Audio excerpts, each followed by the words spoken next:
Welcome, one and all, to Pacific414 and Friends Have a Chat. I couldn't even get that out of my mouth. I'm your host, Mike. Joining me right now are Baron Orman Tagge, Woopah Troopah, The Smoking Patriot, and Channel 66. This is a stream where we're going to sit back, relax, and talk about random topics that come to mind. Now, we do have a few that come to mind. Captain, would you like to join? I would love to have you on, brother. Let's see. But I do want to welcome the aforementioned Baron Orman Tagge and Captain Trek at the moment. And Smoking Patriot looks like he left for the moment, but all right, guys, let's go ahead and get the ball rolling. So, since our good friend, Smoking Patriot, had mentioned it earlier before we went live, let's talk about Mighty Morphin Boba Rangers.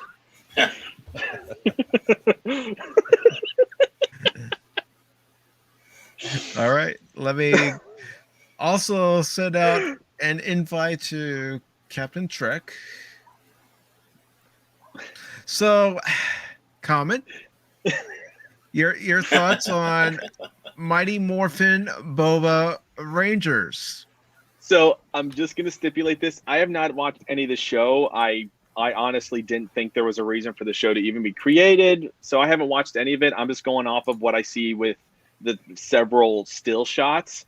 Listen, Disney here, okay? I'm sorry for laughing, but every time I think about the one still shot that's been going around, I can't help but laugh. I was okay. So here's how I found all this out.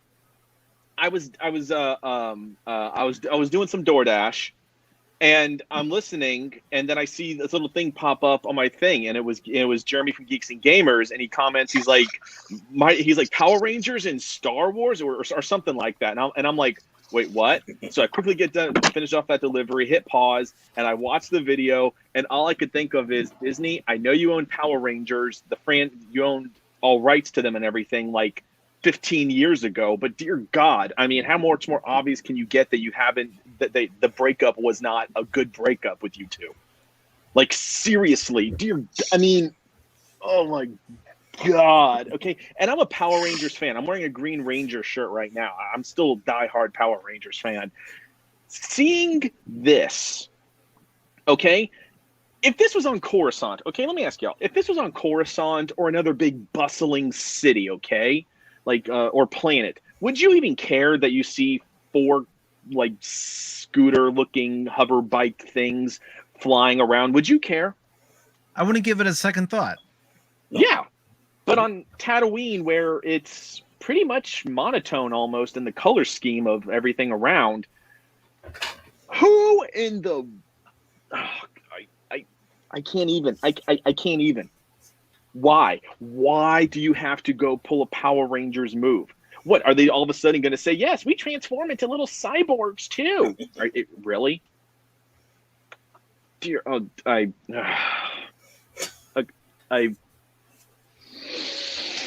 and before we answer, I do want to say hello to Captain Trek. Welcome aboard.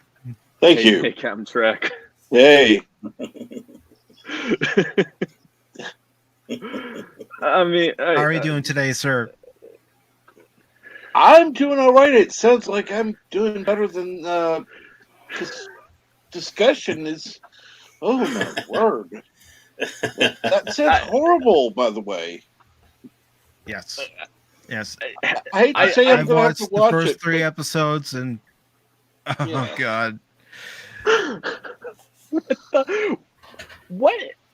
What in the J.J. Abrams, Alex Kurtzman flying hell is going on over there at Disney right now?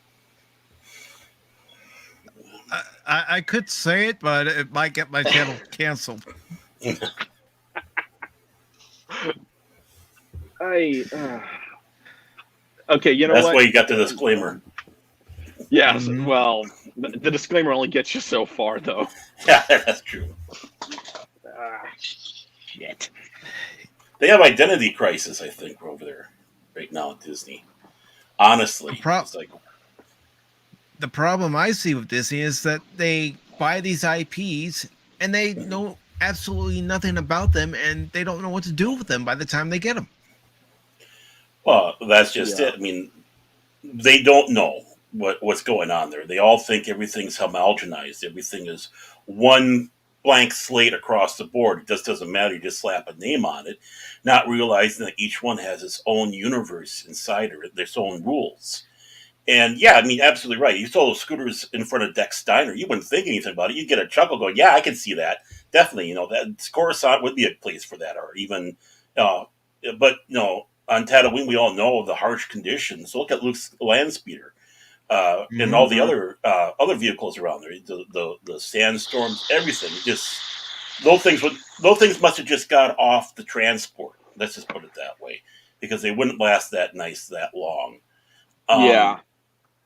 But exactly, it looks like something out of Mighty Morphin Power Rangers or Captain Planet or some ridiculous thing like that. It's like, well, save the color for something else. Save it for some other place. But not if you're going to be placing this. It seems like the whole show is going to be on Tatooine, which is not going to be a good thing because Star Wars is about being all sorts of different planets, not just one. Well, if you think about it, if you look at regular TV shows like CSI, NCIS, that kind of thing, they basically just, you could take out a few little details here or there, take off the name, change a few details when you reshoot for another show, boom, instantly you're done. You've got everything already done. You can make as many different titles as you want using the same premise. And that's exactly what they're trying to do with Star Wars. It's like, oh, it's sci-fi. We'll just, put this label on it. There we go. It's Star Wars. And that's exactly what they're trying to do. Well, it's like the pulp, not necessarily the pulp novel, but like the romance novels. They have basically, here's your outline. I'll just personalize it a little bit. Same thing with a lot of those, the Executioner and all those novels for the men too. It's like, here's your basic format. Don't veer off this format. It's and the thing is, it can be used for any of the other books, any of the romances. Doesn't matter. This is what people want, and that's how we go it. And, the thing is this is not what this is. Just because it has the word sci-fi or science fiction on it or fantasy, doesn't mean it's part of that homogenized universe. No, it's the same thing that they're doing with Star Trek. They're just putting Star Trek on any other thing that they're throwing out there now, and they're saying, here's your Star Trek. No, this doesn't resemble anything I've seen before. Mm-hmm. Yeah. I mean, from what I hear, and those of you in the group here that have seen it, correct me if I'm wrong, but from what I hear from the chats of various other YouTubers that I listen to, Boba Fett hasn't really been the badass bounty hunter that we know him to be, right? He's been kind of like, he hasn't. He wasn't like how he was in that beautiful scene in The Mandalorian when he comes out in the armor and he just like takes out like several squads of stormtroopers, like, and then honestly, I was waiting for him just to like pull out like a cigar or a cigarette and just light it and be like, is that all the Empire really has to offer now? Like, I was waiting for that moment to happen because it was just like incredible to watch, and that's what I thought this show was going to be like, more of that, but. Because I even heard he even worked out to look even better in the armor for this show. Right. Well, And I think one of the big. Go ahead, Baron. Well, I think one of the things that takes the sale out of it is basically the Mandalorian was supposed to be the Boba Fett series. Mm-hmm. So this is like almost a copy and paste, and we don't know what to do now. We have 2 Mandalorian bounty hunters. What do we do? It's I think there's a little bit something lost there. It's like, well, then maybe you shouldn't have had Boba Fett then. Yeah, Exactly. I mean,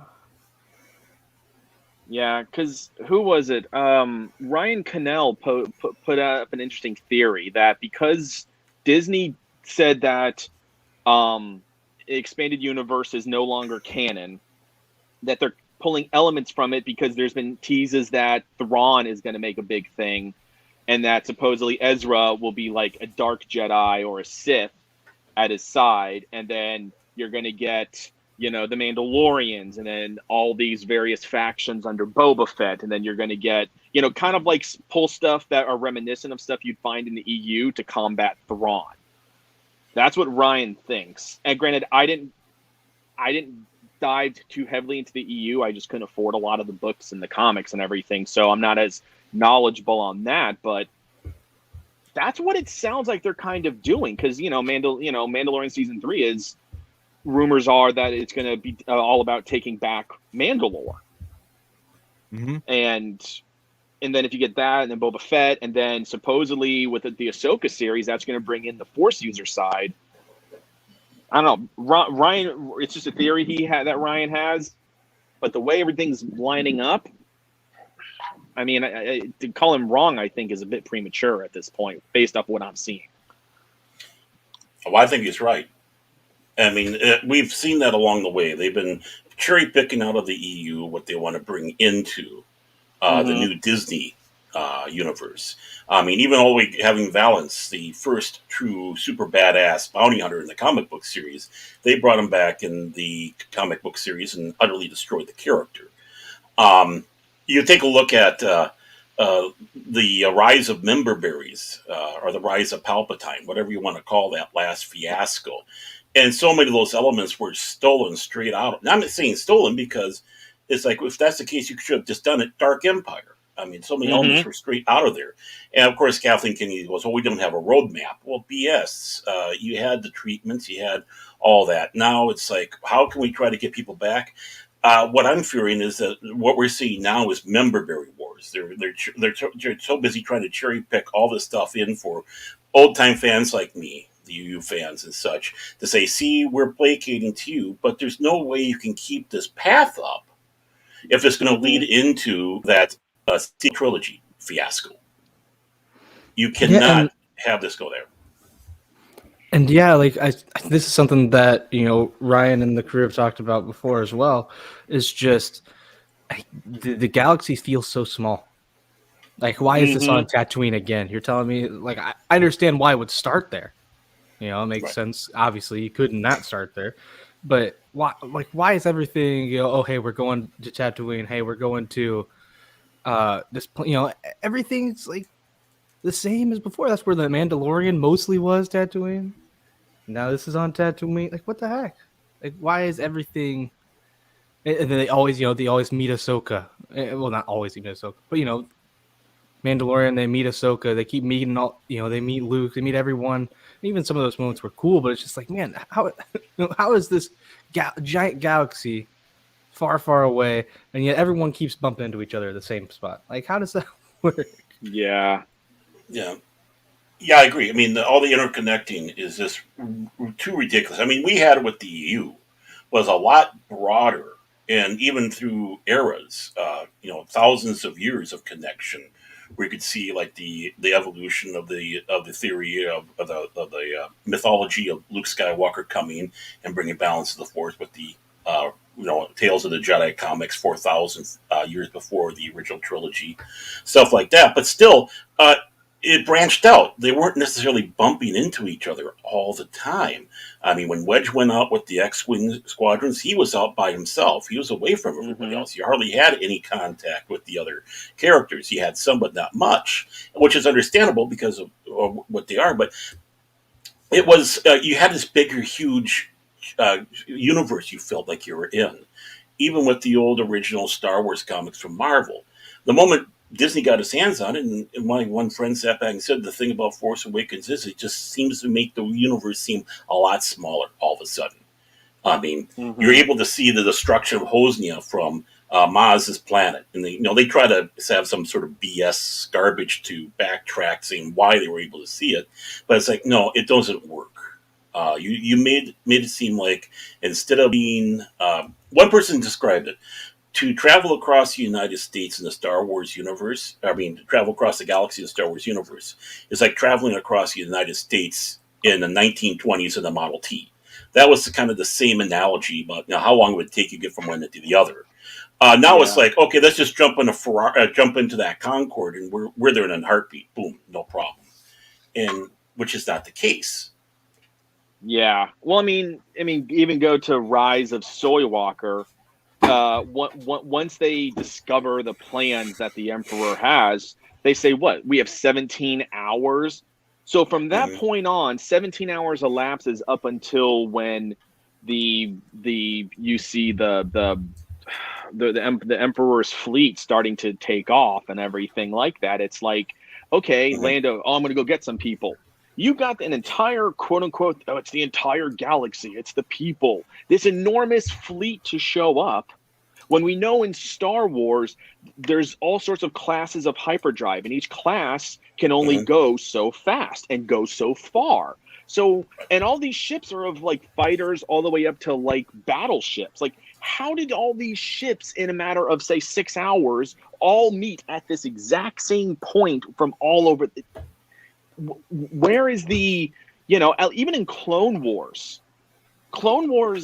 they kept it kind of regional, so that's why you could do hyperspace jumps in an episode from one point to another, because it was like regional. It'd be within a star system or several star systems. It wasn't the entire galaxy kind of thing, So, but this isn't Clone Wars. This is an entire galaxy. Where's the variety? Where's the spice that we got, back in the old days?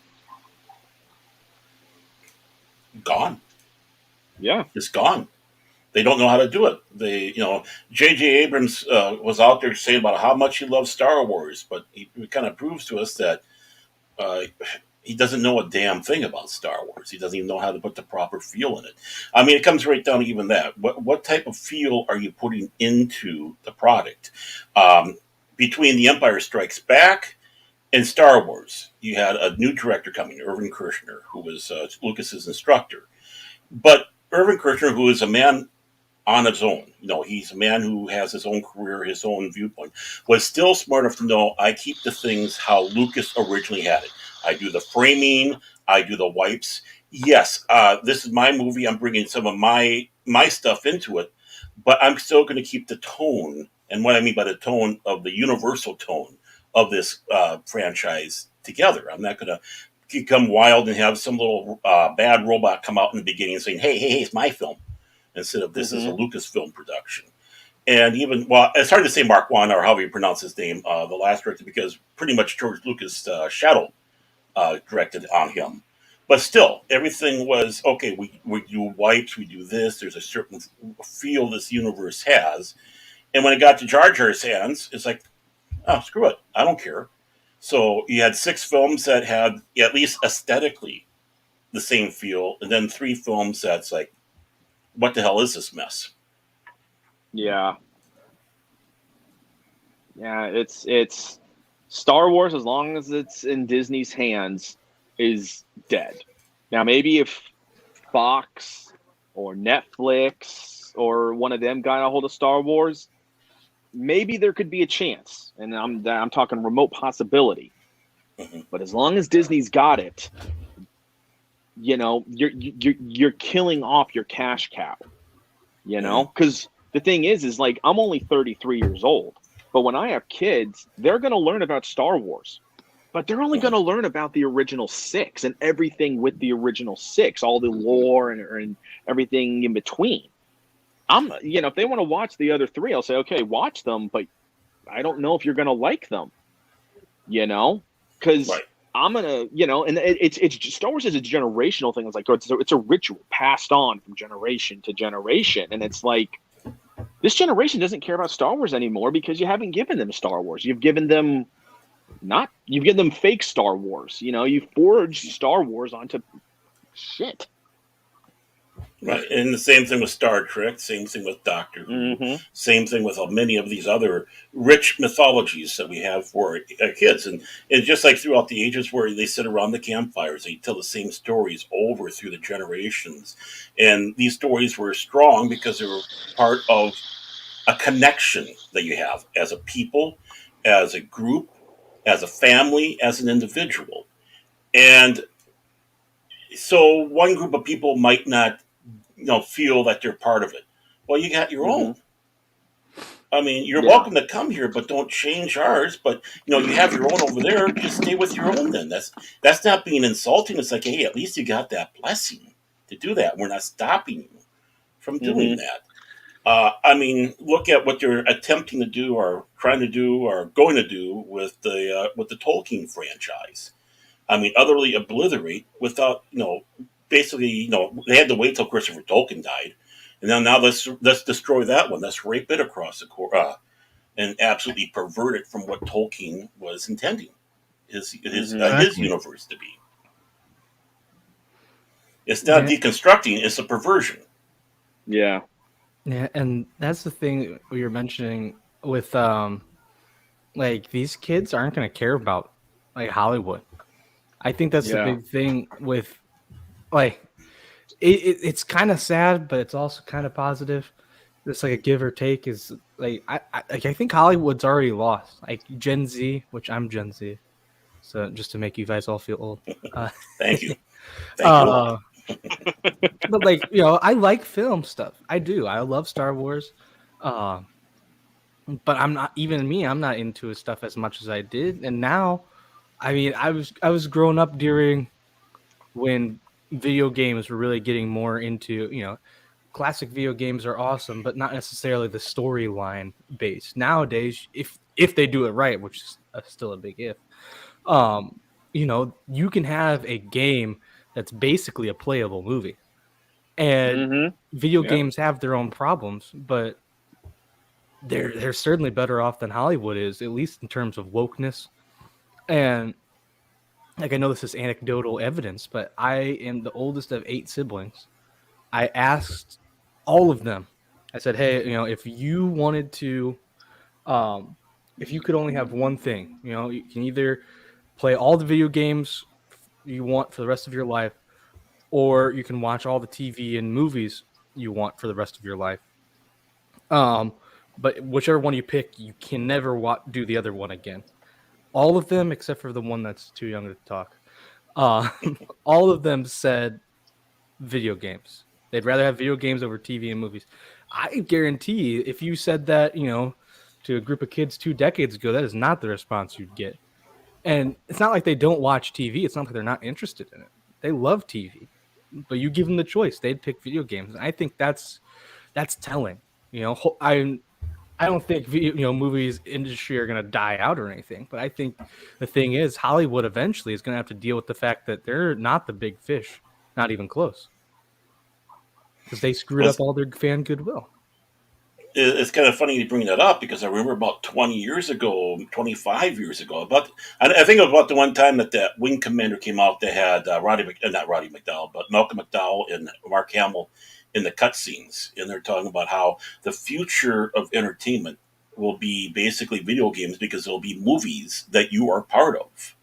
And of course, back then that was just kind of something that was like, can this possibly be? Well, Woopah, you're basically saying it right there. It is. And Hollywood, I don't think, will be destroyed completely by this. The thing is they've gone so woke that people are not interested in their stuff no more. Going to the video games are starting to become woke. How soon until that starts affecting the video game world? I mean, obviously you have massive online games such as World of Warhammer, I think, is still out there, and of course you have Star Trek Online, you have the Old Republic for Star Wars, and a bunch of those. But when it comes around to some of these other games that they're promoting out, you just start hearing about all this wokeness that they're starting to cram into them. Mm-hmm. So how soon until that starts affecting video games? I'm glad you brought up video games, Baron, because I don't know if any of you guys have heard, or anybody on the panel, anybody watching this right now, about the G4 fiasco. No, I didn't hear a thing about it at all. I didn't make a 10-minute video on that. No. Well, I mean, if you're talking about a young Justin Bieber impersonator on a rant, well, then yes, I did hear about that. But this G4 thing, no. That young boy by the name of Foreskin? Hey, she's hot now. Yeah. Oh, bangable. No, she's bangable now. Yes. Use the proper terminology. Just don't be objectifying her now, because otherwise you're sexist. Sorry, I just threw up in my mouth when you said that. Did any of you see when Comics Division jumped on Friday Night Tights, and then you had Chrissy Mayer as her, and then she Yes. asked, Well, was that? I think that was Odin, wasn't it? No. Or It am I was thinking Odin. something But when she asked Comics Division looked like he threw up in his mouth, and he's like, like the look on his face looked like he was trying not to vomit. And then he's just like, sorry, and they're all joking and like, oh yeah, you'll on your beard there, Comics, yeah.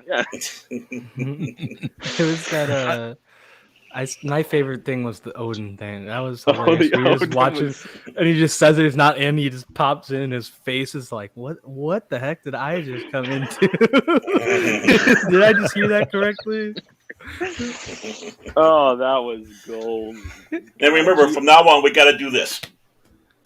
Oh yeah. Do you know all I could think of? Yes, the Karen. Yes. Okay, there is one other place I've seen that. Galaxy Quest. Yeah. You All I must could think save about was us. I wanted to just be like, I have deemed that the cuck clap. The cuck clap. Yes, The cuck clap. Yes. I love it. All the seals everywhere going, come on, that's ours. We had that first. seriously. Feed the guy a fish. But see, that rant, if you want to call it a rant on G4, is the perfect example of what's wrong with entertainment right now. With them shitting on us, the paying customer. We are the paying customer. Call it a consumer, whatever. But we are the paying customer, and they're shitting on us. We don't have to stand and take it. You know what we do? We don't watch their live streams. We don't, tune into their programmings. Mhm. Well, the new G4 had a nice run. Yeah. That means Yeah. About a year. To Uh, running the game. So it's like, okay, you're gonna have to take what we give. No, we don't. no, and apparently No. Comcast, the hires up at Comcast aren't happy, according to one of the people on Yellow Flash's stream last night. He actually knows people high enough up in Comcast, and he said the higher ups, they are fuming mad about this. They're not going to do anything just yet because they don't want to disturb any more waters, but they said by July at the latest, expect some actions to be taken. They are not happy with this at all from what he's hearing. By July, it's not going to matter. Well, because I think when E3 is happening. So, I think it will matter because you can't. I mean, G4, which by the way, I didn't even know G4 came back until I heard about the rant. Mhm. I didn't even know it had come back. I thought it died off with Olivia Munn and all them back in late 2000s. mm-hmm. Well, I mean, what era do they think they're in right now? I mean, this isn't the early 2000s or the the early 2010s where there was not things like, YouTube, and the internet has gotten way better and way more people are doing exactly what they were doing. When they went off the air, people picked up where they went off or what they were doing. And there's no point for the content they put out now. All it is overly produced, and I'll be honest, people that have less of a budget do way better than they do. Oh, Yeah. and the thing is, they're not as good because they don't even play the games. They admitted it. She reads off a script, and it's just first of all, maybe people would deal with that when Olivia Munn reads off a script, for reasons. But it's just because that's the whole thing with games journalists too. They don't play these damn games, and I got so ticked off because I don't know if anyone here plays Pokemon, but I'm bringing it into Pokemon because I just gotta, it is who I am. As you look, No, I still play it. Nothing wrong with that, Woopah. No need to I'm apologize. Nothing wrong with I'm it. excited for Arceus at the end of the month. Oh, I am so excited for that. My daughter plays Pokemon. So good. Yeah. But there was this article talking about how a certain Pokemon evolution is the perfect trans allegory, which I'm like, are you No. kidding me? I But you know what read you're it. talking about. Oh yeah, you read it. It's ridiculous. You can tell from this person's article and other articles that they did, they have no clue what Pokemon is. And I don't mean that in like the spirit. Like they don't even know what it is. They said they were talking about the Pokemon's name is Salamence. They said, oh, it's monstrously good as an attacker. I have never seen a Pokemon fan, anyone I've talked with, any YouTuber I watch, anyone say as an attacker. They can say, oh, you have a high attack, good base attack, anything like that. No one has ever said in the history of the world a Pokemon is good as an attacker. I've never heard that. And it's just ridiculous. They have stuff. She had an article about needing non-binary Pokemon. Bitch, like this is sorry for the language. Wait, Ditto exists. What the hell? Right. It's okay, Woopah. It's in okay. That article, it's in that article. She did not mention Ditto, Generation 1 Pokemon, famous. I mean, it's not for woke reasons, but it's non-binary. It's genderless. It just transforms in everyone. She didn't mention that in the article ever. Like, how do you not like? I feel like most people who don't even know Pokemon that well. Like, oh, I played it casually. I played one generation. They know that. It's ridiculous. It just ticks me off. It's like we can see that you have no idea what you're talking about. And that's just with G4, I read off a script. Okay, so you don't know anything about these games. You're just telling what other people told you to do. Well, I mean, back in the early 80s, early mid or so, there was a show called Starcade that was on, I believe, TBS TBS. And basically what it was basically a game show where kids played video games for prizes. And you'd have so many, like 60 seconds to get, try to get the best score. I think I watched that. Yeah, and I think you can find it on YouTube right now.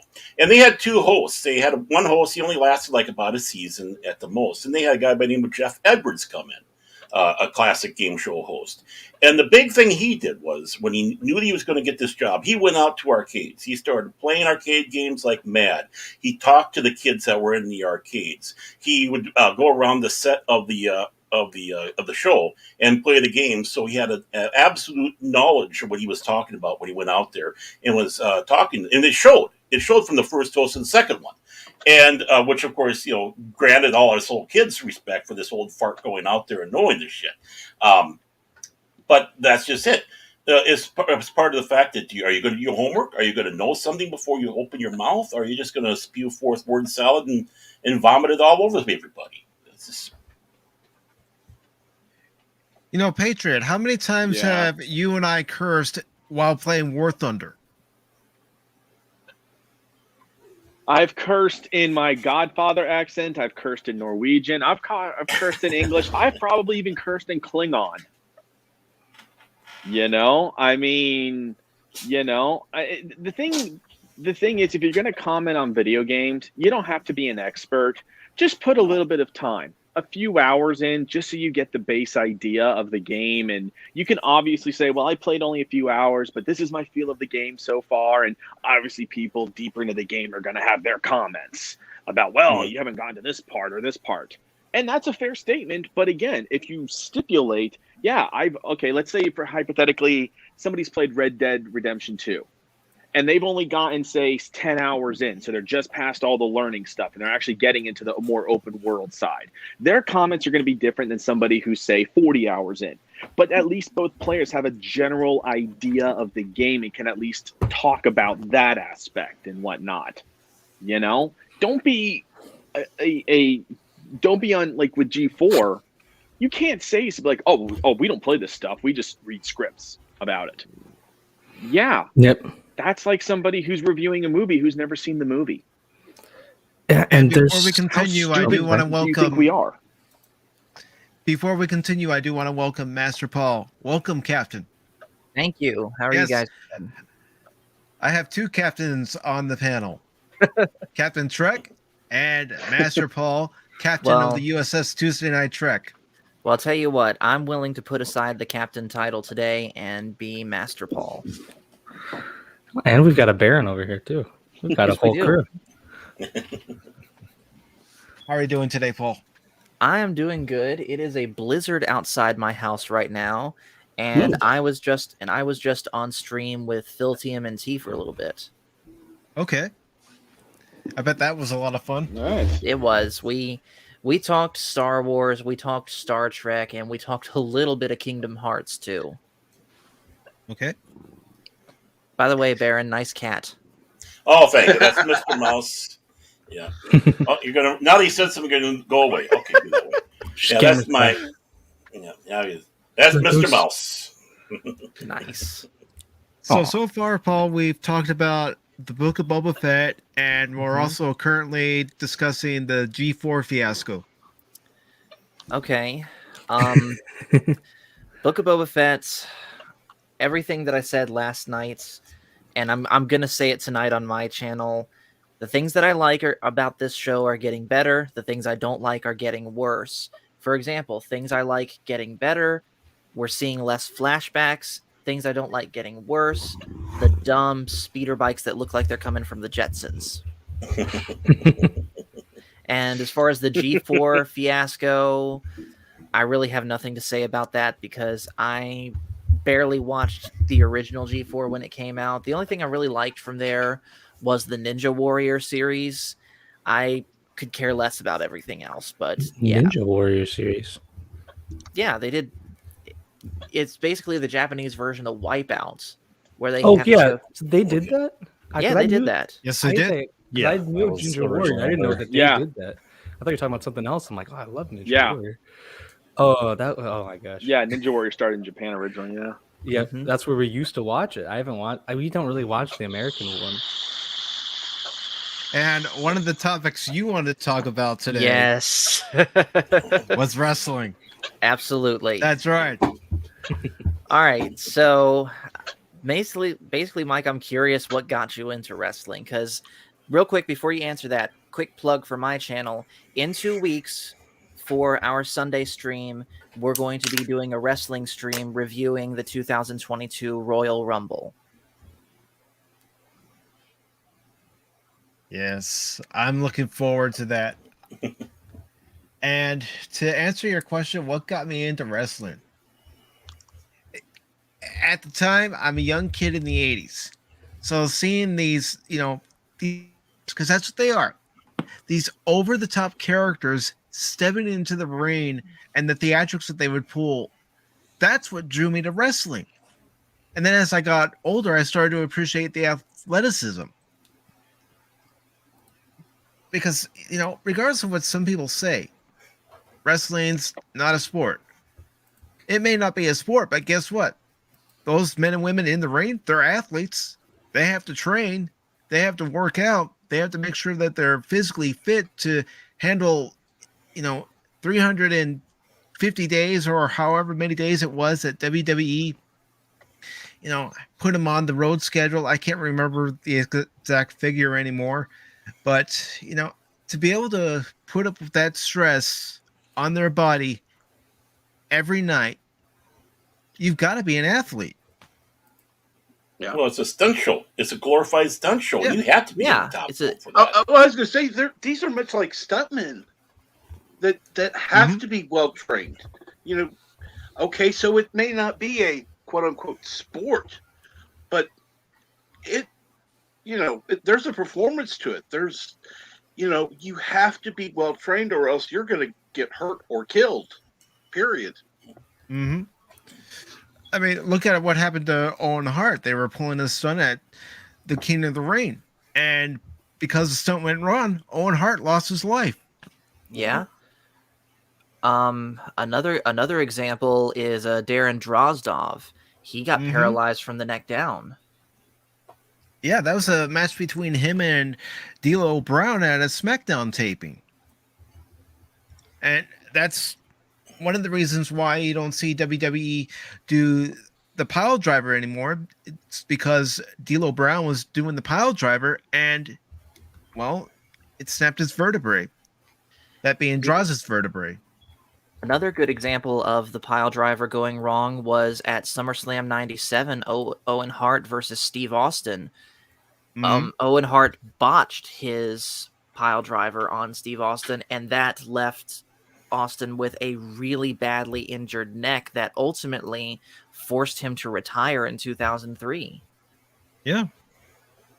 Yeah, because I remember hearing him saying in his Stone Cold DVD, one of them where it was just before his match against The Rock at WrestleMania 19, and just before he went out there, he was feeling numb.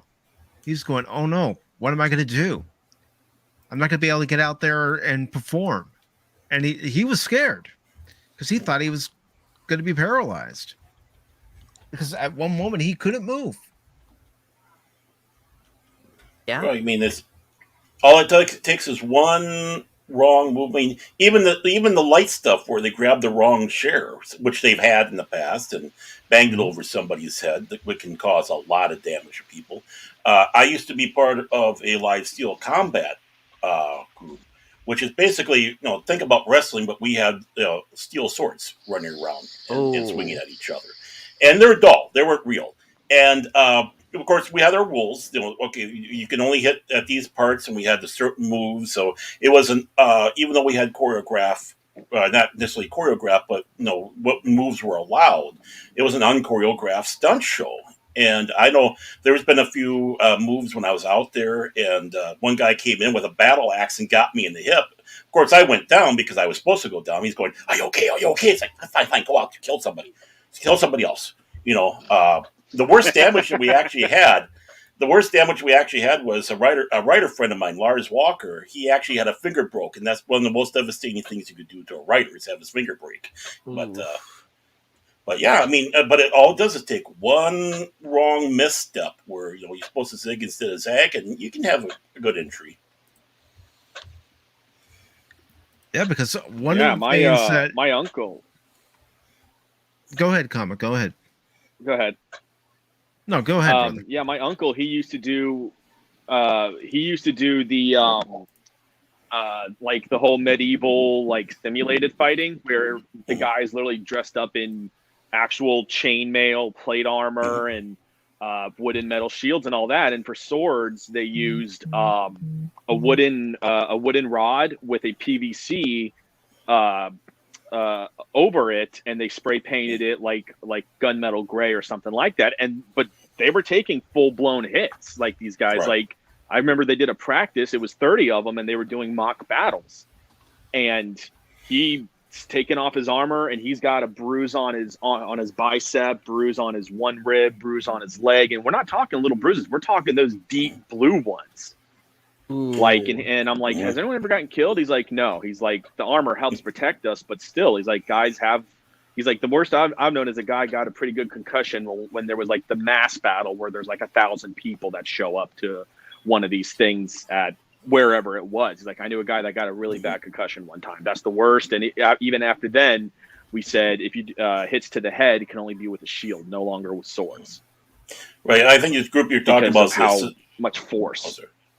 Yeah, I think the group you're talking about is the Society of go Creative ahead. Anachronism, the SCA, if I believe It might right. have been. This is many years ago. This is like 20 years ago, something like that. He did it. So I don't remember what it was called.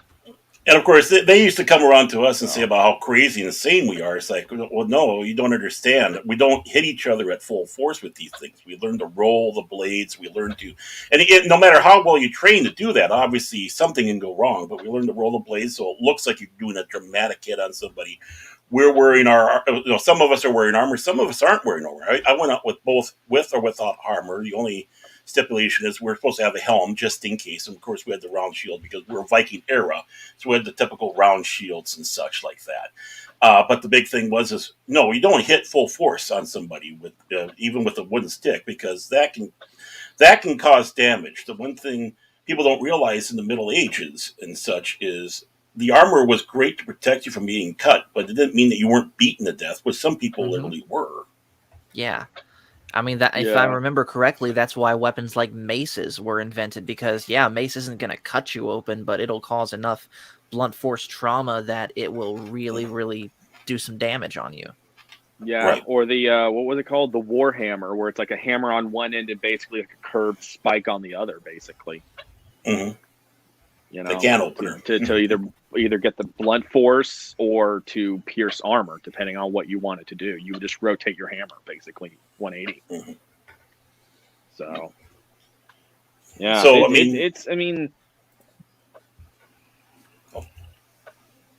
Go ahead. Oh, I was just going to say. So I mean, just off of that, now these people with wrestling, they're doing that type of show, and just the physicalness that they have to do with just what you were saying, all the days of the week that they're out there training and doing the shows, and Yeah. it's hard. And it's amazing they don't have worse accidents than they've had through the many That is years. true. I mean, but at the they've same had some. time, even though they don't have those accidents that we see, there's a lot of stuff behind the scenes that we don't see that happens with these guys. Like, look at Kurt Angle, for example. He broke his neck so many times that he had to rely on, I think, a total of like 60 couple pills a day to go out and continue his career. And he developed a serious Percocet addiction from that. Right. Yeah, and that's what led to WWE firing him in 2006, and then Impact picked him up, and we saw how successful he was for Impact. Yeah, but even still, his addiction got worse to the point, like, you could visibly see him.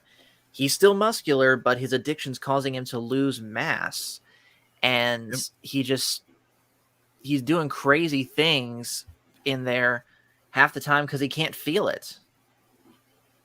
Yeah, and the thing is, you look at him when they give him close-up shots with the camera, he's not all there. You can tell he's not all there.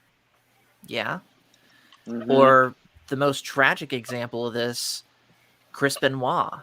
He was doing all sorts of, steroids mixed with painkillers and such, and it gave not to mention his finishing move was the diving headbutt, where you literally jump and land on someone head first. And even if that connects, that's still going to hurt you. But God help you if you miss that. And at the time that he unfortunately did what he did and then died, I think they did the autopsy, and he said that he had the similar brain as someone in their 80s that was an Alzheimer's patient. Well, one of the things where they were with a lot of those wrestlers where they like going up to Canada so they could get the Tylenol 33. Really? Mm-hmm. Wow. Now, that came from Jesse the Body Ventura. Now, stupid question, but what's the difference between the Tylenol we get here in the States and Tylenol 33 that's coming from Canada? Codeine. Ooh. Another stupid question, what's that? Cocaine. Got it. That's not a stupid question. It's a good question to ask, but a lot of people don't know what Tylenol 33 is.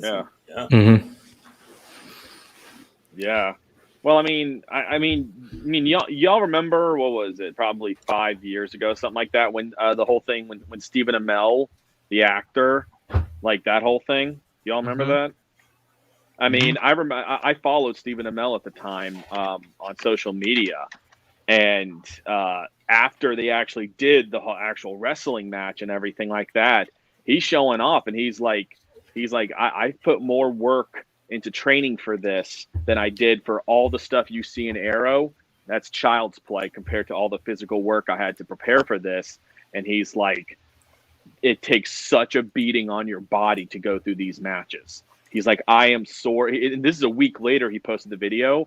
He's like, I still have bruises that still look the same now as they did a week ago over on certain parts of my body. He's like, I'm still like tense and everything, no matter how many times he's like, I've been to a physical therapist once and a personal masseuse come in and massage the body and everything twice. He's like, I still feel tense and everything. He's like, it puts such a strain on your body with what he did. And this is a guy who loves wrestling, but never actually did that stuff. So hearing his perspective, just imagine somebody who's done a half dozen or a dozen of these matches, what their body's going through. Well, if you've ever been to a live taping, I just can't concept it.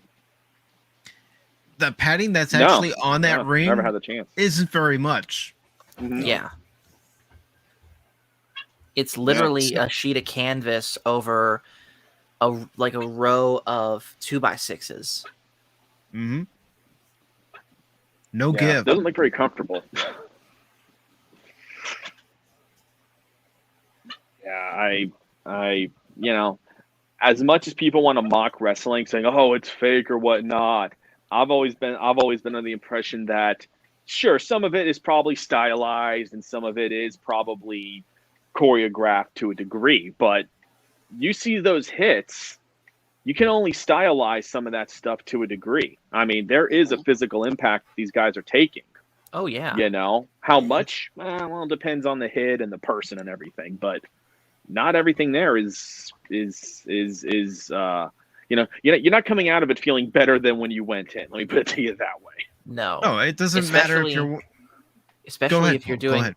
yeah, especially if you're doing one of the, like a normal match, that's bad enough. But say you're doing Hell in a Cell or an Extreme Rules match where the object is to use as much weapons as possible, sometimes sharp things like broken glass or, you know, God, those crazy death matches they do in Japan where you're literally trying to kill the other person, but not really, just look like you are. At that point, it's like, should I even be watching this? At least to me. Yeah. Thunderdome. Yeah. Which, funny enough, that's what they called their sort of COVID era WWE for the longest time when they was doing the Skype in audience. They called that the Thunderdome. Oh, I didn't know. Jeez Louise. Well, also, one thing that can go real bad real quick is if someone's not in the right spot when a move off the top rope is supposed to be performed, that person doing that move off the top rope can get injured, but if they land wrong next to the person that's lying on the ground, that person could get injured too. Yeah. Mm-hmm. See, that's where you're going to get all the injuries from, because they telegraph their throws, they roll with the punches, so it doesn't look like it looks worse than really happening with that. But when you're being tossed around, you're being picked up and thrown down, jumping off like that, making a mess. That's where you're going to get your injuries, and they're going to come out, a couple of times getting slammed to the mat. And it's like, okay, I'm done for a little while here. I'm just going to soak in the tub and wake me up next January. Yeah, like I can. Another good example of that was a tag match at No Mercy 2017 that I remember watching. This was Seth Rollins and Dean Ambrose challenging Sheamus and Cesaro for the tag titles, and Cesaro hit the ring post accidentally and shoved his two front teeth up into his skull. Ooh. Jeez. Yep. Jeez. Lee's news. New meaning to all I want for Christmas: my two front teeth. Oh yeah. Yeah. Some of it, I mean, this isn't about wrestling, but it's about sports. It's kind of similar, I guess. But I remember I went to college down in Baylor. Was it 2005? Not 2005, 2015. We had a star recruit, second best quarterback in the nation, true freshman Jared Stidham, who eventually transferred out, but he was looking great. It's like, oh man, he's going to be awesome when he takes over. It ended up working out for him okay enough that he made it to the NFL, but like he was, he got hit for whatever reason. He got hit. He messed up his ankle real bad. And this guy was he's a mobile quarterback. And he was a really good quarterback in general, but he was a dual threat quarterback when he got recruited. They have like a traditional and dual threat. And he kept playing because I'm guessing, he doesn't want to be out. He wants to, this is his chance to shine, take the spot, get a high draft pick. Mm-hmm. So he's out there, but you could tell he went out there, finished the game, and then started the next game. But you could tell, again, mobile quarterback, guy who likes to run around. He was stationary in the pocket. Even most of the quarterbacks who are, not very athletic, they'll move around a bit. He's standing in shotgun, hikes it, sets, and he's not moving. You could tell, and when he's walking up to the line of scrimmage, he couldn't do that. It was painful. And it was sad what happened to him, and they said because someone had a class with him afterwards. They said when he was trying to get out of class, it was a minute plus because it was just that hard for him to move. And that's just he never really he ended up being a good quarterback again. He regained some of his mobility, but he was never a mobile quarterback after that. And just I remember seeing that because I'm a football fan. I want him to win, but all I could think of when he was out there, I'm just like, dude, get him off the field before he breaks his foot or something like that. Because it was ridiculous. It's just like sometimes it's just scary when you're watching that stuff. Like, dude, no, stop, stop everything. It's like watching a baseball game and you see two outfielders collide, and you're going, "Oh God!" Your outfielder get hit by a foul ball, or what was that? It was that, or a pitcher accidentally throwing a headshot at the batter. Yeah, or a pitcher getting hit with the headshot. Oh yeah, shot. That's even worse because the pitcher. It's not funny, but the pitcher doesn't have a helmet. No, and the reaction time, they may not have enough time to react. Oh, it's not easy, even to just duck out of the way. It's not. I mean, that thing is coming off the bat with some power. Yeah. It's a lot of that. Or even in like hockey. I mean, hockey is you're dealing with basically a frozen piece of rubber. And whatnot, and the hockey sticks, they're cold. So when you see these guys, they're getting hit with either the puck or a stick or whatnot, whether it's intentional or not, and you see them bleeding, you could say, "Oh, well, you just got hit by a wooden stick." You're you're in a cold environment first. So I mean, anybody who knows if it could be 100 degrees outside, you'd stub your toe, you might not even know. You might feel like, "Oh, okay, just a tiny bit of discomfort, maybe." If it's like 50 degrees and you stub your toe, it hurts a lot more. Now imagine being hit with a puck or a stick. Okay, how much more that's going to hurt? Those people, I mean, they got people triple-digit slap shots out there. You get hit with this Daniel Chara's stick, that's going to hurt a lot more than someone like. I mean, I know he's not playing anymore. But he's the first one I thought of, like Martin St. Louis. Well, think about the time. Oh, sorry. I was going to say, just think back in the 70s when they weren't wearing helmets and such. Oh, yeah. Ooh, that was yeah.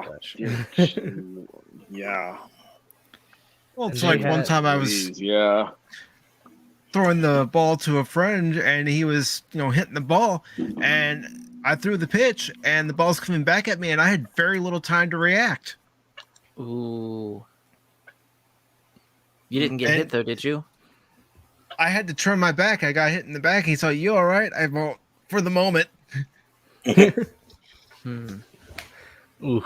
Yeah, that happened with my dad and I when I was in Little League. I accidentally hit my dad with the ball. Like, we're doing batting practice. He tosses me a ball, and I hit it, and he only could react to turn his head away and raise his shoulder just a little bit, and I hit him like shoulder blade area. I mean, and again, I'm Little League, but even in Little League, you get the right ball hit it the right way, that's still going to carry. Yeah, I've had a couple of those myself. So I'm like, "Oh, Dad, I'm so sorry. I'm so sorry. You okay?" He's like, "Yeah, I'm okay." Let's stop for today, son. Nothing is more humbling than to have your 3-4-year-old daughter toss a ball at you and get you right in the old happy sacks. I've seen that happen once at a vacation Bible school with one of the teachers. It was the game teacher. Sadly, I lived it. I saw that with a soccer ball. I remember this was it hurt at the time, but it was kind of funny just because it was comical. I was playing soccer in like gym class. Someone tried to kick it through my legs, and they didn't quite clear the legs, if you know what I mean. And then the ball. So I hit it. I'm standing, covering the family jewels, and it doesn't feel good. And then the ball's still there, so they try to sweep it. They miss it. They take out my legs.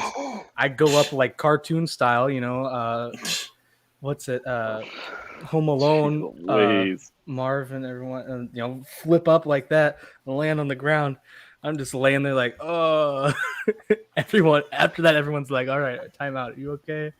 Like, yeah, it's like I'm gonna play. I'm gonna play a little defense for now. I'll stay back here. You guys go keep doing what you're doing. Down goes Woopah. Down goes Woopah.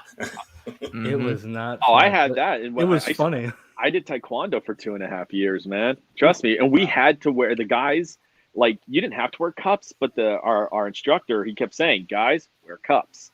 And the one time I didn't wear my cup properly, it was this one girl. Her and I were sparring. She was fast, but she didn't have a whole lot of power. But she just hit me just the right way, and the cup wasn't on right, and I went down.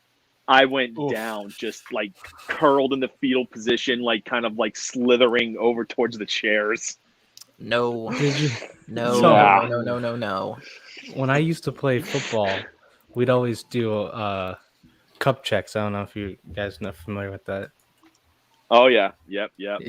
It's one of those things where you like right down there. You just kick him, anything like you kick him, hit him, whatever. And the thing about it sucked because its whole point is like, oh, if you don't have, you better have your cup or else you're gonna get hurt. But it hurt when you did have the cup. Like, it's not fun. Yeah, it hurts less, but that doesn't negate any pain you'll feel. Oh yeah, it's still a sensitive area, no matter how it's getting hit. But yeah, this guy, because we were in middle school, and this guy is over 200 pounds. He's a big boy. He played offensive line, not surprisingly. And we'd always do this. Almost everyone always had their cup, or they were able, if you tried it, they'd move out of the way so you wouldn't get surprised. This one, for whatever reason, he didn't react soon enough. And you just see, a guy, probably like 210-pound 7th grader, just you hear cup check, see him get hit, and boom. You felt the earth shake because he dropped just like that. Oh, it was painful to see. He did not start practice on time, that's for sure. But it was like, oh gosh, it doesn't matter how big you are, strong you are. You get hit like that, you're going down. Mm-hmm. Okay, I do have something I'm gonna bring up on screen here, and I want everybody's reaction to it. Okay. What we got? 1 second. Kind of dreading this a little bit now. What did you know? Given the topic, I don't know if that's what I want to see anything on the screen. Yeah, I know. This. Oh, yeah. Yeah. The Dollar General outfit. Well, that's what I like the color scheme because it's kind of, maybe that's weird of me. I've always liked the little purple. Oh, sorry. I just started. I don't know if you had anything to say, Mike. No. I want you guys to give your thoughts.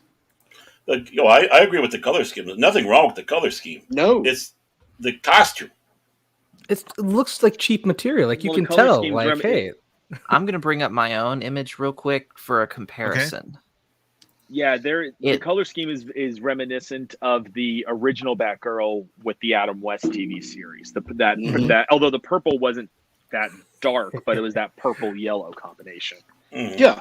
Now compare that to this, because this looks like what we just saw is trying to be, but failing. This looks like it actually protects.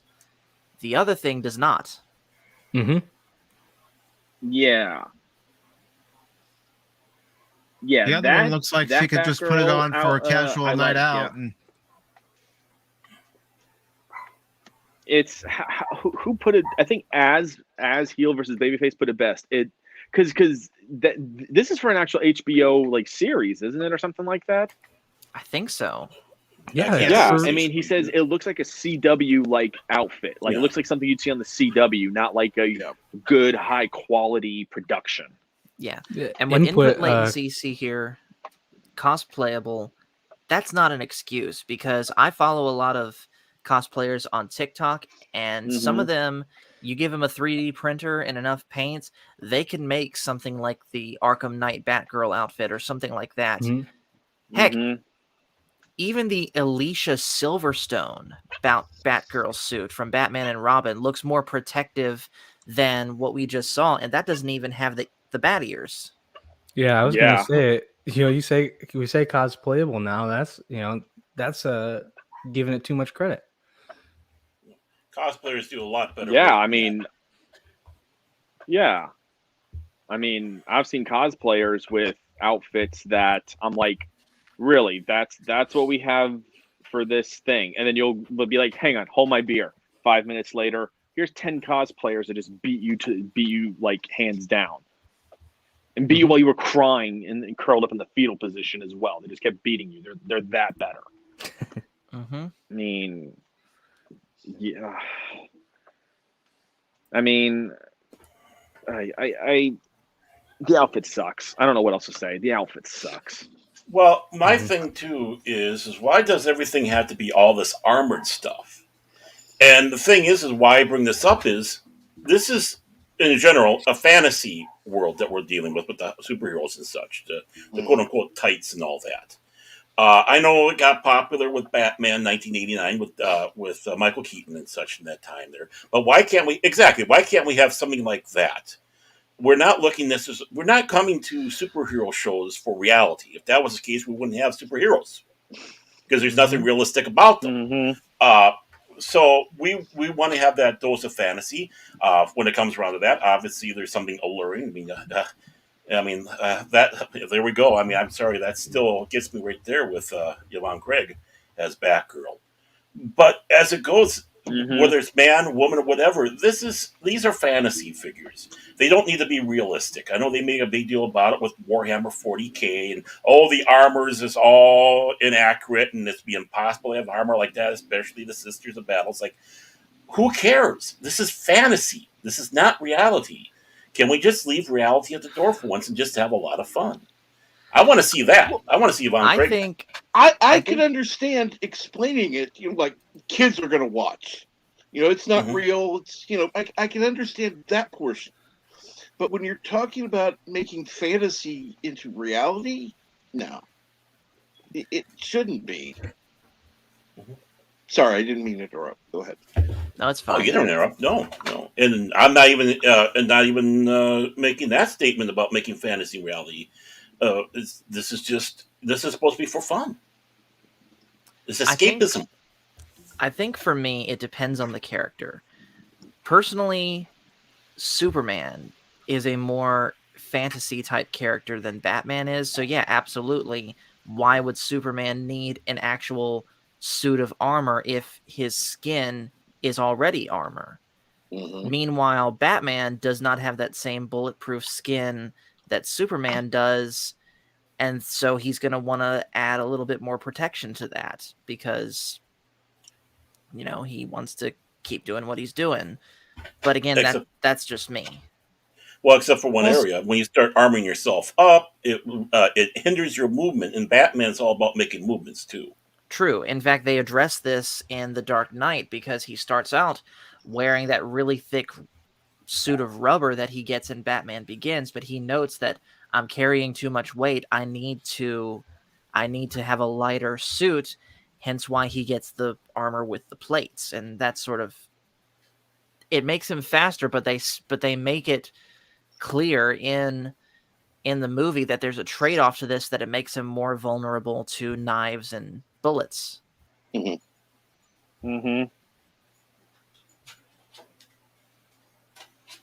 Yeah, speaking of Superman, look at what they recently did to Superman. Oh God, no! Oh my goodness, that was it.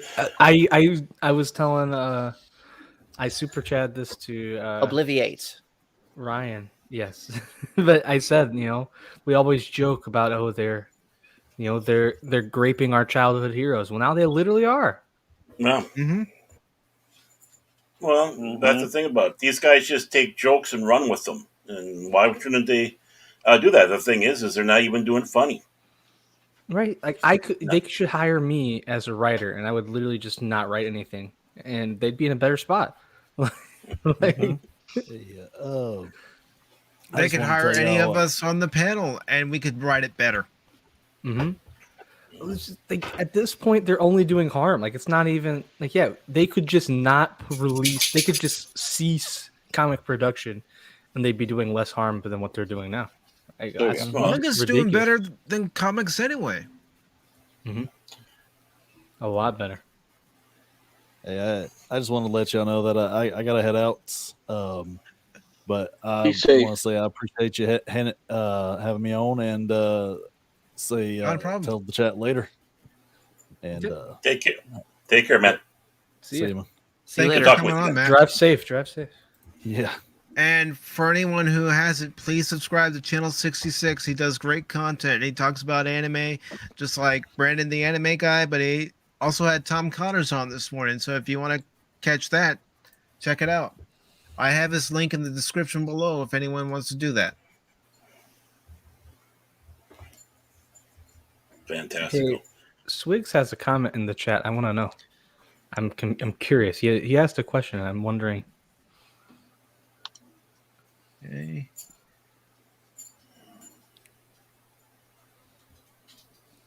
I'm Do you know curious. the one Oh, skill sorry. most superheroes have?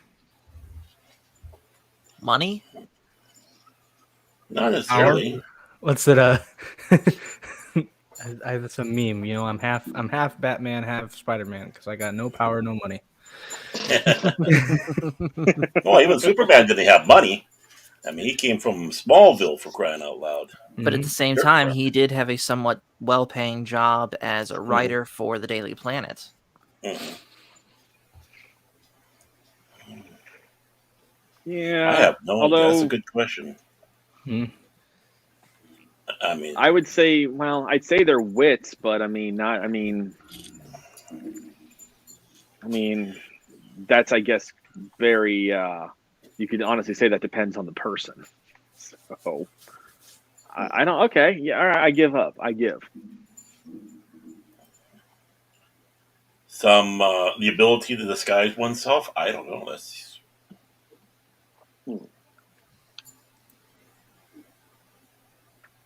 I don't know. That's a good Well, that question. assumes that you're actually trying to Yeah, disguise yourself. I mean, That's Punisher true. didn't exactly try and go to disguise himself. No. He just opens up a jacket. He's got his armored vest on, and he's just pulling out machine guns. He's like, they're like, "Hey, aren't you that guy?" And the Fantastic Four, everybody knew who those guys were. Yeah, Yeah. in fact, the whole point of Spider-Man No Way Home is that everyone knows who Spider-Man is. Mm-hmm. That was a good one. Everyone knows who Tony Stark is. Mm-hmm. Everyone knows who Captain America is. Like, what's the point of superheroes having a secret identity anymore? I always wonder. I always think about, like, if Superman, if Superman happened today. I don't mean like in a modern, in a modern, like, oh, we must update it for modern sensibilities. I'm just saying, like, if a unidentified object fell from the sky and landed, like, wouldn't we would pretty much know about it right away, right? And we'd be on the scene, I would imagine. With Like, maybe with the internet and social media as it is today, absolutely we would be. that's what I was yeah. thinking about. I know we'd probably be there faster than the government would. Oh yeah. Yeah, some teenager with their phone on TikTok saying, "Look what I just found! Here, look at this! Like my page!" That's what I was Yeah. wondering. I was like, yeah, I don't know. These are things I think about sometimes. Like, yeah, if it hadn't happened in like the 20s or 30s and happened nowadays, everyone would be like, hey, it's that superhero alien guy. Well, It's like making a sword.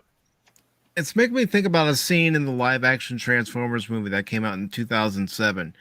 And it's when the Autobots first land on Earth. And there's a scene where this kid's running through the street, recording on his phone, saying this huge, big asteroid just landed. I'm going to get myself a piece of that asteroid, and going all over about it. Oh gosh, so Swig Well, put the I answer. know. I just Yeah. brought up a sore subject with a Michael Bay movie. I'm sorry. You can blame me. Blame the host. Oh, I was I Well, I just saying mean, killed the Swig- mood right there. look at the Yeah. beginning of even Thor when the hammer drops out of nowhere's boom, and how that garnered attention right away in the beginning Yep. of that movie, and which is a freaking Mhm. hammer. So yeah, I mean, today it'd be hard to have the superheroes like we have. At least someone like Superman, we should say, for that. I mean, someone like Clark Kent or Oliver Queen or somebody in that aspect. Even a Peter Parker, they'd probably have more of a chance because they're kind of coming out of the shadows in a sense. They're coming out of nowheres. Mhm. Nobody knows where that comes from. But if it comes from the sky and crashes down, something like Green Lantern. And the like, even like the Fantastic Four with what happened to them. Oh, everybody's going to know. Yeah. Oh, and I was saying Swigs put the answer in the chat. I don't know if you Mm. saw. They were good They're all- tailors. Yeah. Boo. Oh. Ooh. By the way, hello to my science officer, Spock's Friday Nights. Hell, Spock. Spock, if you got time, there's room. Come It's on only in. The logical. water's fine. It's only logical. But by the way, Paul, I see hold you on, have hold a on. good. Attention, everyone. Admiral on deck. The Admiral. Welcome, Brian. I just put the link in our Discord, so if you guys want to come on, come on. We don't bite. Nibble. We might put up a might- fight, but we don't bite. Some of us gum. Some of us gum. Hey, I might bite. I think that's a move I can learn. Depends on who though and where. No. Definitely on those two. Definitely on those two. So, Paul, I see you have your guitar with you. Yes. A little rock and So- roll coochie coo. I don't know that song, unfortunately. But I can do something for you guys real quick if you want. Sure. All right. Jam Let out. me- All right. Anyway, Let here's me- Wonderwall. Okay. Wait, no, that one would get copyrighted. All right, here, I'll do To Boldly Go. Okay. So That this sounds like me every morning. Thank you. So for those that don't know, this is an original song that I wrote based on Star Trek. Adjust this. All right.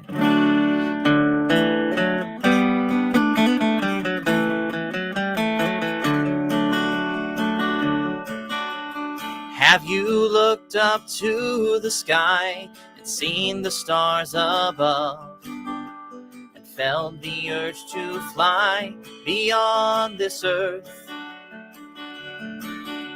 A starship's crew, perhaps that's where you'll find a job you love. And among those stars, that's where you'll find your worth.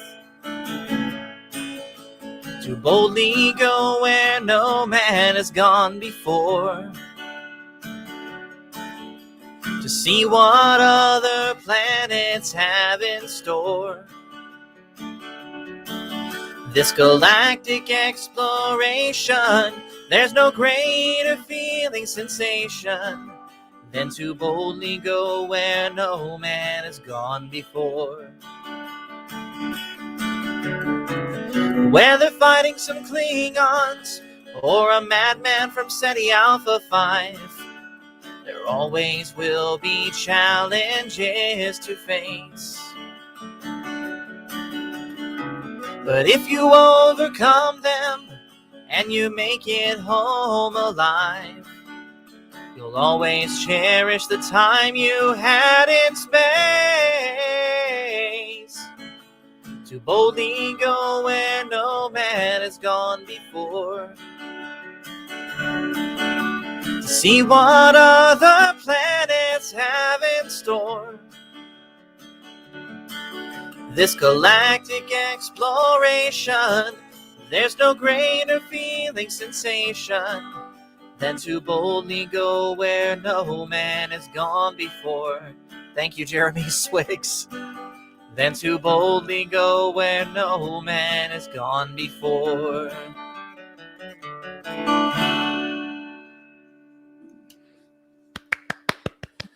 Thank you. That was an abbreviated version of the song. That way I'm not taking up too much time. No, you do a really good job. This reminded me while I was listening.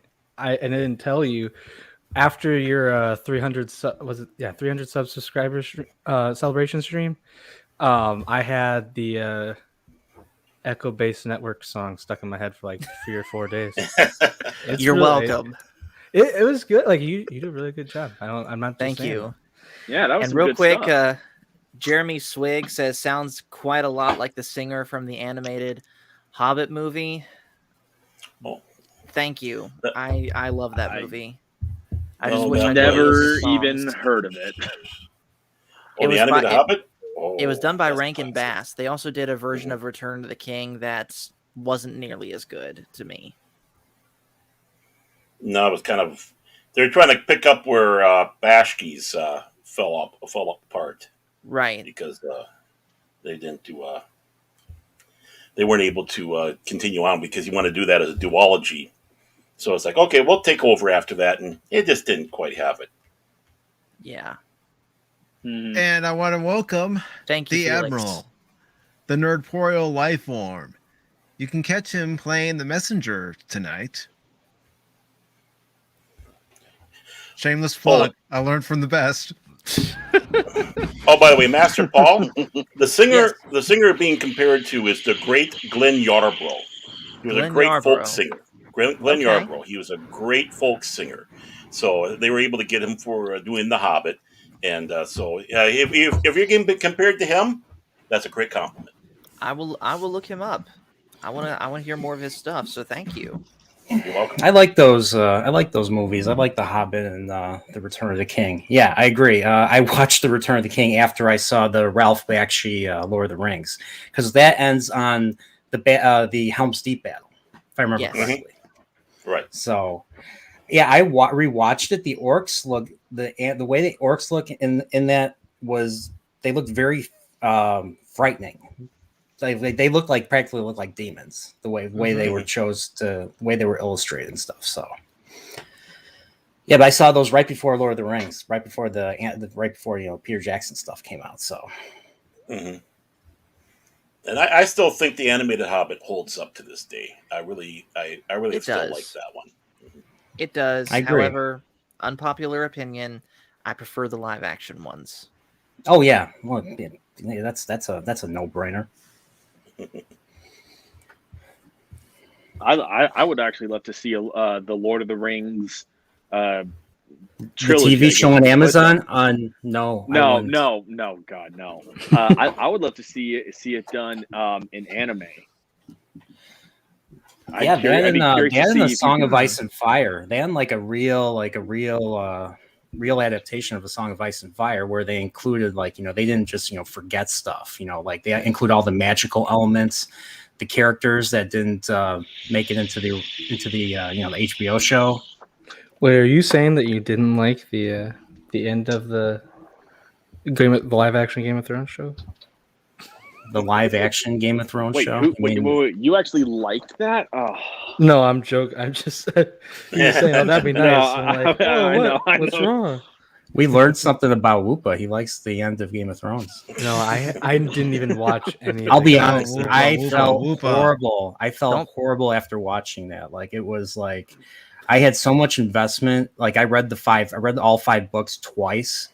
And I've watched I've watched probably the first 6-7 seasons several times. And then when season 8 came out, I already had reservations on I'm like, why are they only doing 6 episodes?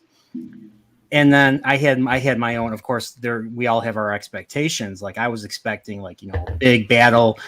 I was expecting a big battle where everyone was going to converge at King's Landing. That didn't happen. Mm-hmm. Well, Woopa, don't feel too bad about liking the Game of Thrones finale. I like Star Trek V. Hey, I did not say this. I am being slandered. I'm kidding. I'm kidding. I know. Kidding. I know. I'm not kidding about Well- liking Star Trek V, at least for making fun of it. But yeah, So Yeah, in the words of At least it's not. viewer At of least it's, Tuesday. go ahead. Sorry. Go ahead, Captain. Go ahead. At least it's not anything beyond 2005 Star Trek. You know, it's Oh, still boy. better Yeah. than Kurtzman Trek.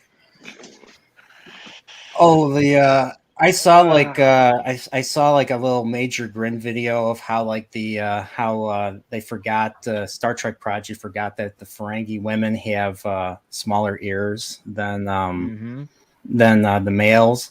And of course, there's a bunch of stands coming into the conversation saying, "Oh, Quark's mother Ishka had bigger ears, had the bigger lobes than." how do you her forget that, sons." human? Exactly. Nerdporeal.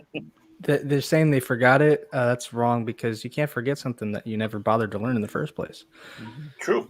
Oh yeah, Hey, Pacific, real quick, I gotta get out of here because dinner's ready. Okay. All right, brother. That's Thanks for important. coming What on. you Really having? appreciate it. When you bring I my don't know plate over? yet. I What are don't you know eating, yet. Paul? I need to know. I need to Most know. likely leftovers from yesterday. Well, hopefully they're And good. those were Hopefully. Real quick before I go, I will mention tonight at 9 on my channel, we will be having our normal Sunday night stream, and we are going to be talking about Book of Boba Fett Episode 3 in direct comparison to Season 1 of Cobra Kai, talking about how both shows very much are rooted in nostalgia, but one of them obviously is getting the nostalgia correct. So if you guys have the time, make sure to pop over and subscribe and check it out. And just remember, the Force is family. See you guys later. See ya. Thanks Later. again, Paul. Take care. Nice seeing you, Paul. So Whoop, I kind of stole your idea. I actually put up a stream highlights this time. So all of that little clip of me laughing so hard at the messenger yesterday. I put a video of it up. So it's all thanks to you. Hey, me well known for inventing the stream clip. Yeah, I know. Yeah. I like to say I just So- shamelessly copied you. Hey, that's fine. That's fine. That's what I'm here for. So, Brian, how did you find out about the messenger? My friend Marty, who's been on a few streams with me, told me about the game. He told me to play it. He played it, and he said this was something that I would like. And I played it, and he was right. I mean, yeah. So that's how it was on Switch. I have it for Switch, so that's how I'm playing it right now. So I still have the game and stuff. So yeah, I have a whole bunch of. I'm a big Metroidvania fan, so I have like a whole bunch of games of that sort. There's still a crap ton I bought that I haven't even touched yet. So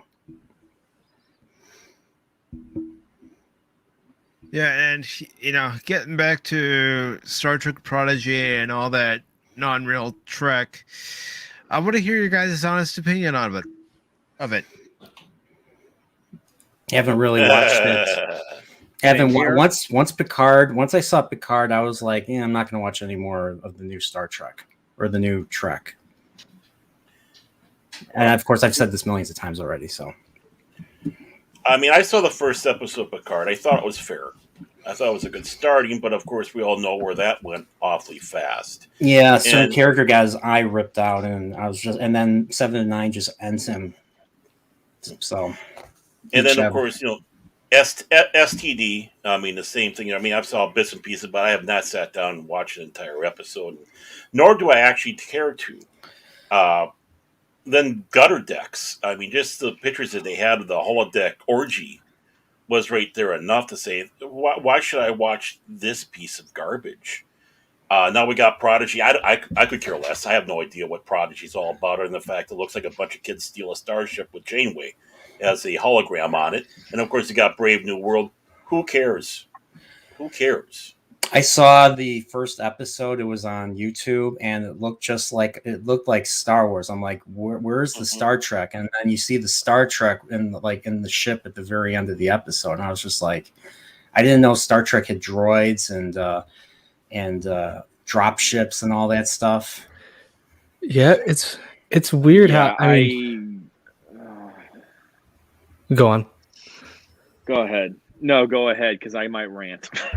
Oh, okay. I was gonna say it's weird how like it feels like Alex Kurtzman was just a big Star Wars fan, but JJ beat him to it. So it's like, well, I guess I'll do my Star Wars with Star Trek instead. It's funny because then you got JJ who probably hasn't watched a Star Wars in his life, but Well, like I said earlier, like, you know, there was barely any barely any handing of the torch between the writers of, you know, the Berman era, which was, you know, Next Generation, the Enterprise. And then when the 2009, you know, reboot came out, I mean, it was just basically a brand new team. You know, it was Bad Robot's team. It was, you know, Kurtzman, Roberto Orci, obviously J.J. Abrams and Brian Burke, and whoever else was on the production team. They just took over and they decided to turn Star Trek into an action, really fast-paced action sci-fi adventure. Like they're trying to make it like Star Wars. They're trying to make it like Indiana Jones. And especially with all the running and stuff, like they're running away from bad guys left and right and stuff. I mean, there's very little connection between, you know, the previous era and this era. And when Discovery, you know, when Joe Menosky, one of the writers of, you know, Next Generation, you know, was on, he ended up leaving to go to the Orville. So the Orville is actually more of the handing of the torch of the ideas of, you know, Star Trek, instead of, you know, all the new Trek shows, which are completely disconnected. Hence why people call it fake Trek, and I think it's accurate. Yeah, I mean, as somebody who has seen 3 seasons of Discovery, I saw the first few episodes of Lower Decks, and I saw Picard. None of this is Trek. None of it at all, especially Discovery. Like, Picard is its own animal, but even Discovery, which is supposed to be before the 5-year mission of Kirk. I mean, Pike is still captain of the Enterprise. And just seeing, what they have Klingon birds of prey that look like something out of like a sci-fi vampire movie. Like, that's how they look. Like something, I honestly expected like vampires in like armored, like, suits to come out of a bird of prey, because that's just how they look. They don't resemble anything Klingon. And you can tell in season 2 when the new chancellor says, we're gonna, you know, no more houses building their own types and designs, we're gonna have a unified design. And that's where you see the D7-esque look ship finally come out. That's where the D7s are of course it's so convoluted. They have the D7 where it looks gaudy, and then they redesign the D7 as a unified Klingon vessel. It's a Klingon Empire vessel. It's not a house vessel. It's a Klingon Empire vessel. And I'm just like, you're trying to introduce something that already exists. The D7 already exists. What are you gonna do? Destroy all your old ships and whatnot? You're just now introducing a new class. And as we know in Trek, ships don't happen overnight. They take a while, especially a brand new class, to be built in any large quantity. Which is funny, because in the big battle at the end of season 2, you see like 3 or 4 D7s come out of warp and begin opening fire on the Section 31 ships. And it's like, you built how many of these ships already? Like, how many more do you have lying in wait? Here's 4 already. Like, it's a joke. This is not Trek. This is people trying to take something like Trek, make it their own thing, and say, oh no, this is Trek. No, it's not. This is a bastardization of a franchise that is beloved by millions all over the globe. And again, like Star Wars, like I said earlier, it's passed on from generation to generation. And you have spat on it, crushed its face into the ground, and said, it's okay, it'll recover. No, it won't. Well, it's not going to recover with what you keep doing to it. It was I liked how Red Letter Media compared it to, like, you know, like your father, your grandfather built like this, you know, intricate, exquisite model set, you know, put a lot of time and effort into the detail, and then your I'm gonna swear, your asshole son, you know, just trashed it and spilled beer all over it. and that's Oh my basically God, that's nerd. New Trek. Oh my God, nerd! You swore on my channel. You know how that's not allowed. Oh my God. I'm sorry, Mike. I'm- I'll do better. I'll do better. I've gotta put you on a timeout now. I'm All right. kidding, brother. I'm I'm sorry. kidding. In the No, corner. I deserve it. No, I deserve it. Yeah, please. I was gonna Please. say if swearing's not allowed, then what was I doing? All the other streams. Oh, I'm sorry. I was just not paying attention. Just kidding. Well, No. I mean, it also flies in the face of already established. I mean, Enterprise is supposed to take place before Discovery, and we already had a well-established Klingon history in ships going on at that time. So, I mean, it's like they, again, I think Woopah said, and all of us have kind of said it, no one knows anything about Star Trek. They just come in there. They look JJ at the showing wiki. us- They look Yeah, at the they look- wiki really quickly, and then, oh, hey, we know everything. Mm-hmm. Right. And J.J. Abrams saw Star Trek 2 once, and he thought, oh, yeah, I'll just use this for my entire memberberry Star Trek experience. Well, also, I mean, let's look at it this way. The only faction we ever knew that could build ships at an impressive rate was the Dominion. Yeah, they keep I mean- breeding their workers and their soldiers. I mean, Yeah. how do you beat that? The Federation couldn't. They had to enlist the help of the Klingons after the Klingons got their asses whooped. And the then even Romulans. that wasn't good enough. 'Cause, Then they had the lie and get the they had the lie and get the Romulans involved. It's a fake. yeah. Well, I mean, because when the Cardassians first turn in the final battle, I guess you could say the part 1 battle of the Battle of Cardassia. They're talking. You see the Admiral, Martok, and Cisco there, and they're all having their kind of conference. And they're like, well, maybe we should just, keep them cornered at Cardassia and just keep them there and starve them out, basically. And then the comment is made that they can, but they'll still be able to make ships. And then Martok says, yes, they have shown the capability of producing ships at an exceptional rate. So the insinuation is that, oh, yeah, we can hold them there for now. But how long till they rebuild a fleet with enough firepower to break through our line?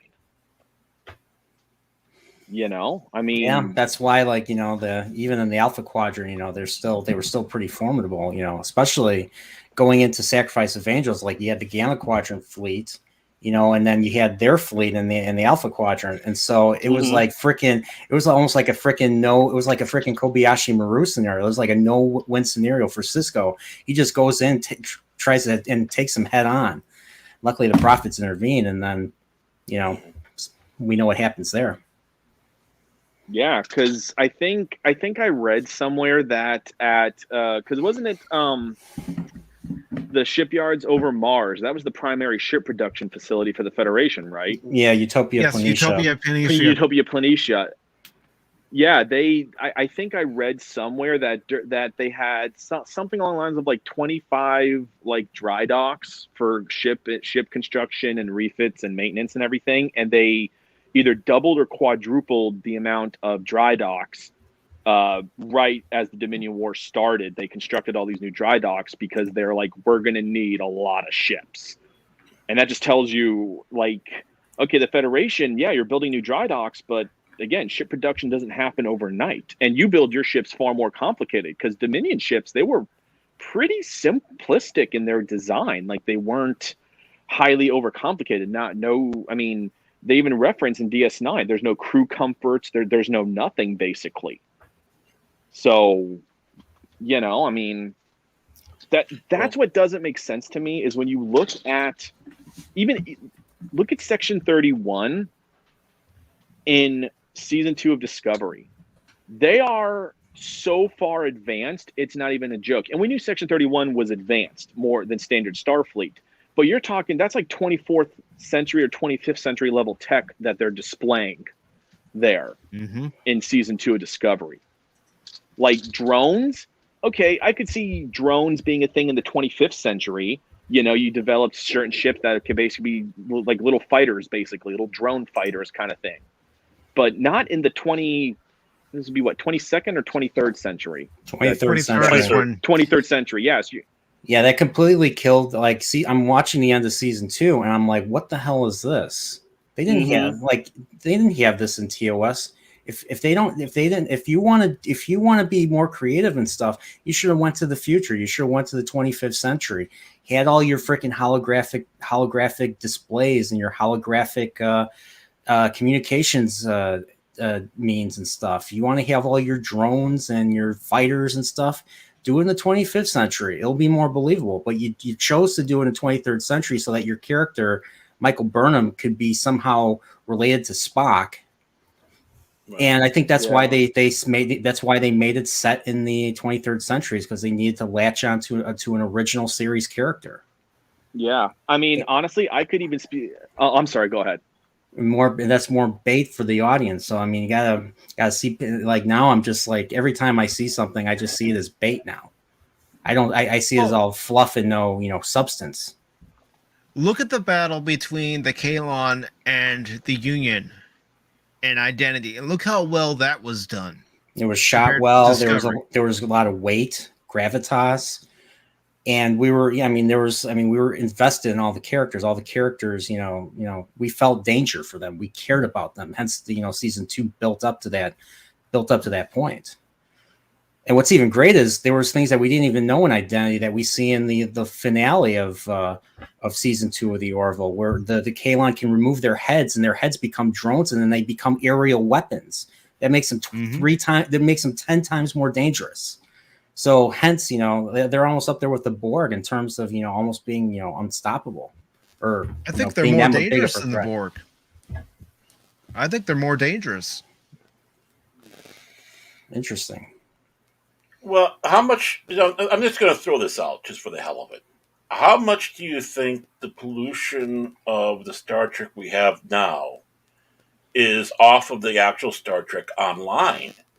Because all Star Trek Online is battle, battle, battle. You're in the middle of a war. They don't really have anything where you can actually go out and do searching for new life and new explorations. It's like, okay, we have the Federation Klingon War, and then we have the Romulan strife going on. We have, of course, the things that are going on with Cardassia over there. It's all battle. It's all wars.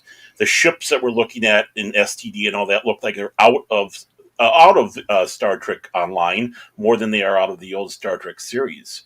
And be honest, the Countdown comic book series, the 4-issue series that they had leading up to the movie, the Jar Jar movie, I actually got the little omnibus one they had at one of the Scholastic School Fairs for a very cheap price. The only reason why I picked it up, oddly enough, is written by Ori and Kurtzman. And I read through it. It's like, well, this is actually a pretty decent Star Trek story. What the hell happened? But this is more of a good story leading up to a Star Trek Online than it is actually going to the 2009 movie that was done by JJ. So how much do you think is the fact that, I play Star Trek Online? This is just like Star Trek Online. They even now have they have Star Trek Discovery now in Star Trek Online, so it's even more so that way. Well, see, that's the thing. They're focusing more on the Alex Kurtzman content for Discovery and for Picard in Star Trek Online than what they could still draw from that we saw in the original series, Next Gen, DS9, Voyager, and Enterprise. Mm-hmm.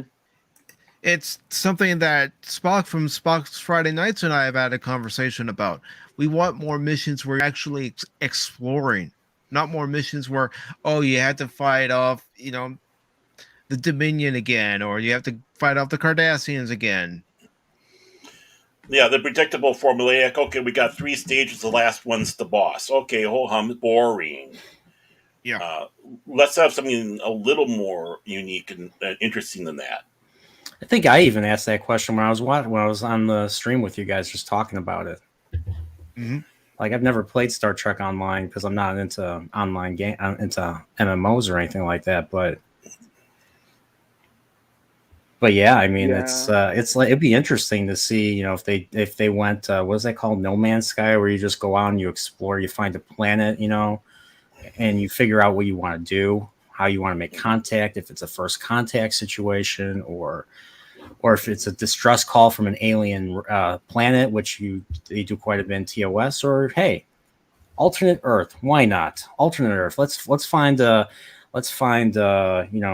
Persian Empire ruled planet, or a planet ruled by Soviets or something. You know, something like that. I miss that.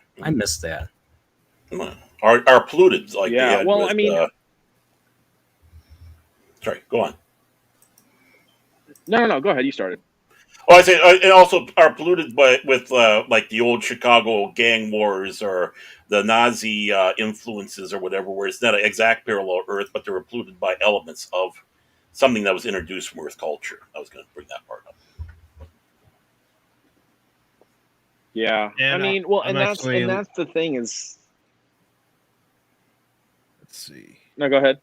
Keep talking, guys. I'm actually looking for something to show on stream. Oh, okay. Yeah, I mean, well, and that's the thing is like, you know, like when I was talking about how like everything is so advanced, and what Nerdporeal was saying, kind of play off of what he was saying, when it like going back to Discovery, I could even see if the spore drive were an answer, because remember they had the quantum slipstream, and let's say that they couldn't get that technology working. Let's just say for some reason they couldn't replicate it. So what if they're like, okay, we need a new way, because we're still licking our wounds from the Dominion War. We need to be able to get, you know, a fleet of ships to a battle zone or to the front lines ASAP. Okay, let's come up with let's find a new faster than light method. Okay, let's try these spores. The spore network we have found, you know, we've discovered. Again, the spore network I wouldn't have issue with if it was like 25th century, because your Starfleet is much more advanced. I mean, they're creating micro wormholes to communicate with the Delta Quadrant in Voyager. So to say that they couldn't find this unseen network of the mycelium network, okay, it's a little bit more plausible. I could see that. The spore drive being an answer to having the urge to get ships to the battlefield faster because of the result of the Dominion War.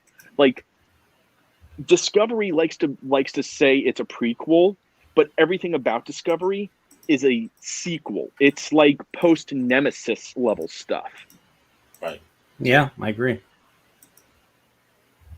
mean, Star Trek doesn't even.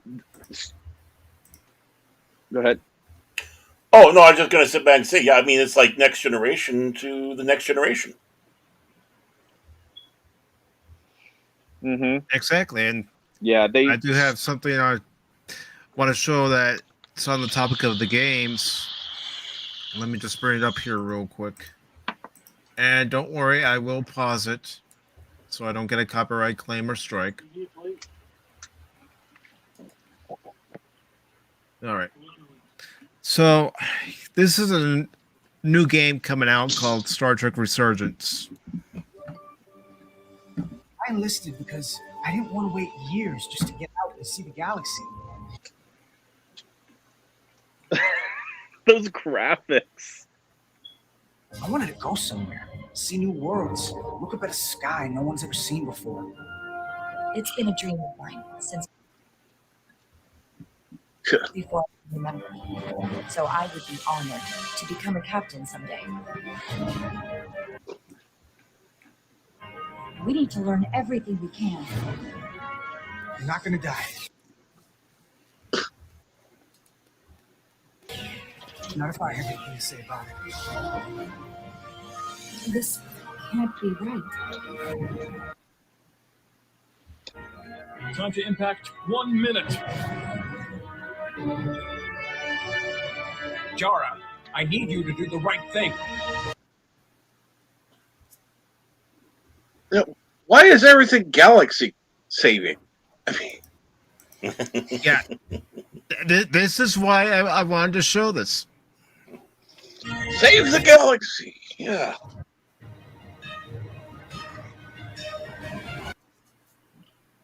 The fate of the negotiations, the interests of the Federation, and the prospect for peace may very well depend on it.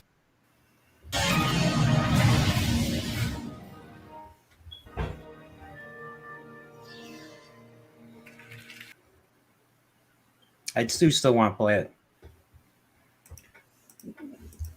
Notice they're putting it in like DS9 type category era. Mm-hmm. Yep. But again, like Captain Trek said, Why does everything have to be galaxy saving?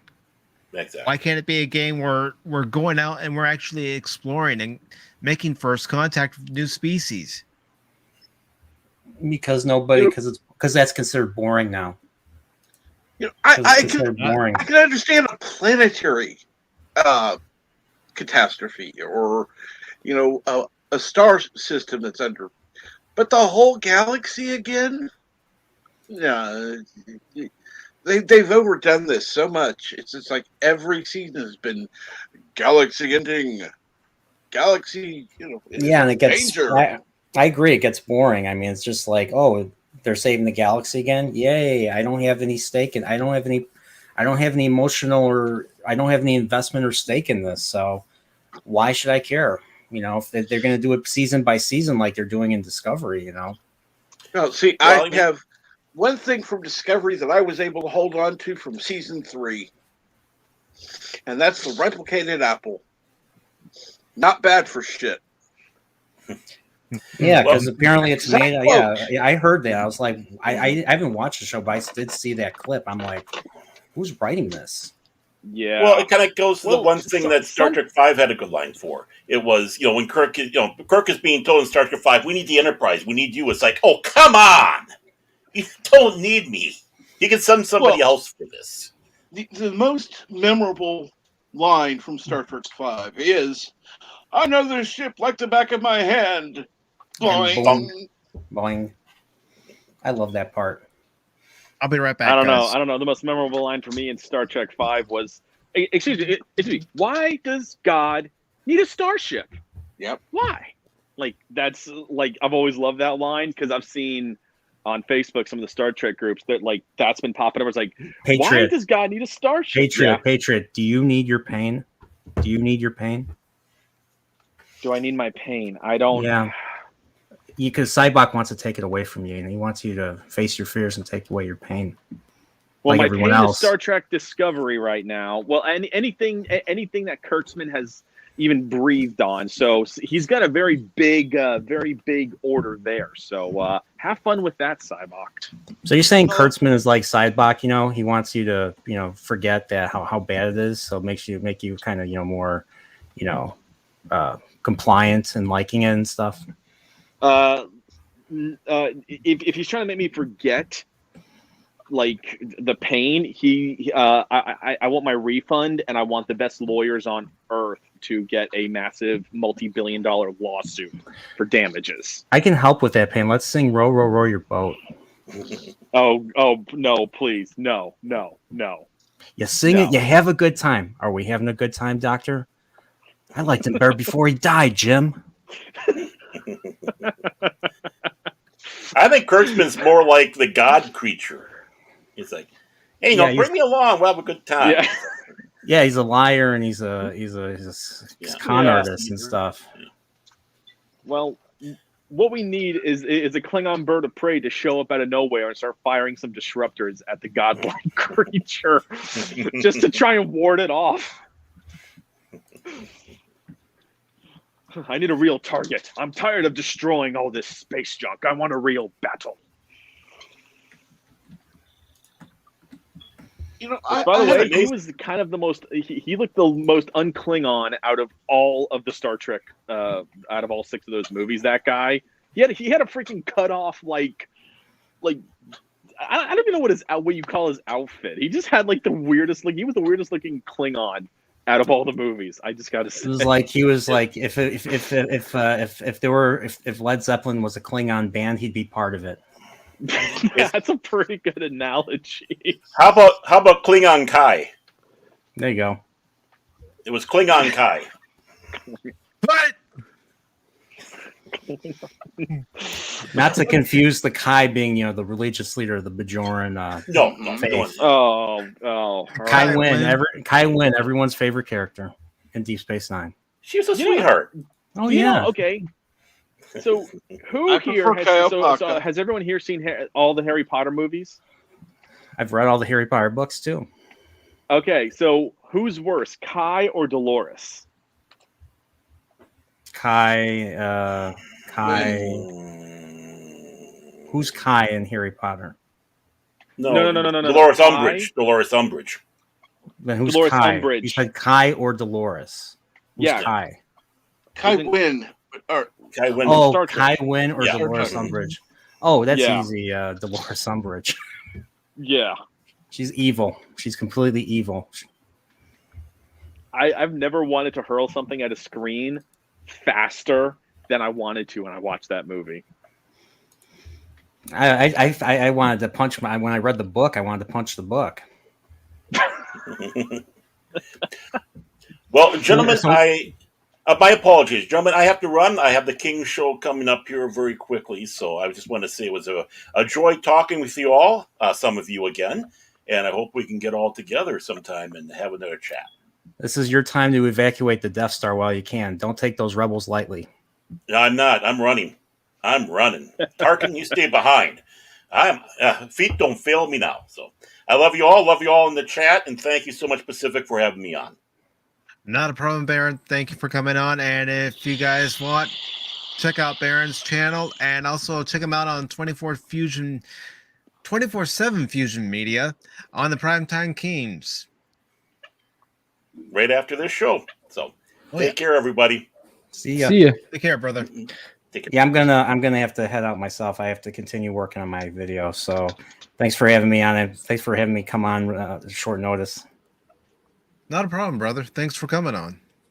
No problem. I'll see you Tuesday. See you Tuesday. More season 1. Yay!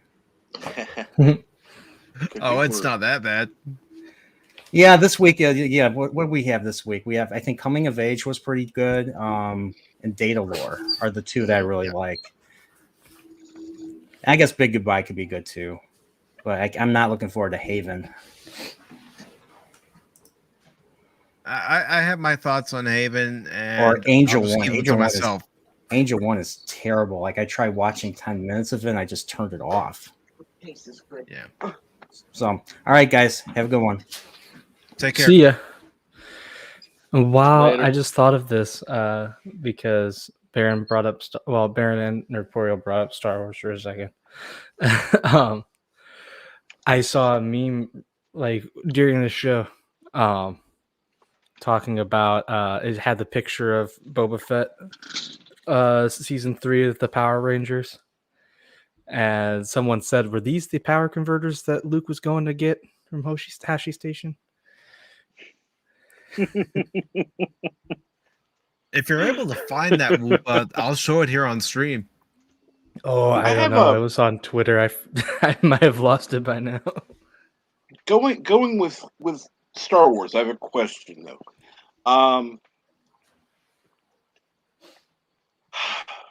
I think I had a thought when we were talking about this earlier. A lot of people have called, excuse me, the sequel trilogy bad fan fiction. Would you say that J.J. Abrams sees himself in the character of Rey? I could see it. I Between him and Kathleen Kennedy, I can see it between the two of them. Mm-hmm. It's possible. Possibly. I mean, it's Rey is such a terribly written character through, and I'm talking if you take her through all 3 movies. She's so terribly written. It's like I don't even know. Like I mean, because JJ did good stuff in the past as well. I'm not saying everything he's done is good, but he's done some good stuff. So it's like I don't know. I can't honestly answer that. I just don't know.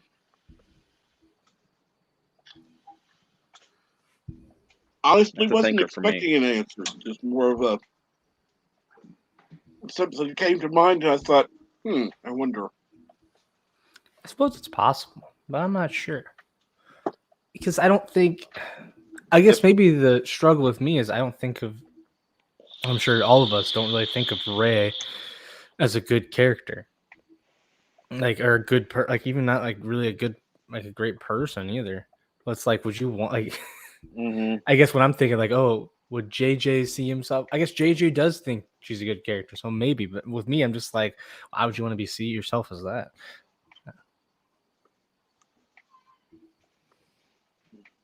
Yeah, I mean, honestly, I it would be more believable if Kathleen Kennedy went up to JJ and said, "I want you to write a Star Wars character as if it were me."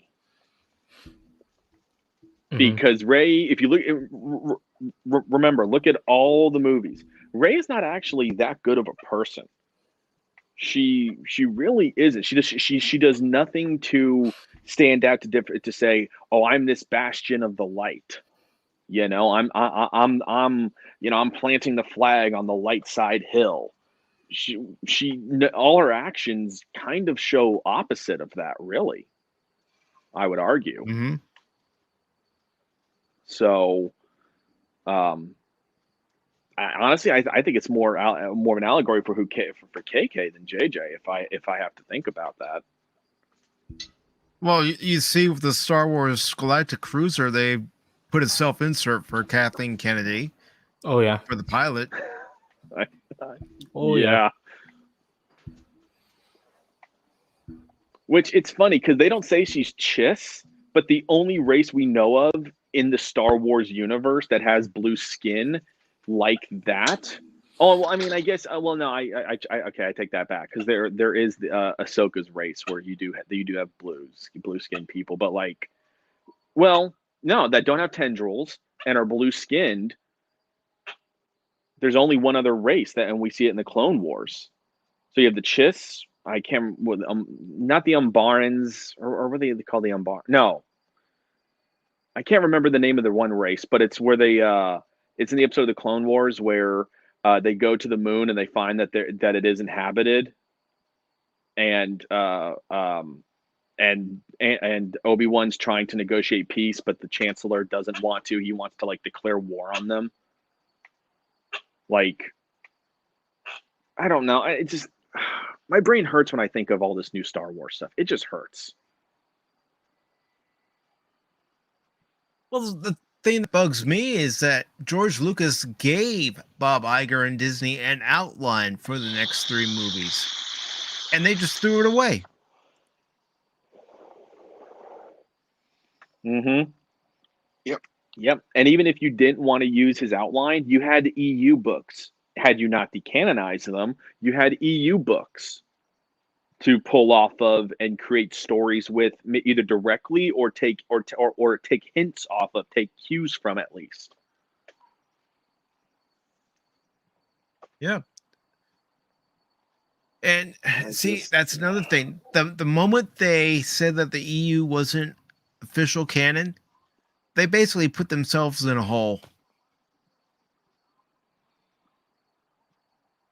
Mm-hmm. Just my opinion. Yeah.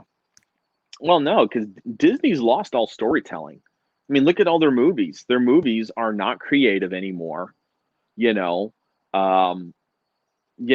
supposedly a Disney movie out there. I don't know if it's a Pixar movie. It's called like Encanto or something like that. The only reason why I heard about this is because this one girl on TikTok said, "I've seen this movie like 10 times while I was sick," and I'm like, wait, Disney came out with an animated movie that people like? When did this go into theaters? Like, what? I never heard of this movie. Like, they've lost all storytelling because it's either live actions or movies that go so deep under the radar, you never hear about them. I mean, Disney movies were like the thing you'd go to theaters for, whether it was a Pixar animated or a non-Pixar movie. Disney movies, like, oh my gosh, another Disney movie. Now it's like, it's another Disney movie. Like, you don't care anymore.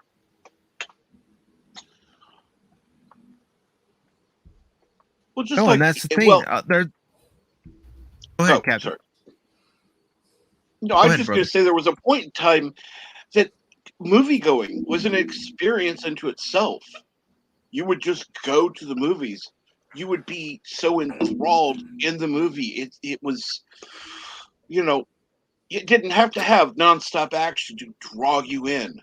And now it's gotten to the point where you've got people that are on their cell phones because they can't focus through the slow parts. How you doing, guys? Yeah. Doing good, Felix. How are you, sir?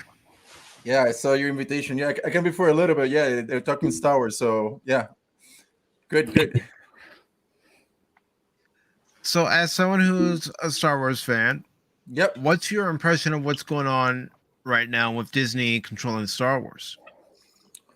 Yeah, it's a difficult situation, like I grew up with the OT, the original trilogy. So I'm an OT guy, but I'm very open to, the different other Star Wars. I love Rogue One, right? Rogue One for me was it was not a necessity, but it added to the really, to the whole lore. It added some little question, blank spots there, and I like it. I think from the Disney side of thing, I think that's my favorite movie. They kept a little, a lot of the original, stuff. Yeah, it's a difficult question, Pacific. As you know, we have been in different streams, different channels. It's like people have different tastes in terms of what they like or not like. Like right now, the Book of Boba for me. It has been tough too in certain spots because I saw Boba in a different way when he was in the OT. He only was around 6 minutes. It was 6 minutes around, and he basically had little or no dialogue at all. So, but just the presence and all that. So I hope that in the upcoming episodes we get a little bit of that. So yeah, in terms of the sequels trilogies, it's a tough spot, Pacific. It's just for me, it's heart wrenching some of the stuff that happened, especially what happened with Luke. And but let's see what happens because there's a lot of possibilities. I have a lot of hope in the world between worlds. That's my hope. Let's see what happens with that. That could change things too, but it could be that it doesn't happen. So it will be really interesting in the next couple of months what happens with Star Wars. So yeah, because it's definitely a wait and see type of situation. Yeah, in a way, yeah, because you don't know what's gonna happen. Like right now, I don't know if any of the other panelists have seen the Book of Boba, or what are their opinions about it is. But like for me right now, as a 3 episodes, I have a 6 out of 10. But that's me, my opinion. I know that some people love like certain episodes more than others, and it's funny because some population of the people who like 1 and 3 don't like 2. And the people who like number 2, episode 2, don't like 1 and 3, and that's a very interesting thing happening. So I don't know why, but yeah. I haven't even watched it, which I think is crazy because I remember growing up. That's what, and I don't even know if they still talk about Star Wars in schools at this point. But we'd always talk about it in school, and Boba Fett was the guy. All the kids were like, oh, I heard this, I heard that. Man, it'd be so cool to learn more about Boba Fett. And now, after everything that's happened, like if you told me, 10 years ago, oh, hey, there's going to be a Book of Boba Fett, there's going to get a Boba Fett show, I'd be like, dude, awesome. Now you tell me there's a Boba Fett show, I'm like, yeah. Which I think that's just crazy that so much has happened now to the point to get me like that. Yeah. And the Book of Boba is they throwing a lot of stuff, and I think one of the most high complaints was the pacing. Some people don't like the pacing because it's too slow for what they wanted from the beginning, right? And yeah, it's understandable. Everybody has entitled to their own opinion about it, and they have been, as Pacific, there have been a little drama about it too. Like, it has been tough on certain channels, and because people when they don't hear what they like, they just start attacking people, and that's the bad part. You need to be open to different people opinions and respect what they think about that lore. Some they need to be understandable. How dare you say that? How dare Yeah, it's tough. Like how many years? It's like 40 plus years of lore, right? And you have different generations. You have people who actually were kids when they watched the original trilogy and they have their memories. There are people that grew up like I grew up. I was born 77, right? So I was a baby when that first Star Wars came out. So it took a couple of years for me to appreciate the content. But once I started consuming Star Wars, it became part of my life. It became part of my life. Star Wars is very important to me. For several reasons, because of my life. Actually, the I went on what I studied in college is because of Star Wars. Like everything revolve about it, and it's hard when you see something that you love so much be mistreated in instances, and that's the hard part. That I think, and I can also feel for our you guys Star Trek fans, because I think you have experienced this in a way the same thing. I'm not a super Star Trek fan, but I understand that you guys have been suffering from some of the similar situations, or even worse. And I don't want to bash Star Trek because but yes, it has been bad for our franchises. So it has been rough because yeah, I grew up a Star Trek fan first and then started to fall in love with Star Wars. So to see what's happened to Star Wars and Star Trek, it's depressing. It really sucks. Yeah, and then you see other franchises, and then that's something that I think Master Paul is gonna get tonight in his stream. It can be done properly, because Cobra Kai has done it, for the franchises for the Karate Kid. So I'm a Karate Kid fan. I grew up, I was an 80s kid, right? So for me, Karate Kid was really something that it was one of those 80s movies, like the other movie that I really liked from the 80s is Iron Eagle. And it's funny because in Cobra Kai, they actually advertise Iron Eagle as much as possible. So if you haven't seen Cobra Kai, you're gonna notice that they take everything that is 80s and they make sure that they do the most respect, and they introduce that 80s lore into the new generation. And I wish that has been done in other franchises. That same way of care, for the characters, respecting the original lore. You have the different characters, the original characters. You have and they make sure that they don't overpower the new characters, and the new characters don't overpower the original characters, but they respect the original characters, and they put it's, I don't know if you guys have seen Cobra Kai, but if you haven't, you should take a look on how a franchise can be revitalized properly. It's amazing. Like my son and me, we have watched that Cobra Kai series already 3 times from start to finish, and I don't get tired of it, because it's very pleasant to watch somebody taking care of your characters. And I highly recommend to you guys if you haven't seen it fully, and it's a great series. So Pacific, I don't know what you think about Cobra Kai, but I think yeah, I love it. I watched season 1 when it came onto Netflix, and from episode 1 all the way to the end of the season, I was hooked. Yes, and the reason why I'm hooked is because it pays respect to the characters, and it pays respect to what came before, and it adds new layers to the story. Yes, exactly. You got it right. That's what they doing it. Even I finding so many Star Wars Easter eggs there, and they do it I think they're doing this on purpose.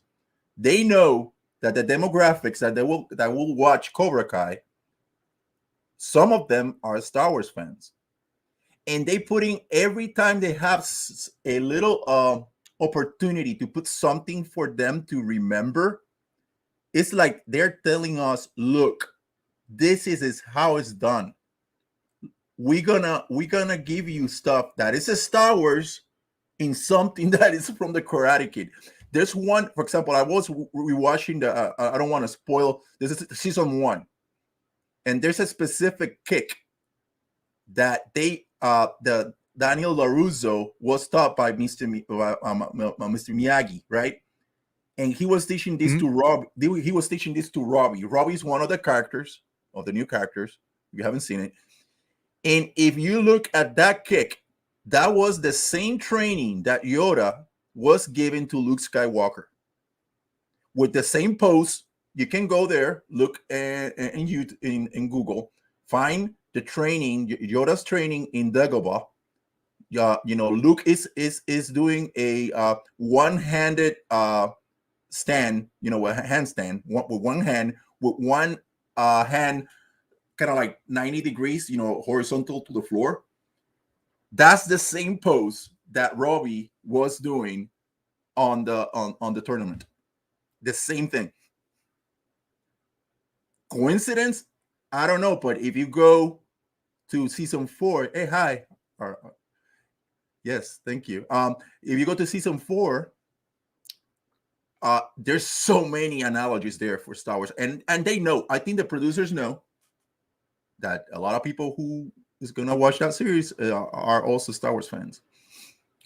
So Woopah, have you seen the series Cobra Kai?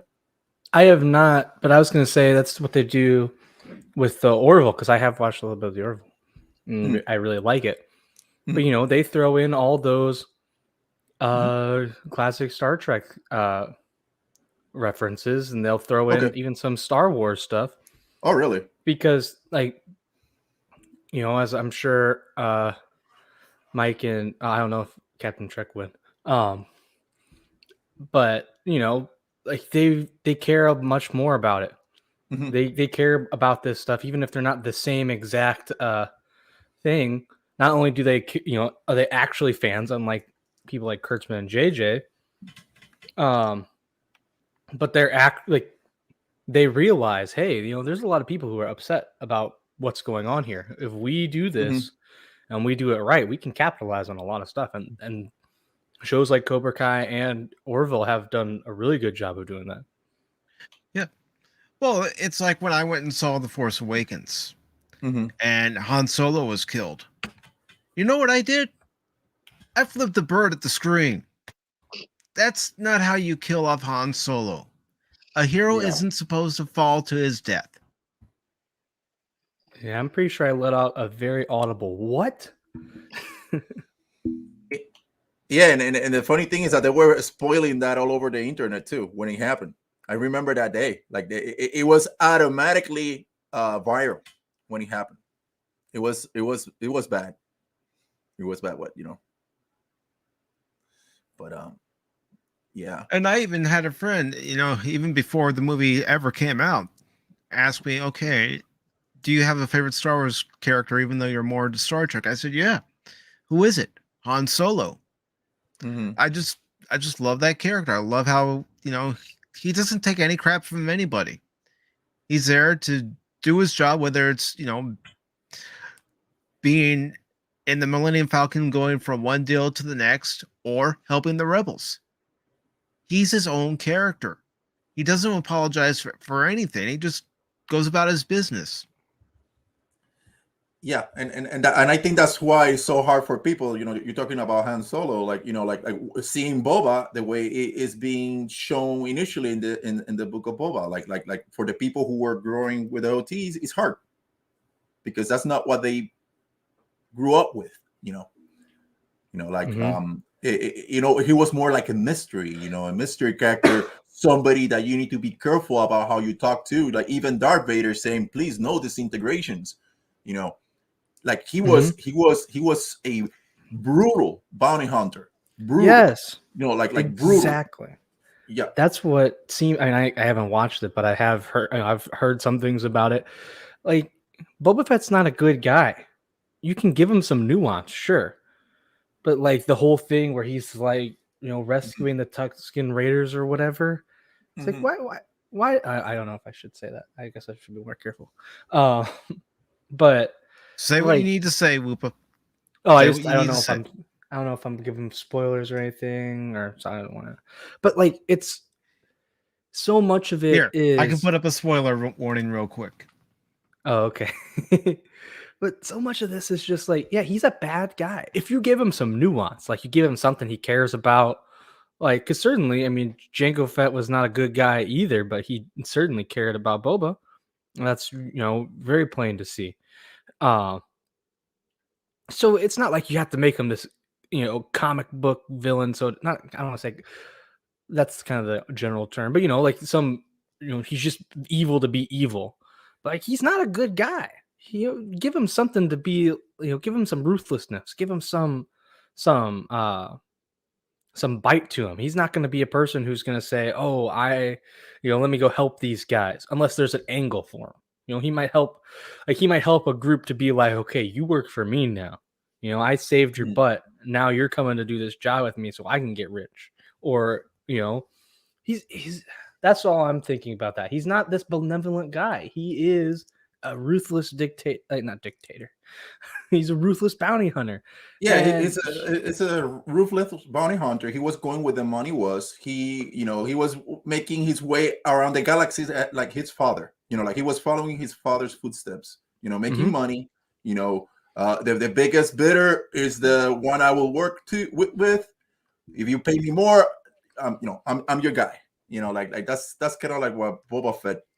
What was the mentality now? And this is the thing. It looks like now in canon, Boba Fett had an experience.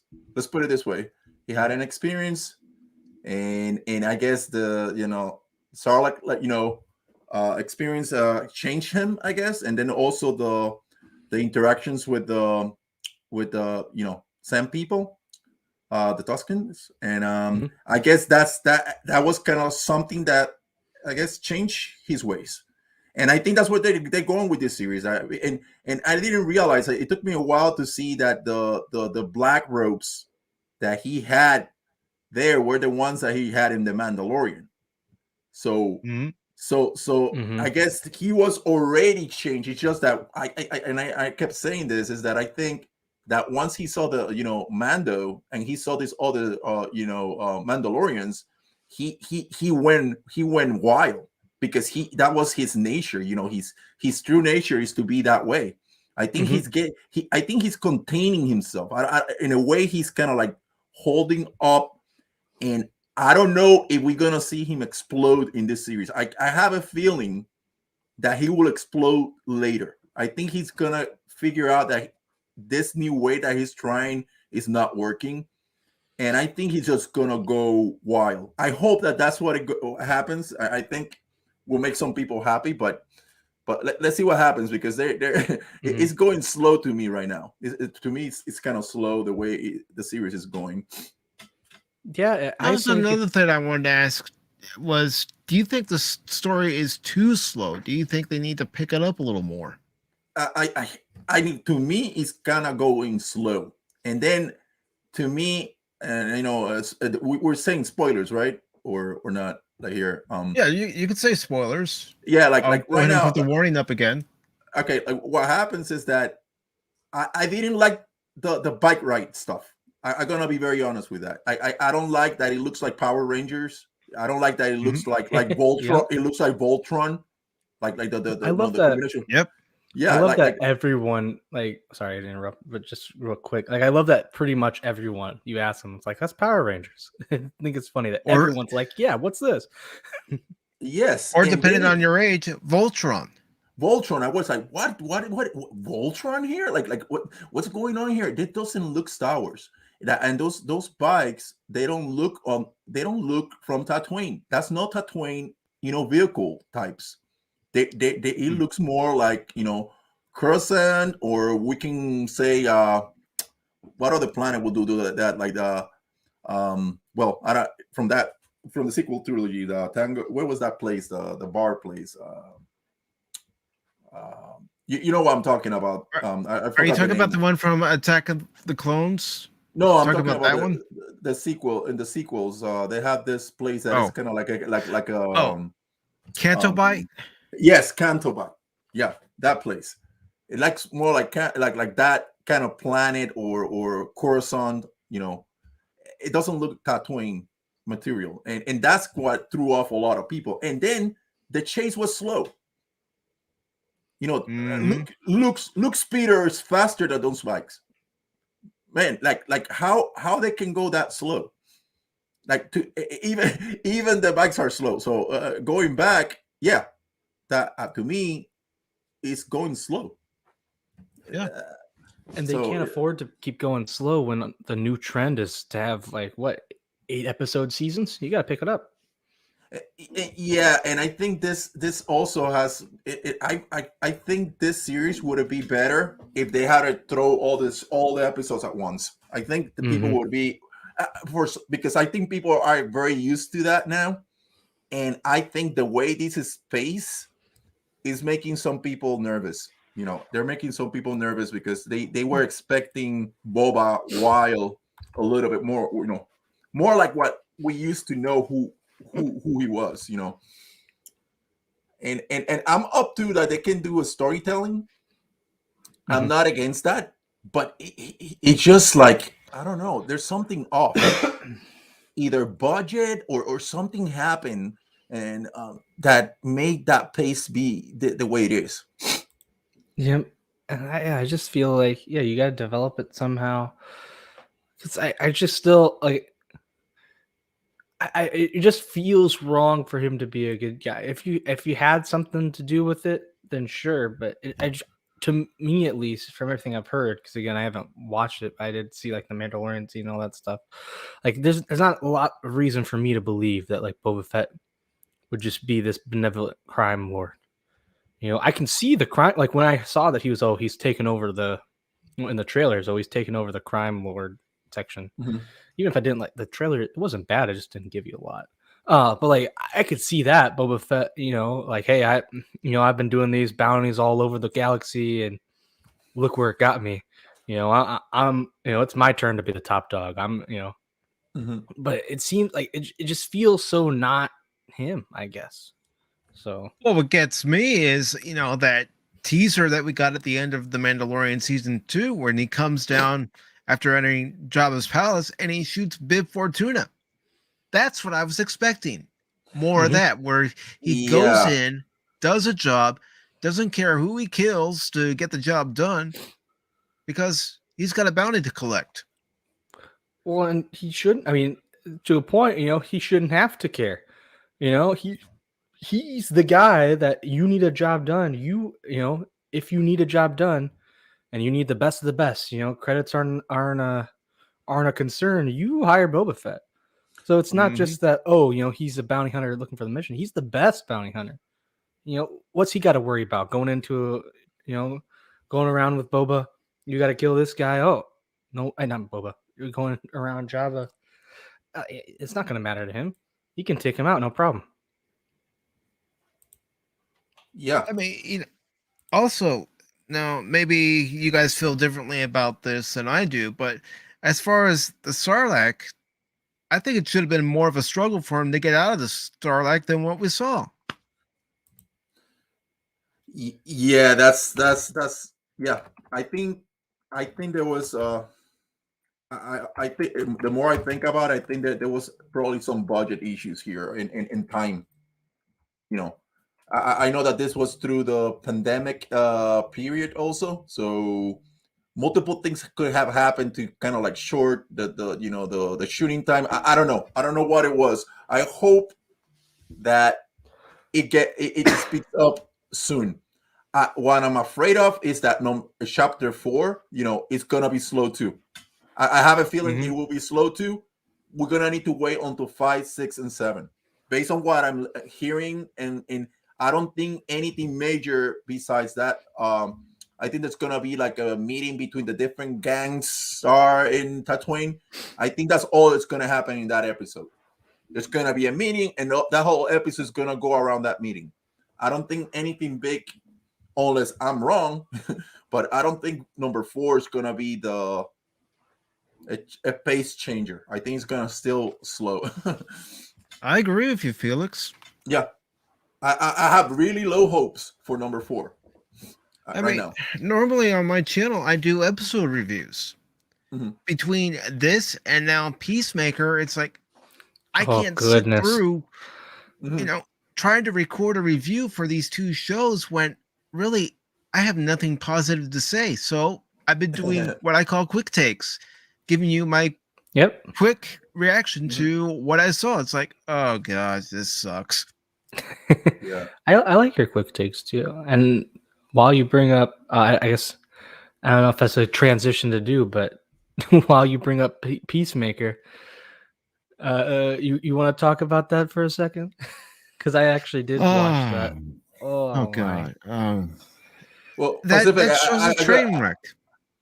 I need to head out. I wanted to like go through the Star Wars part, but yes, I heard about Peacemaker. I need to see it. Do you recommend it or not?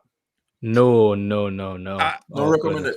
So, I don't recommend it, but if you want to watch it and you have a different opinion, that's perfectly fine. We could always have a discussion about it. And okay, no problem. Yeah, thanks, guys. Thanks, Pacific.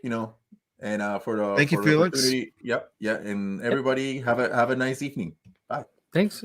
You too, brother. Bye. See you. And then there were 2. Oh. Yes. So I've watched the first episode. I tried watching the second episode. I haven't done a quick take on it yet, but I did not. This show was rough. I don't think I'm gonna watch any more episodes after this. I don't think I even finished the first one. Maybe I walked out. Eventually, I'm like, I'm going. Because I was watching it with. Oh, sorry. Hey, Spock. Hey. Hell, Spock. How's it going? It's going well. It's going all right. We've had a wide variety of discussions, and we were just talking about Boba Fett, and Woopah and I were starting to talk about Peacemaker. I don't know if you've seen that or if you have any desire to see it. I've heard some good things actually about the first episode. That's super entertaining, so I'm gonna definitely give it a watch. Because to be honest, I'm not a big fan of John Cena's acting, but I feel like this one might suit him. So we'll see how it goes. I will say I think he was the best part of this show. I don't know if that's a big compliment though. I was going to say, speaking as someone who used to watch him in wrestling and who was never a big fan of his, maybe that's why I'm not able to get into this show. Because I was never impressed with his wrestling character. He's got his acting career so far has been deadpan comedy pretty much, and I think he does it well. And I think that he did this. Like when I think about what I could deal with, I guess it was mostly John Cena. I think he put together a pretty good performance for what the character was supposed to be. Sometimes I didn't like what the character was, but I think he did a good job of portraying that character. If that makes any sense. Yeah, this feels like I feel like superheroes, if that makes sense, are more his thing. Since he's been a wrestler, he's got that mentality of dominating. I think definitely a superhero is more of a fitting role for him than I'd say serious kind of roles compared to like roles that Robin Williams have taken or Matt Damon or any of those kinds of serious movies. I don't think those are really for him. When I saw that comedy, what was it called, with Will Ferrell, Daddy's Home or something, I think. Oh yeah. I don't know. That's whenever I think about him, I think of that movie and how silly it was. But I saw the trailer for this first episode. It looks good. It actually looks pretty funny too. Well, I tell you what, brother. If you're willing, one of these days we can watch that first episode and you can give me your take. Yeah, definitely. Count me in. That's the thing about me is I'm willing to hear someone else's point of view when it comes to these things that I don't like. Even if it's something I like and they don't like, I want to hear someone else's point of view. Maybe they'll bring up something that I didn't really consider when I was watching the episode or the movie, whatever it is. Yeah, and I heard you guys were also talking about the Boba Fett show in their recent episode. Oh, hold on a second.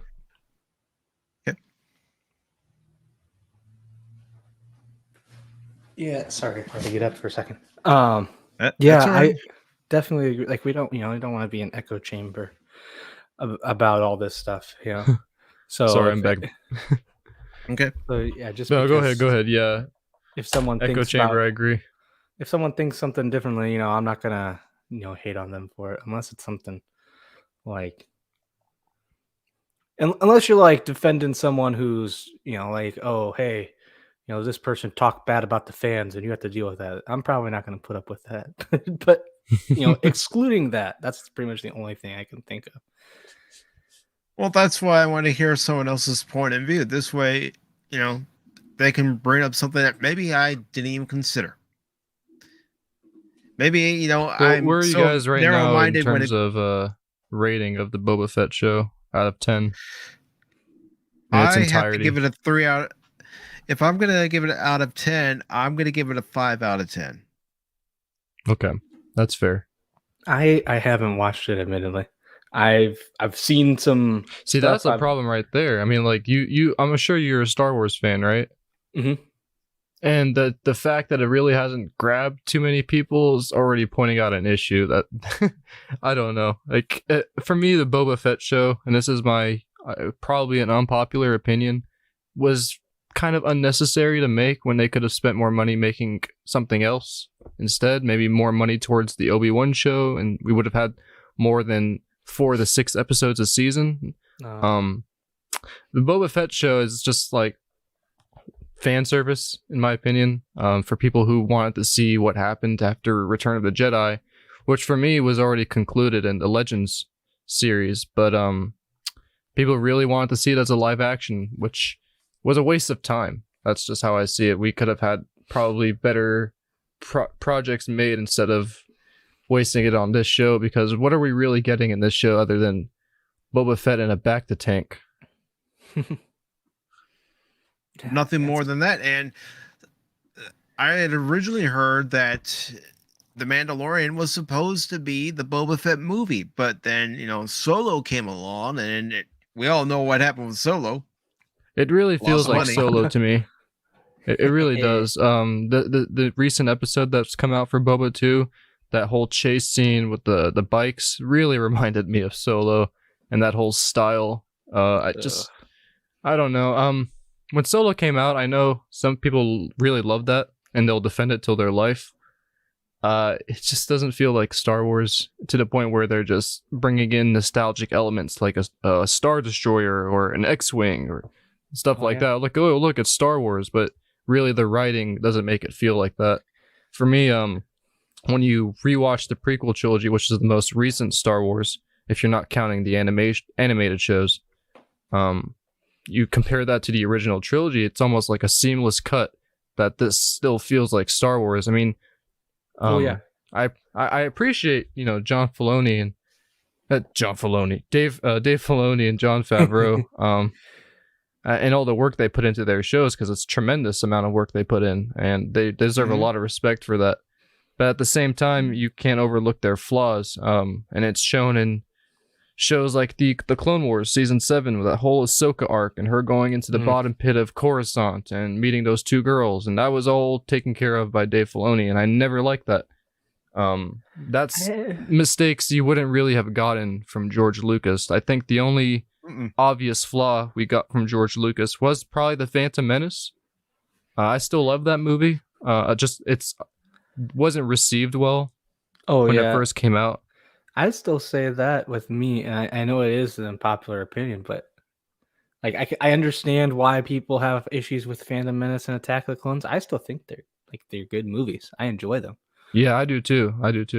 They say the writing wasn't good in the Phantom Menace, especially it felt more of a kids movie, and I can see that point of view, but to me it's still kind of serious in its own respect. Like, there's a lot more talking going on. Also, a lot of people really didn't like it because of the introduction of the midichlorians and that whole idea. I am not the biggest fan of the midichlorians. I don't hate it as a concept, but Like I guess like I don't like it, but it's not like it's not the worst thing for me, if that makes sense. Yeah. It's probably not one of my favorite ideas, sketched up as well.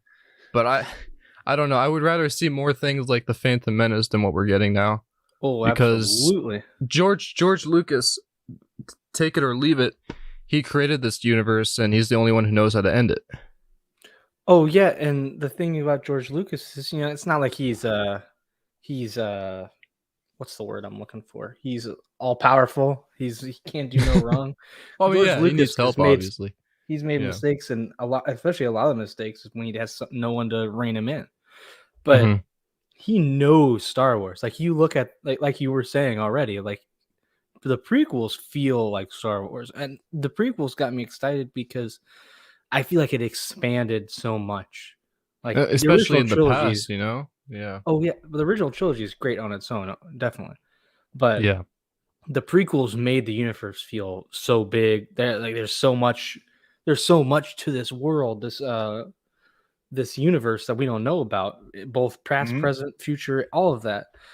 And that's not what you get with the sequel trilogy. It's like, man, hey, they made another Death Star. Hey, we're back on the same planet we were in the original trilogy. Hey, yeah, all the original people are back until we kill them off. But it's like, come on, guys. Like, how many? I don't know. It's just a lot of these current shows are just attracting towards younger audiences, so they can make more profit to make more shows rather than expanding our imagination of what the Star Wars universe is like. Because honestly, the sequel trilogy, kind of give us a horrible future of where all the shows are going to be leading up to, right? Because we can't escape that, right? And they don't offer any exploration. They just stay in the same sector of space. They're basically redoing A New Hope, just with different characters. So there's no true new storyline that they're really adding into that, rather than just, you could just say, plagiarizing the original trilogy and just changing it to their own likes. Yep. But plagiarizing the EU I don't know. Too.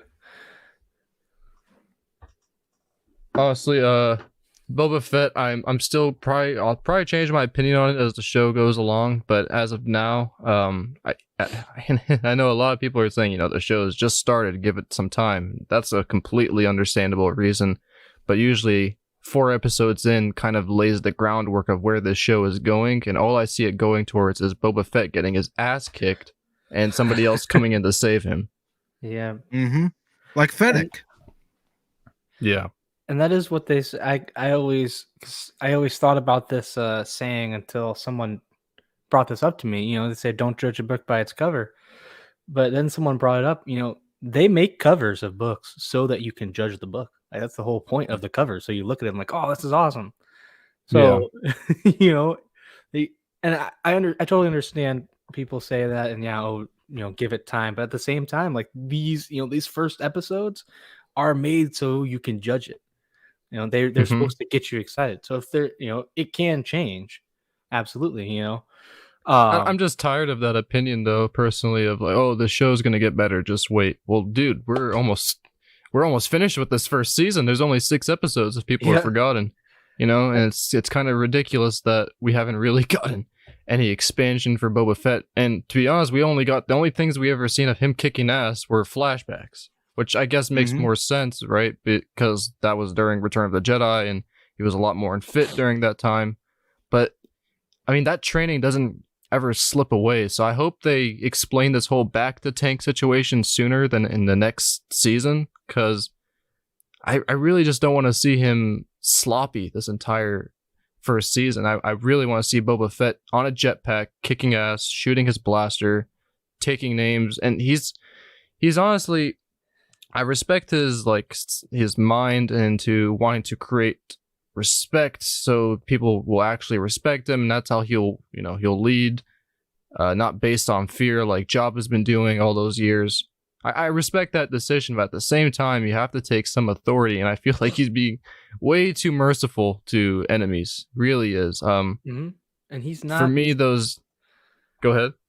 I would say he's not exactly the merciful type. If you look at him, You know, No, he's not. He just, you know, a lot of people say he's not a bad guy. That's true. I mean, I don't want to get too deep into this whole topic, but you know, I personally see somebody who looks towards money as their main goal, and if it doesn't matter that innocents die, I see that as an enemy. I kind of see that as a villainous arc, especially for Boba Fett when he sided with the Empire and he didn't care how many worlds would blow up in the process, just as long as he got his pay. And that greed can kind of lead to a villainous arc. Right. It's not like he's just bad off principle, but if you have you know, if your morals can be bought, then how moral are you really? Exactly. Yeah. So I don't know. They're twisting his character. They're not there. This show to me is just, especially this 4th episode, kind of made it definitively clear that Boba Fett's going to need a lot of help from companions, and those companions are going to be the main merchandise of the show, especially the Tatooine native, the girl who helps him out of nowhere. She somehow knows acrobatics. She can do crazy tricks with her scooter and land on top of it. I mean, that was a cool scene, but why couldn't they all do that? It doesn't belong on Tatooine. No, yeah. I don't know. It's just a very obvious progression of Disney wanting to make a female character. And I'm not saying it's bad to have female characters. I appreciate a lot of good ones. But with this Disney agenda, it's almost like they're making it way too obvious that the main character that's going to keep saving Boba Fett in every tight situation is going to be this girl. Why can't it be the entire goddamn gang? Why does it just have to be her? I thought that guy with the cool prosthetic eyepiece could have done a little bit more than just driving on the side of a wall and ignoring it. That's just how I see it. You know what I was gonna do, Spock, after watching episode 3? I was gonna actually try and attempt to do an actual review of the episode, and I was gonna use my Blue Voice app and basically have a reference to the Borg, because that's what the guy with the eye patch reminded me of. That's what this scooter gang reminded me of. Oh, they're the Borg. Thanks. Mm-hmm. Star Wars meets Star Trek. He reminds me of, like, this was someone was bringing up. Actually, it might have been input. Now that since he's in the chat, but it's like it's a cyberpunk feeling. Yeah, it is. Like the it cool really genre, is. And that's not what I think about when I think of Star Wars. Star Wars, it's got some like futuristic kind of elements, but I would not call it cyberpunk. You know, that's not the genre I think of. That's not the look or like the style. That's honestly my favorite genre when it comes to books and, you know, TV shows and video games, what have you. Cyberpunk is a pretty cool dystopian future where things usually go bad, and it's become a lot more of a realistic sci-fi, but obviously with some unorthodox elements like cybernetic enhancements. I've always loved that story. But what I feel like some of it belongs, maybe some of it should be shown in Star Wars. It kind of makes sense for I don't know about planets like Tatooine, because when they said this gang who has a bunch of cybernetic enhancements and whatnot, I was like, well, that's kind of interesting for a place like Tatooine, considering how poor they are. And it's like they have a nearest Ripper dock around the corner helping them out, putting it. I don't know. I thought that was silly. That's something that should probably belong on Coruscant or Nar Shaddaa. I don't know too much about Tatooine. Tatooine is mainly like a port for aliens where they can, you know, people passing through, they just come there, refuel, have a beer, something, talk to the man in charge, get a tribute, just something that they use Tatooine as like a passing, like a pit stop. They don't actually just have a whole chain of businesses over there where they can, hey, come over here and we'll take your eye out and put a cybernetic enhanced one in here. I'm like, that's something that belongs in more of a higher class planet than Tatooine. That's just how I see it. Yeah, and my thing too with a lot of that is, like, I feel like with a lot of cyberpunk stuff, and I agree, I really like the genre as well, but cyberpunk as always feels like, you know, you're making these enhancements, you're improving your body through this electronics. I've never gotten that from Star Wars. They absolutely have, like, you can replace things, you know. How many robot hands do we have? Getting your hands cut off is kind of an issue in Star Wars. But like, it's never like, hey, let me remove my hand so I can get an improvement. It's, hey, I lost my hand, but they're able to give me a good replacement. That's to me, I don't know if that's for the same. Like, I've never thought of it as enhancements. It's that we have the technology so that if you lose your human part, we can replace you and you can still function. But it's not like, hey, people, you know, we're so technologically advanced that this is better than your human form. Yeah, like similar to what, you know, what happened with Luke and Anakin. They lost their hand and they just put a robot on. It didn't actually make them better at fighting. It just, you know, helped them fight still. No, that's something that I don't think belongs in Star Wars. Not the enhancements. The cybernetic part belongs in Star Wars, where they're able to replace limbs and stuff, because we've seen that since the 70s. But the whole I agree, the whole enhancements part, where, you know, they can perform better and have better agility, that doesn't really feel too much in the same universe. That's more of a, how should I say it? It belongs with a collective of machines. Yeah, belongs with the Borg. But Pacific has been assimilated. Oh no. You should do that every time, and then your profile picture gets all assimilated. Yeah. But hey, if I could figure out how to have that happen on stream, where the profile pic gets assimilated, I'd do it. But hey guys, I actually have to go. Dinner is about to be served, and I am hungry. Sounds all good. right. Well, but thanks for coming on, brother. Really appreciate it. Yeah, it's good chatting, man. If I can get a shout out, give a shout out, a shameless self plug, real quick.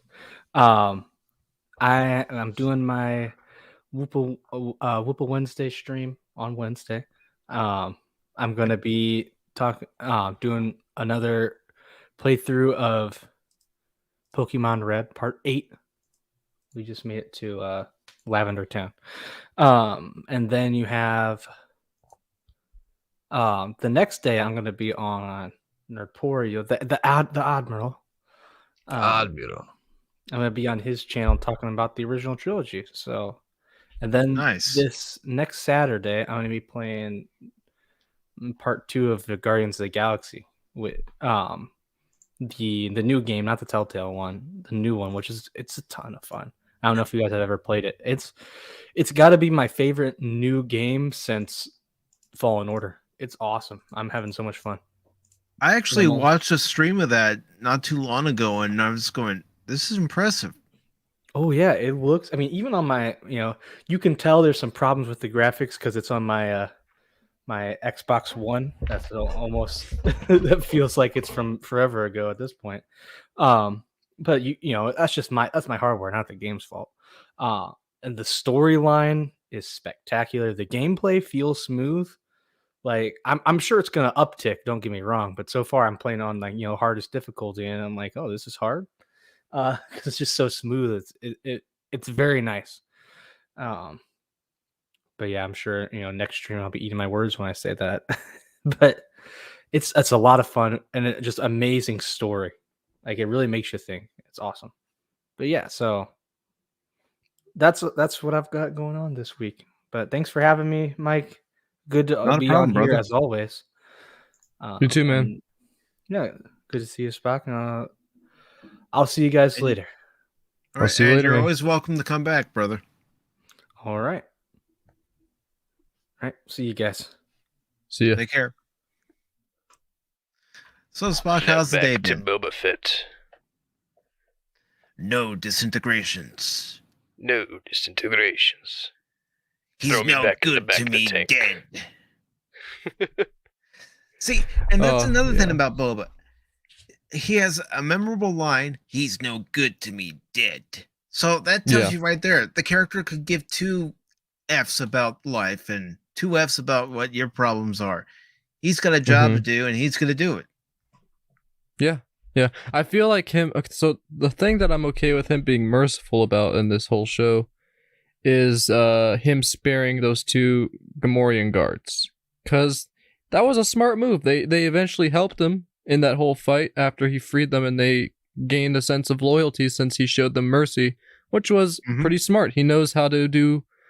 He pretty much knows how to do business. But when it came to that Wookiee, which I thought was awesome, I don't think it was a good idea for him to just suddenly infiltrate him and his back to tank and throw him out and start fighting. It was pretty cool to see him, the Wookiee just going at it, because it looked so real and probably the best looking Wookiee we've ever seen. Because the best I can think of, I really don't like Solo, so I'm putting that aside, was the prequel trilogy. And when we saw Chewie again with Yoda, I thought that looked pretty good. It was obviously a lot more CGI than usual. But this version that they threw on Boba Fett was all practical, and they probably threw some CGI on top of it to make it look a little bit more lifelike. And that's what you can see with the Trandoshans in this show too. They're doing the same technique, which is, I'm really happy with the design aspect and the whole aesthetic they're going with this show. It's technology is definitely better. I would say the graphics and the visual effects, it just looks great for this show. The music, not too big of a fan of. I feel it should be more of a John Williams touch. I mean, if they can't get John Williams on board, then okay, sure, that's fine. He's a pretty busy guy, I assume. There are plenty of composers out there who have heard John Williams, who can write music like John Williams. I mean, look at the Orville. Yeah, how many Bruce different Broughton, music riffs do that we... whole season 2, when they went to Kalon, you could hear the entire John Williams touch on his music, even though it wasn't John Williams. So they could have just done something like that. That's probably one of my favorite things about the prequel trilogy is the music they use, especially the droid march, which is my favorite one overall. That's some of the stuff we need, especially that whole scene where he's putting on his armor. Really took me out of it when I heard this trap music happening at the same time. Like, this is not Star Wars music. They're just trying to brand something completely different since Disney has bought it. I mean, what's the whole, like, what's the issue of just keeping, even though Disney bought Star Wars, you would still make a lot of money if you had kept George Lucas's original idea for it instead of trying to change it. So if you would have kept the orchestra element, if you would have kept the writing kind of elements, like the space opera, this show would have been way better. It would have been way better. And that goes for all of the Disney products besides Clone Wars. I think Clone Wars, the TV show, was the most Star Wars thing we've ever gotten from Disney. Really was. The worst thing we probably got from Disney, disputing the sequel trilogy, and we all know how bad that was. The Bad Batch. I really did not like that show because of their sense of retconning it. Especially during the Camino scene where we were supposed to see, instead of Camino being blown up, we were supposed to see the Kaminoan uprising like we saw in Battlefront 2 2005, the video game, which was an amazing storyline. Yeah, and the thing is, when the Bad Batch were introduced in those last few episodes of Season 7 of the Clone Wars, that's what I wanted to see. But that's not what we got. I mean, if people are wondering, Mike, why aren't you doing your full episode reviews? It's because what we're getting with shows like Peacemaker and Book of Boba Fett, I just can't put the words together. I can't focus long enough on giving you guys a proper review because to me, these shows aren't worth it. Yeah. I mean, I really felt for Coach and Nick with all the comments that they were all the backlash they were getting. Yeah. I really felt for them. I mean, I know that's part of being a YouTuber and everything. Yeah, but you have to just tune that stuff out, but I agree. Yeah. That was their opinion, and guess what? I felt the same way they did after I watched the episode. I'm going, yeah, I did too. The hell? I honestly think people are being a little, and those are probably just the Disney fans, honestly, but people are being way too generous with this show. Like, oh, be happy, you're getting a Boba Fett show. That's a very piss poor excuse for explaining what we're getting. I mean, I'd be happy with anything else besides this. I mean, sure, there's probably some diehard Boba Fett fans out there. Read Legends. If you don't want to read Legends, then I hate to say it, you're pretty lazy. Reading is probably one of the most fun things to do, especially if you're reading, if you love Star Wars, read Legends, because the whole story they give for Boba Fett beats what we're getting now. Like, it's not even a comparison. It's how bad the show is. But, you know, opinions might change. We're only 3 episodes in. We're just getting our 4th one on, you know, Wednesday. But honestly, am I going to expect anything different than we got in episode 3? Definitely not. We're going to see Boba Fett most likely in a back to tank again. We're most likely going to see more of those, you know, back to Fett. Yeah, that should be his new name. We're probably going to see more of the Rancor, which I thought was pretty cool. And forgive me, I always forget the guy's name who plays Machete, but it was cool to see him too. I think it's Danny Trejo. Yeah, Danny. It was interesting to see him in Star Wars, knowing all the other movies he's played in, but it was cool knowing that they had some A-list actors on here. So I hope we see more of that kind of stuff, you know, development with the Rancors. Here, to make it a little bit more simple for everyone watching, I'll put the show into simple pros and cons. The pros are very small, but we got some pros. And that is the history of Tatooine, learning more about it being a water world before it's an actual planet of sand. You know, it was actually really cool to learn that, and how much they talk about the history of the Tusken Raiders, and that they own the whole, pretty much they were the natural inhabitants like humans are with Earth. The Tusken Raiders were the natural inhabitants of Tatooine, and we still don't really know what they look like under the mask. So I hope they don't make it so that they're actually humans. I do hope that the Tusken Raiders are, you know, aliens, maybe similar to the Rhodians, you know, something around that. But I'm trying to think of another pro here. Forgive me. But here's the thing. Yeah. Do you really want to see what's under the mask of the Tusken Raiders? I don't. No, I don't need to. I don't need to. Yeah. Some things are better left a mystery. As a mystery. You don't have to know everything. No, that's the thing I'm saying, because like I think that's one of the cons actually, is I hope they don't explain the Tusken Raiders too much to where that entire mystery of them is just completely gone, because every time I'll rewatch the original trilogy, I'll just think of that, you know? I just, my only issue with the Tusken Raiders is I really hope they're not humans. I just really hope not, because that will just be really weird to me, you know? It makes more sense that they're just something else, a different species. But yeah, I mean, cons could go on a list, but I'll make it very brief. We're getting too much Disney writing, and that means we're getting too many characters who have no background but somehow can kick ass beyond belief. I feel like we got that with those cybernetic gang, where I'm sure they should be able to at least kick some type of ass. I'm not saying they're completely defenseless, but how is it possible to beat Boba Fett in a one-to-one fight more than he can? How is that possible? I mean, he just used his jetpack.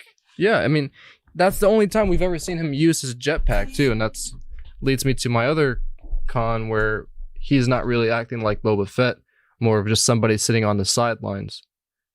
And input latency even brings up the fact that many would argue that for the big screen, Boba Fett's story should have been left a mystery. Yeah, it should have. Why not? And that's what Legends is for, because people were really curious to see what happened. Read the book. I mean, it's not canon, but it leads a pretty good story into what possibly have happened to him after the Sarlacc pit. But no, that's why this show was created, because people didn't want to read the book. They just wanted to see it live action and see the entire mystery get unveiled. people really don't understand Star Wars if they want to see every single mystery unveiled. Everything needs to be left. There's just so much stuff. The reason Star Wars is so good and has attracted so many people into hypothesizing and leading to speculations is because of how many mysteries were left thanks to George Lucas. And he did that on purpose. Now Disney is trying to unveil every single one of those mysteries unnecessarily, where the Tusken Raider should just be left alone. I don't really like the fact that they're teaching Boba how to fight. He should already know those kinds of moves. You know what I mean? Because it's basic melee combat. Obviously, they're using different weapons. You could say that, sure. But a weapon is a weapon in the end of the day to Boba Fett, especially if you're handing him a melee stick. The guy's going to know how to use it either way. Because probably one of my most disliked scenes in this entire show was when he was fighting that apprentice Tusken, and it was like in the middle of the night, and he was running away, and they caught up with him, and he was fighting like he was so inexperienced. And I understand he was dehydrated, but dehydration doesn't lead you to a loss of strategy. I'm sorry, it doesn't. I've been dehydrated, and I still can think things out. Obviously, he was way more dehydrated than any normal person should have been, because he was probably in the sand for 30 days, maybe less. Hold on. But yeah, I understand I'm back, exactly sorry. what you're saying, Spock. I mean, Yeah. In that chase scene where it's, the dead of night in Tatooine, but they're chasing after him, and he's fighting like he's never fought anyone before. It's like, no. Boba has all this experience that he learned from his time as a young child to now. He knows how to get out of situations. I'm taking so many things to account because, since we've had so many shows and, explanation on the clones a lot more. I mean, I'm putting Bad Batch nowhere near explanation of the clones because they just ruined it. But taking into effect of what we saw in the prequel trilogy and the Clone Wars, yes, Boba is not enhanced in any way. He's just a normal person like Jango Fett. But why was Jango Fett so good? Because he taught him the same things he was taught. He taught Boba all the things he was taught. And obviously he was just a little kid when he left.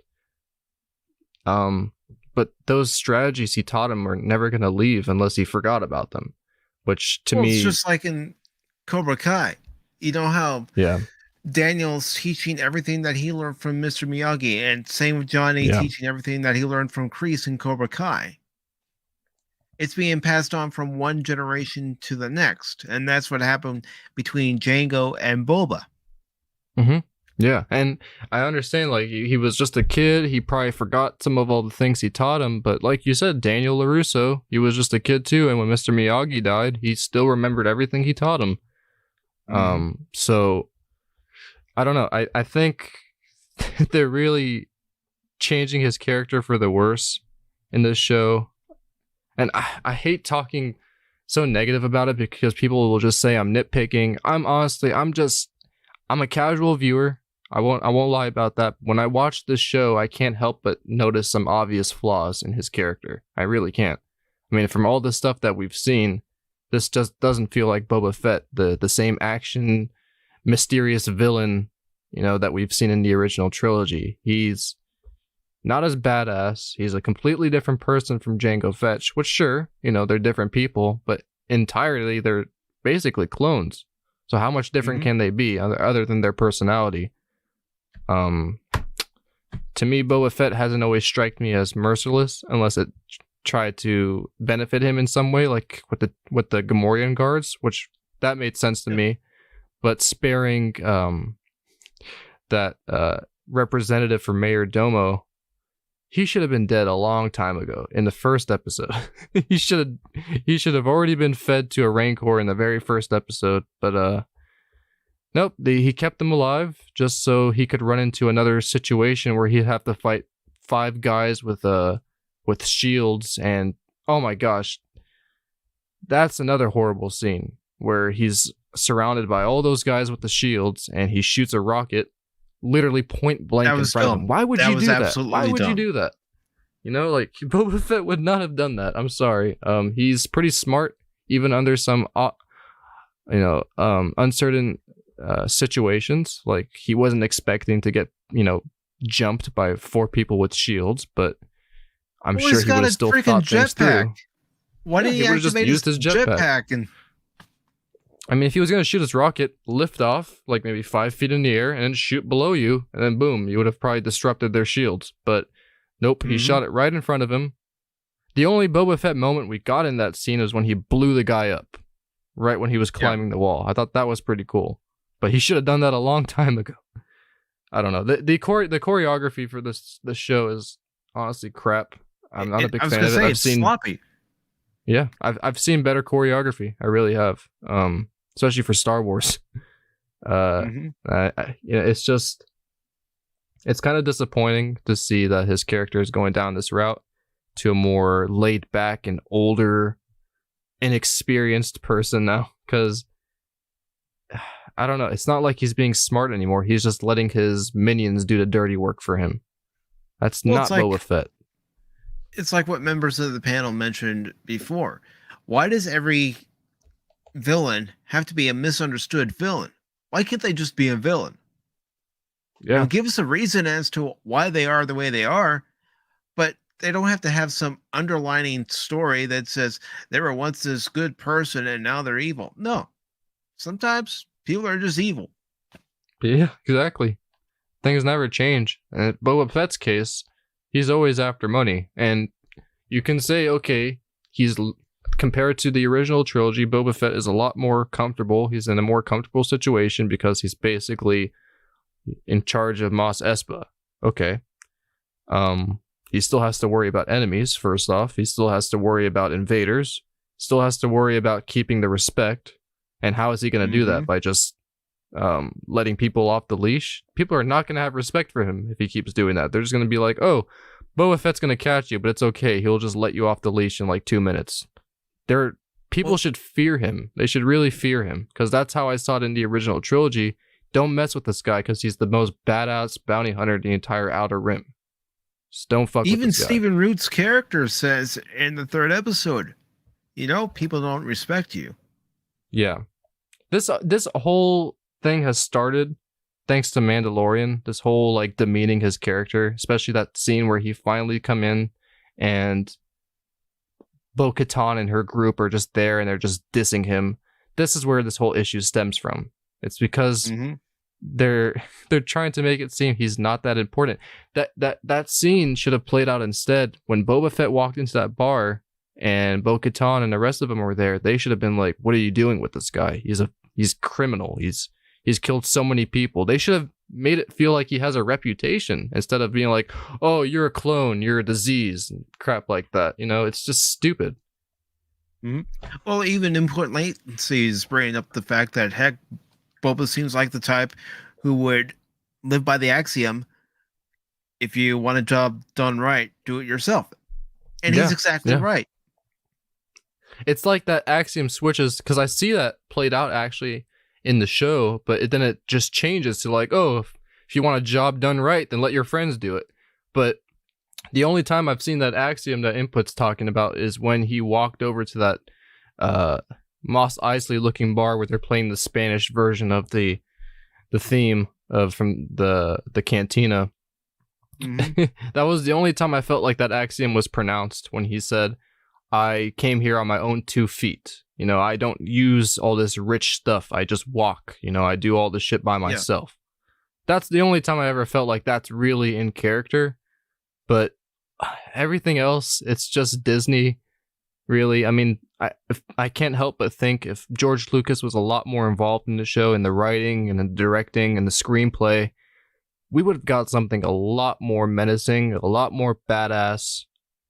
But honestly, if George Lucas was in control, what's happening right now, we probably wouldn't even be getting a Boba Fett show because of how unnecessary it is.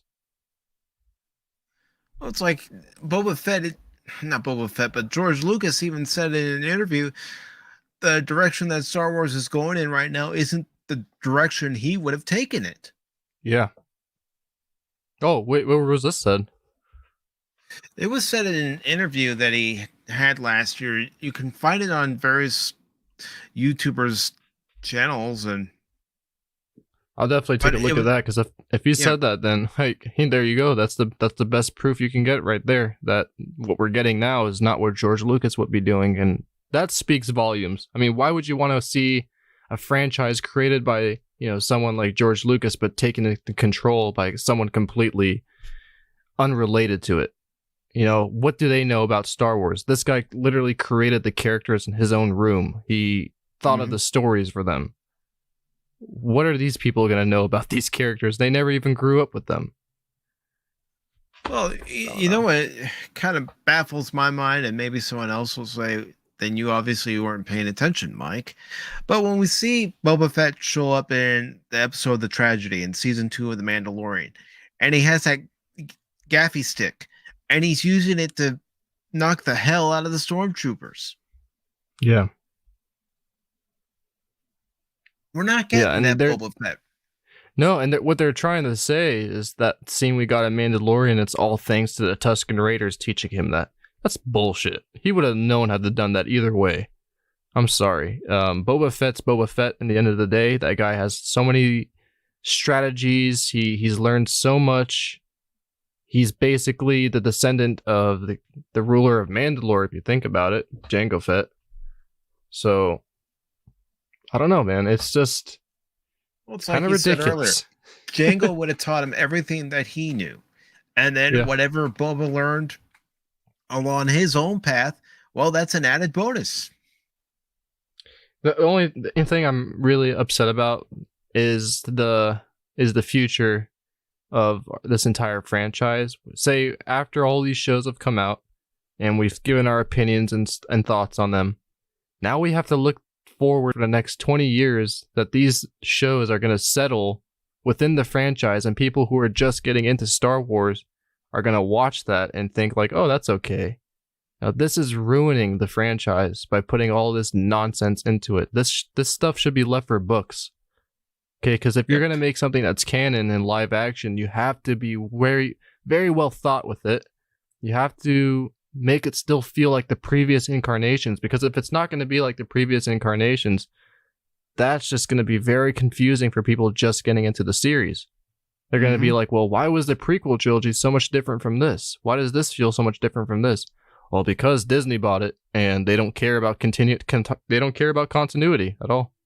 So, and I'm going to ask you this question. I'm going to ask it to the chat, and this goes for anyone who watches the stream after the fact. How does Boba Fett affect your willingness or non-willingness to watch Obi-Wan Kenobi? Yeah. Well, chat, go ahead and answer that as well as I answer it. Honestly, Obi-Wan show is probably the only show we should be getting. If I'm gonna be really honest with that, that's the only show we should be getting. I know a lot of people are excited for the Ahsoka series and seeing Thrawn and all that. Cool. All right. That should be an animated show. Honestly, live action, I don't know. It just seems like it's going to be very weird.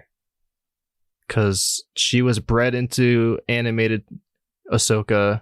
She only fits well into an animated universe. I mean, Rosario Dawson did a great job portraying her in Mandalorian. And I really appreciated her acting.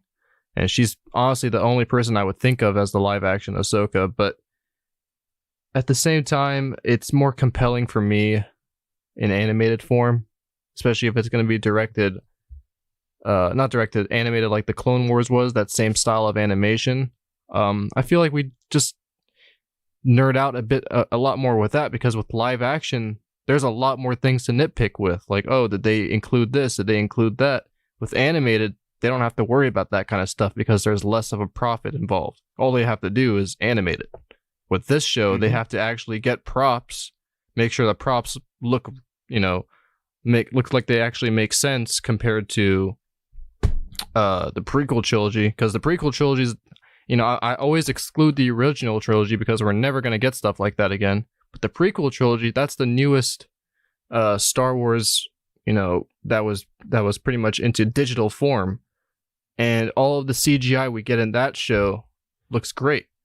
So if we're gonna do live action, it should look very similar to that. But what we're getting now is not. It's more of like a fan film. I have to say, a lot of the scenes we're getting in Boba Fett really look like fan films. But And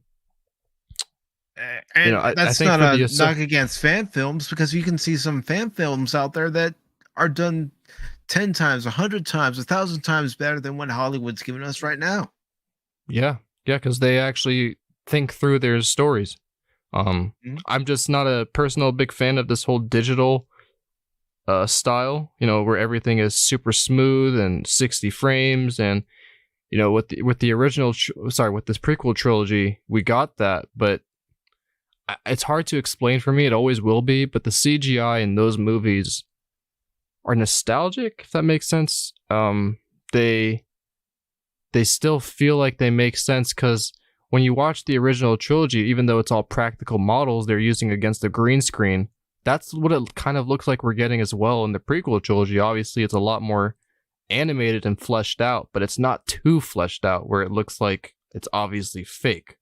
With this stuff, I don't know. It just, the prequel trilogy CGI, it looks like it fits in a lot better into the environment. With the Boba Fett show, I don't know. It looks like they're just going too much on the props, where it doesn't really feel like it doesn't even feel like Tatooine anymore. It just feels like a brand new world. Like, looks like Jakku now. You know what I mean? Jakku is kind of, the whole sequel trilogy is kind of what's ruined my taste for this newish kind of CGI. You know what I mean? It's just, Well, look at The Force Awakens. Yeah. We had Jakku, so that stood in for Tatooine. Then they went to that forest world that stood for Andor, and then it was snowing at Starkiller Base, and that's pretty much Hoth. Give us something that we haven't seen before. I thought that's what Hollywood was all about at one point: being creative, being imaginative. Yeah, and the whole thing about Star Wars CGI, it's super imaginative. The CGI it's not really CGI, but the VFX we got in the original trilogy was way ahead of its time, and the prequel trilogy, it was still way ahead of its time. I mean, look at all the movies that were coming out in the early 2000s compared to the prequel trilogy. CGI looks great. Now, when you look at the sequel trilogy compared to everything that's been coming out now, it looks like it's in the same universe. Everything looks the same now. So you have to stop and question whether or not this actually has to be bred into live action. There are some things that do need to be bred into live action. I feel like the Obi-Wan show makes a lot more sense because people are attached to those actors, Ewan McGregor and Hayden Christensen, and they really enjoyed their acting. Not a lot of people enjoyed Anakin's acting, but that's because they don't really understand his character. But despite that, it's just, oh man, it's just it's disappointing. It's very disappointing. It's heartbreaking too. If you're a longtime fan of an IP like Star Wars, it's heartbreaking. Yeah, I mean, the Ahsoka show and all these other shows that are coming out should be animated shows instead.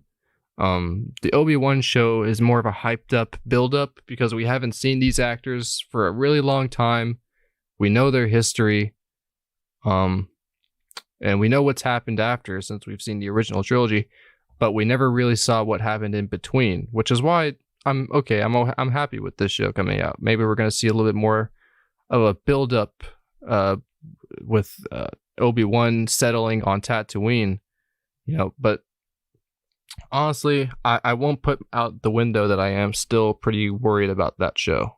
I'm really excited to see it. That's probably the only Star Wars show I'm excited to see. But if it's treated the same way like this show is, which most likely it will be, like Boba Fett, that's going to be very disappointing because I'm tired of seeing new young actors trying to take the role. It's all about the main actors. It's all about the main characters that mean to the story. I don't care about Tatooine civilians, Tatooine natives. I really don't. I mean, they're cool to provide assistance, but nothing more. We don't need story arcs for those characters because really, what's the point? We only care about Boba Fett in this show and maybe Fennec Shand because she's pretty badass. I didn't like her in Bad Batch, but she's really cool in this show.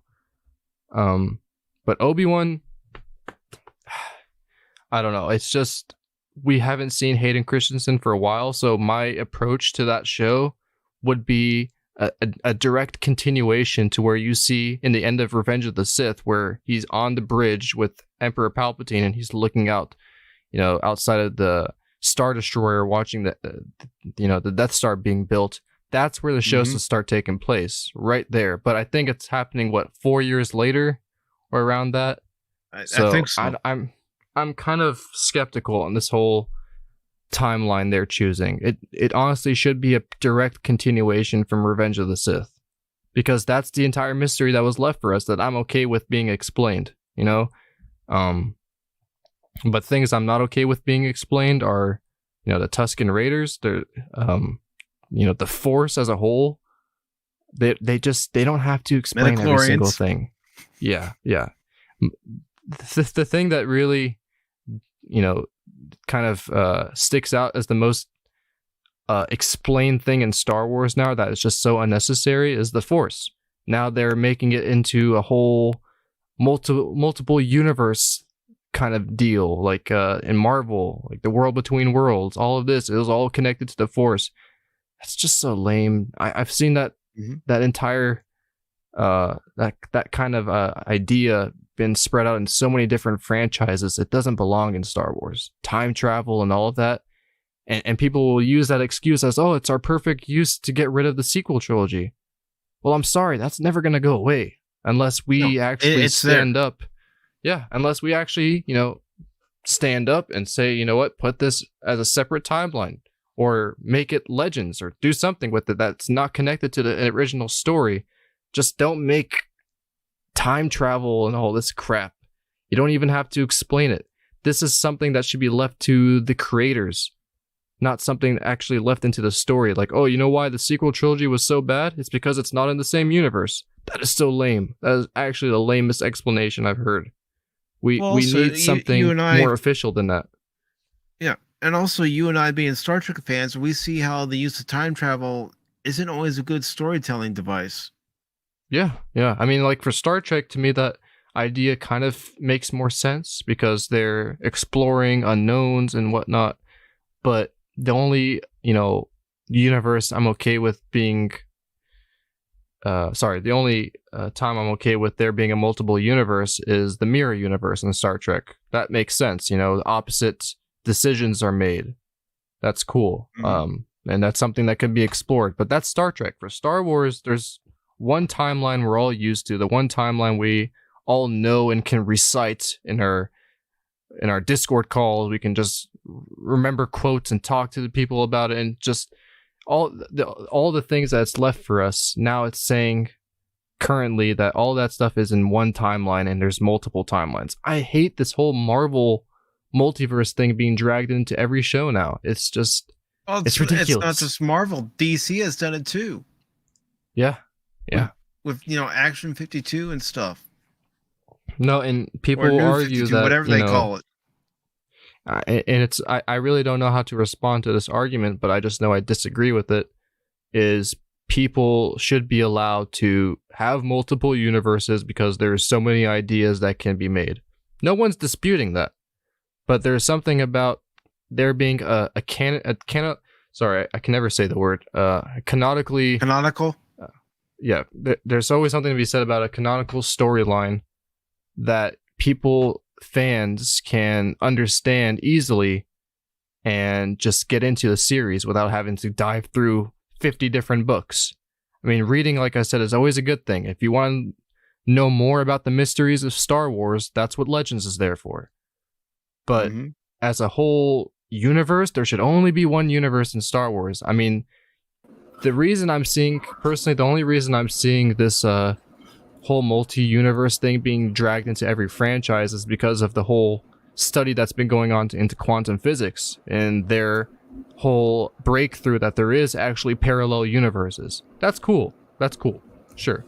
but not that science does not need to be in every single franchise. For Star Wars, it only makes sense to have one universe that everybody agrees with, and when everybody understands. And if you want to see more, then, like I said, that's what Legends is there for, to explain all those little mysteries that people have questions about. Yep. And I want to welcome to the stream Chaos, Mr. Digital Department of Defense. How you doing, Bruh, what up, man? I'm sorry. Like, how's it going? We had 4 up my time. I was like, wait, damn. I'm doing good. I was listening to the last part of what you said. You're also forgetting one thing. All these franchises are jumping on the whole multiverse thing because Hollywood has lost its creativity, and it's a lot easier to just take something that's existing, change it to something small, and go, it's the multiverse, than it is to create new, original, interesting content. Yeah. Mm-hmm. You said it. I mean, like, that's just my main takeaway with the whole outer world between worlds thing. It's just silly, and it doesn't make sense. When I saw that introduced into Rebels, I'm like, am I even watching Star Wars anymore? Because I liked the show Rebels, but till a point, till a very big point. I really liked Kanan. I really liked Hera. Those to me were very Star Wars characters, but when I jumped into this whole multi-universe thing, all I can see in front of me was Marvel. They're trying to take this whole profit approach and use it on their own franchise because they know it works. You know, Marvel is probably the most successful live-action industry that's ever been created because of this whole multi-universe thing, where they dragged in characters from different universes and put them all into one screen. The first Avengers movie made a lot of money because it was so entertaining, and that's what they're trying to do. They're trying to take that approach because they think it's going to make them money, rather than thinking what makes sense for the franchise as a whole. And sorry, multi-universes do not make sense for Star Wars. No, and you know, look at the success of No Way Home. And we all can say 2 reasons why, 3 reasons why if you want to. You could say Tom Holland, Tobey Maguire, and Andrew Garfield are the reasons why. But then you throw in Alfred Molina and, you know, everyone else who's in it. I mean, No Way Home is the exception to the rule where you bring in multiverse characters and it's actually working. I sat down watching that movie going, I like it. Yeah, the first 15 minutes with the Marvel humor, people who have been on the channel, they know how I feel about the Marvel humor anymore. Yeah. You know, oh god, I can leave it out of my story. But after you got through that first 15 minutes with the Marvel humor, the movie was golden. Yeah.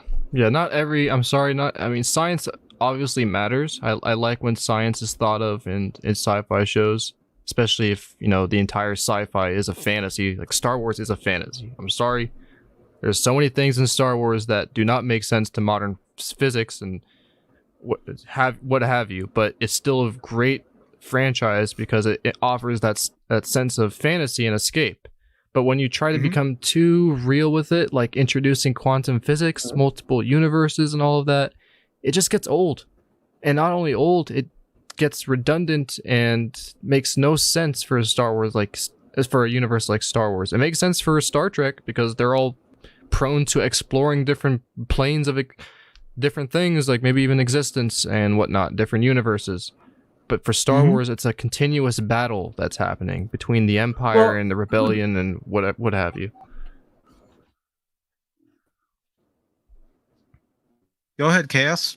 Well, I can see multiple ways of looking at it because the whole, you know, Empire versus the Rebellion thing, that is eventually going to get old and dry out.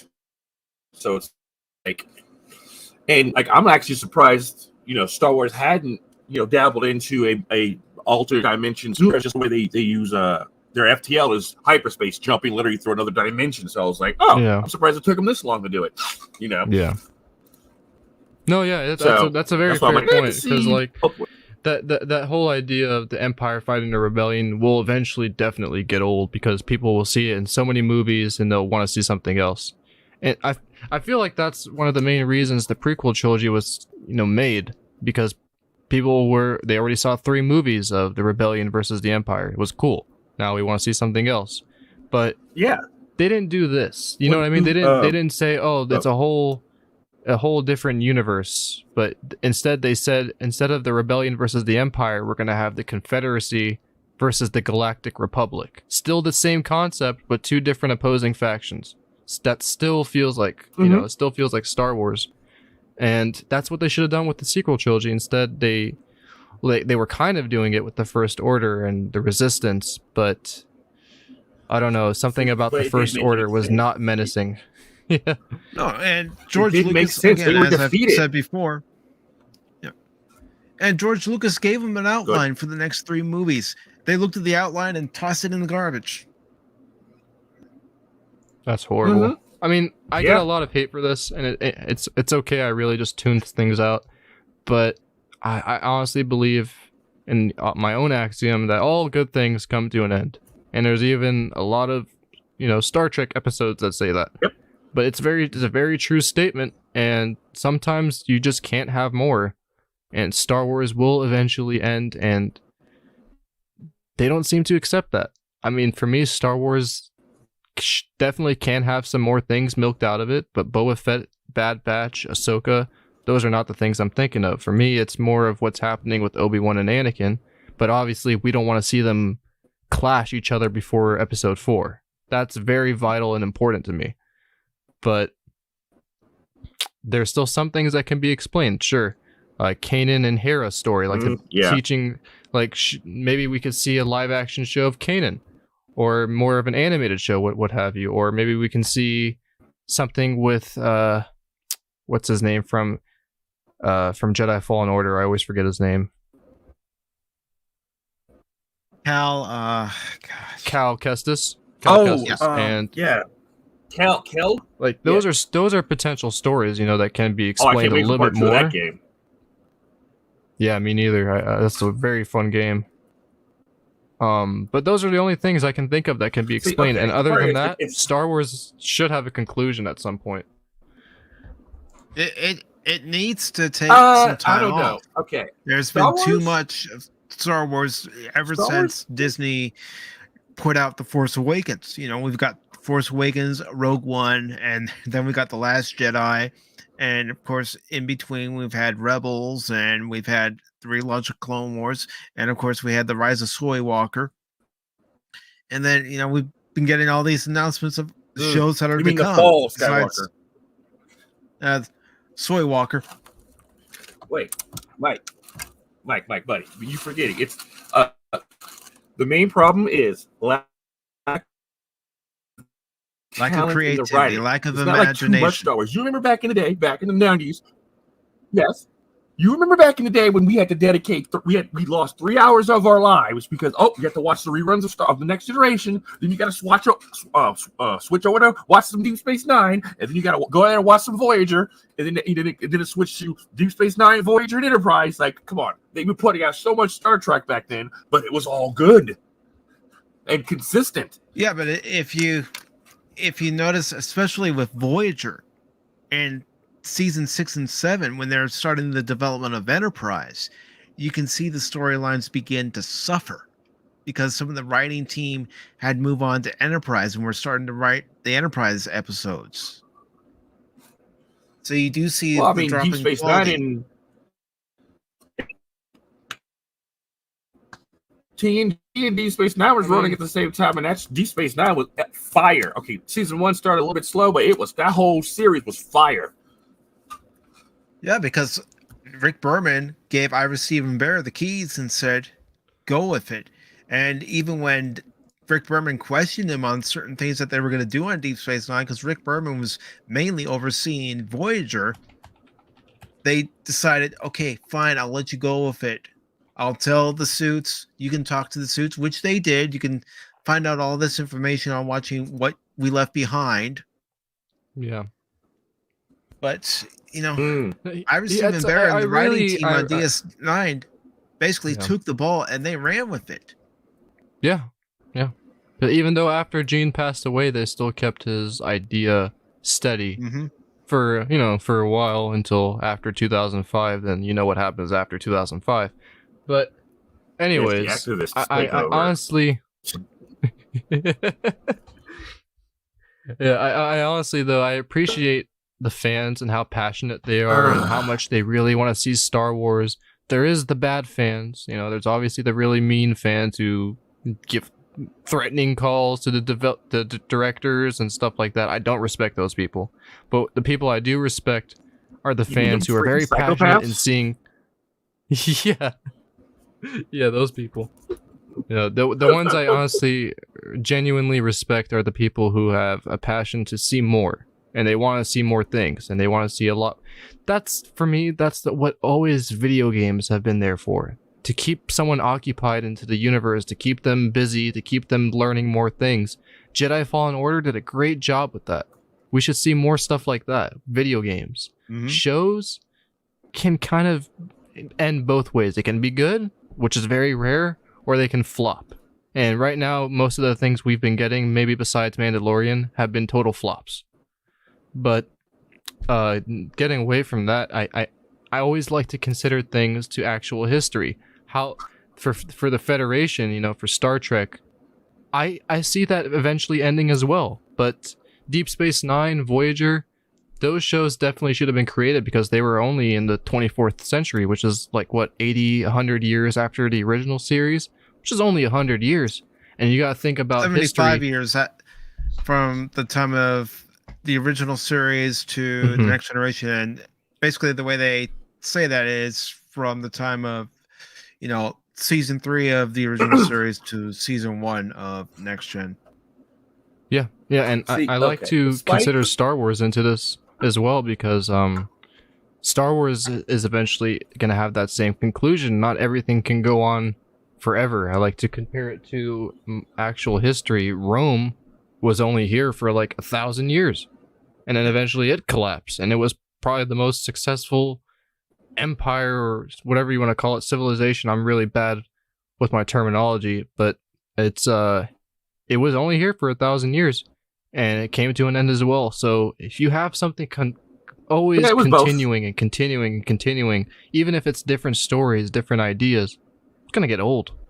Definitely gonna get old. So Star Wars has to have a conclusion, a smart conclusion with a group of movies, you know, people have already enjoyed. Well, you know what they could have done? They could have drawn from the Knights of the Old Republic. Yeah. I mean, that's honestly where I saw after you know, Clone Wars. Sorry, go ahead. Star Wars, Star Trek, those. Okay. I think them ending anytime soon, as long as entertainment is a thing that humans participate in, because Star Wars, Star Trek, hell, even Doctor Who, despite how hard they're trying, you know, Kathleen Kennedy, Kurtzman, and what the fuck his name is, Chibnall, tried to destroy them. Star Wars, these are universes that were created. Yes, these were universes that were created. So it won't die, kind of like the Next Gen.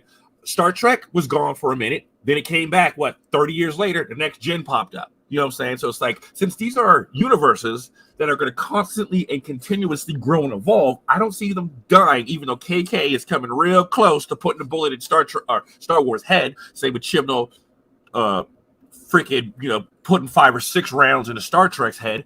Okay, it's still holding on life support system, but like, it's not going to go away, because even if, say, Star Trek goes away for like a decade, some super fan one day is going to get the funding and set it right. And then boom, it could be Star Wars or Star Trek in another century. Okay, that's the thing with sci-fi universes like that. They can always come back, and they can always come back stronger than ever. I just take it in terms of shows like Supernatural, you know, or not even just Supernatural, things that have just gone on for too damn long. I mean, Star Trek, sure, it always has. The key about it is Supernatural. That whole universe is based on the 2 characters. That's why that's gonna get old and die out.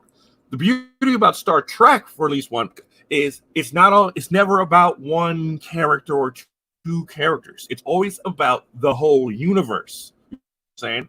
Like, seriously, one day someone can say, you know what? I'm going to do something completely nutty in Star Trek. What are you going to do? I'm going to make a show, not about the Federation, but from the Klingons' point of view. What? You could do all kinds of shit because the universe is so vast and expansive. There's no fucking way you can run out of stories to tell in the Star Trek universe. But you also have to have a Star Wars, good team of writers to tell those stories. Yes, exactly. You have to have a good team of writers. Yeah, exactly. Like things like Marvel and that kind of stuff is because they keep, unlike anime, the characters never die for real and pass on the torch. It's like Superman. It's like Goku, you can pass it down to Gohan. You can go. It's a new series, even though the series is still going on. Like how they're doing with Naruto right now. And now it's about his son. You know what I mean? You can, if you have a good universe, it can last for as long as entertainment lasts. You know what I'm saying? Look, we're still. I mean, still true. watching I mean, shit. if Star Trek has a well thought out future where it's led like that, where there's always, because I believe that where there's so many different characters, there's so many people in the Star Trek universe that have their own stories to tell, that can definitely be filmed cinematically into a good show. I definitely agree with that. It's it's just the thing about what defines Star Trek to you guys or to fans is, for me, it's it's the Federation, because without the Federation, without starships, without Starfleets, it's not really Star Trek, because how long can an empire or basically a Federation really last? And the longest we historically have on record is like 1,000 years, and after 1,000 years, then things collapse, and then eventually something new is brought out, maybe a new Federation that's and maybe a new Federation pops out after 1,000 years and has a similar kind of thing going on, but it's not Starfleet.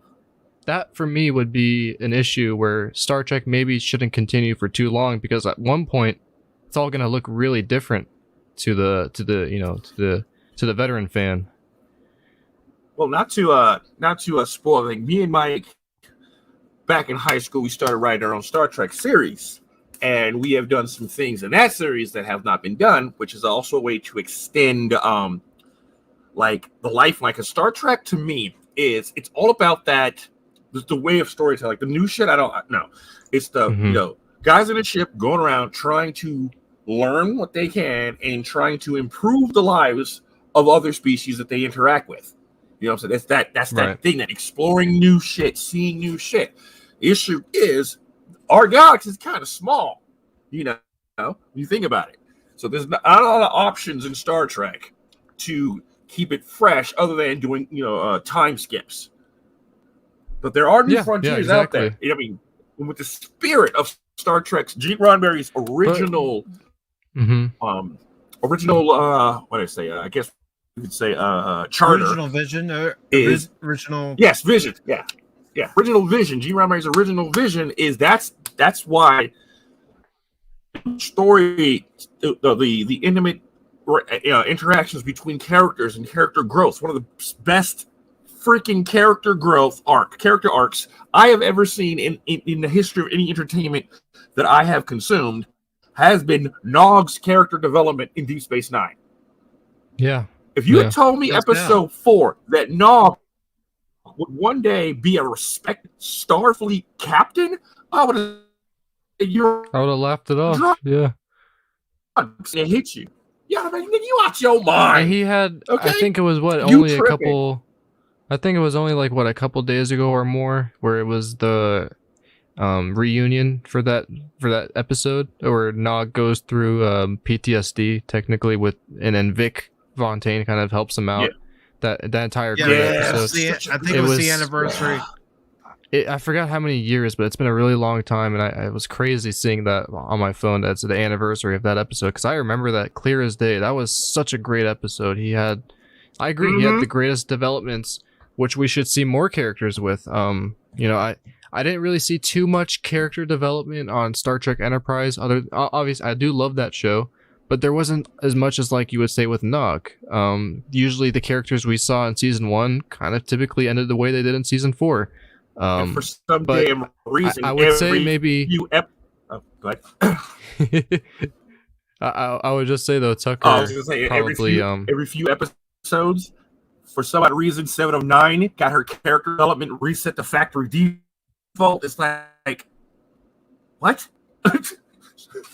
You notice that? Yeah. Like 7 of 9 would go through this episode. She'd learn a very valuable lesson about humanity, and then 3 episodes later, it's like someone factory reset her. Yeah. Well, that's probably what happens when she goes into the alcove to regenerate. Probably. She resets back to default. I was like, you just learned this nuance, and now she's acting like, huh? I think the only character for me that had big significant character development in Enterprise was probably Tucker. Yeah.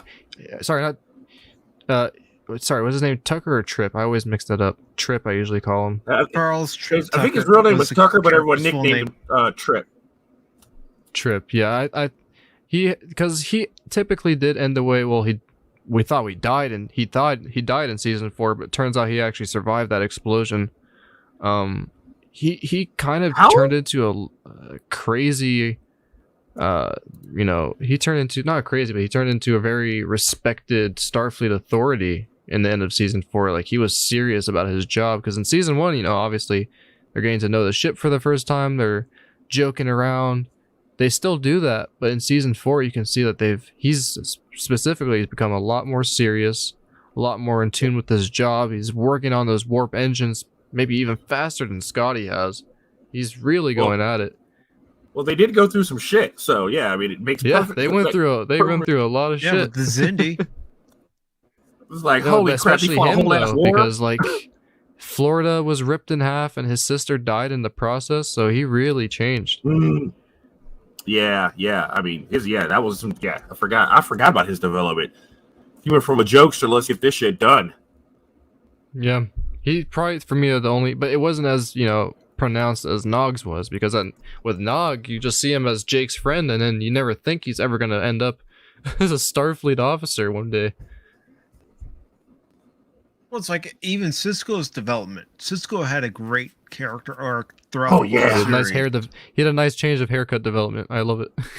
Yes. Well, that's what Avery Brooks wanted to do for the first season, because everybody knew him from The Man Called Hawk, and the producers are all, no, we already have a bold actor.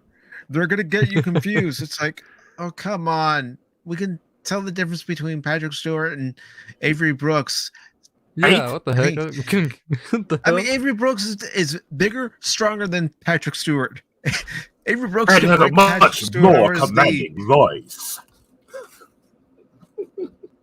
Plus, Avery Brooks as Sisko can knock out Q. No other captain in history could say that.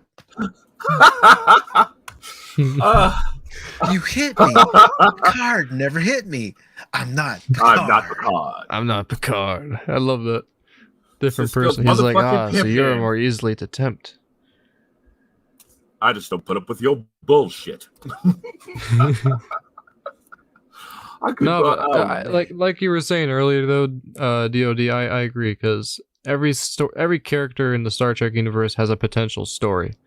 But I mean, the reason I'm cutting it off so early rather than what I would usually do is because of what, unfortunately, I don't watch what we're getting now. But I have to at least learn.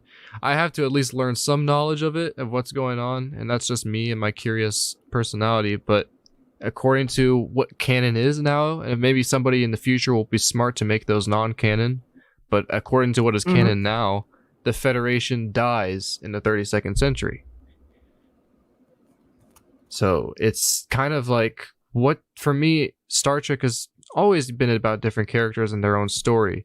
And you can argue that the Enterprise show wasn't Starfleet, but at the same time, it kind of is. It's the beginning of the Federation. That feels like Star Trek. But what are they going to do with Star Trek without Starfleet? That's my main question. It wouldn't feel like Star Trek anymore without Starfleet. Well, it's like some fans have even brought up, why isn't Starfleet Command back on Earth? Because in Discovery, Starfleet Command is no longer on Earth because Earth is no longer part of the Federation. No, you have to have Earth as part of the Federation. It's symbolic. Yeah. No, they just destroyed it pretty much. I don't know if Earth is really destroyed. I haven't really taken too much time to watch the show. I've honestly only seen the first 2 seasons of Discovery and didn't like it. Discovery. I was curious to see what they were doing with this new arc, because my friends were telling me, they brought it into the future. So I'm like, okay, what's going on? I watched the first episode. I really don't remember much of it. That's how bad it was. I can tell you every episode that's happened in the Orville, but I cannot tell you what's happened in this show. Yeah, Orville. Okay, but basically, there's a whole thing with a big, like, there's a whole bang thing going on in Discovery where some alien was able to basically use its voice as a weapon to destroy every warp-capable ship in Starfleet. So that's what's happening Lord have in mercy. Discovery now. Basically, starships in Discovery don't use warp anymore. They use detached nacelles, which look really ugly. And now the ships are starting to become. Now they're starting to become origamis. If you think about it, they're shaped like paper origamis. Doesn't Discovery take place before the Next Generation?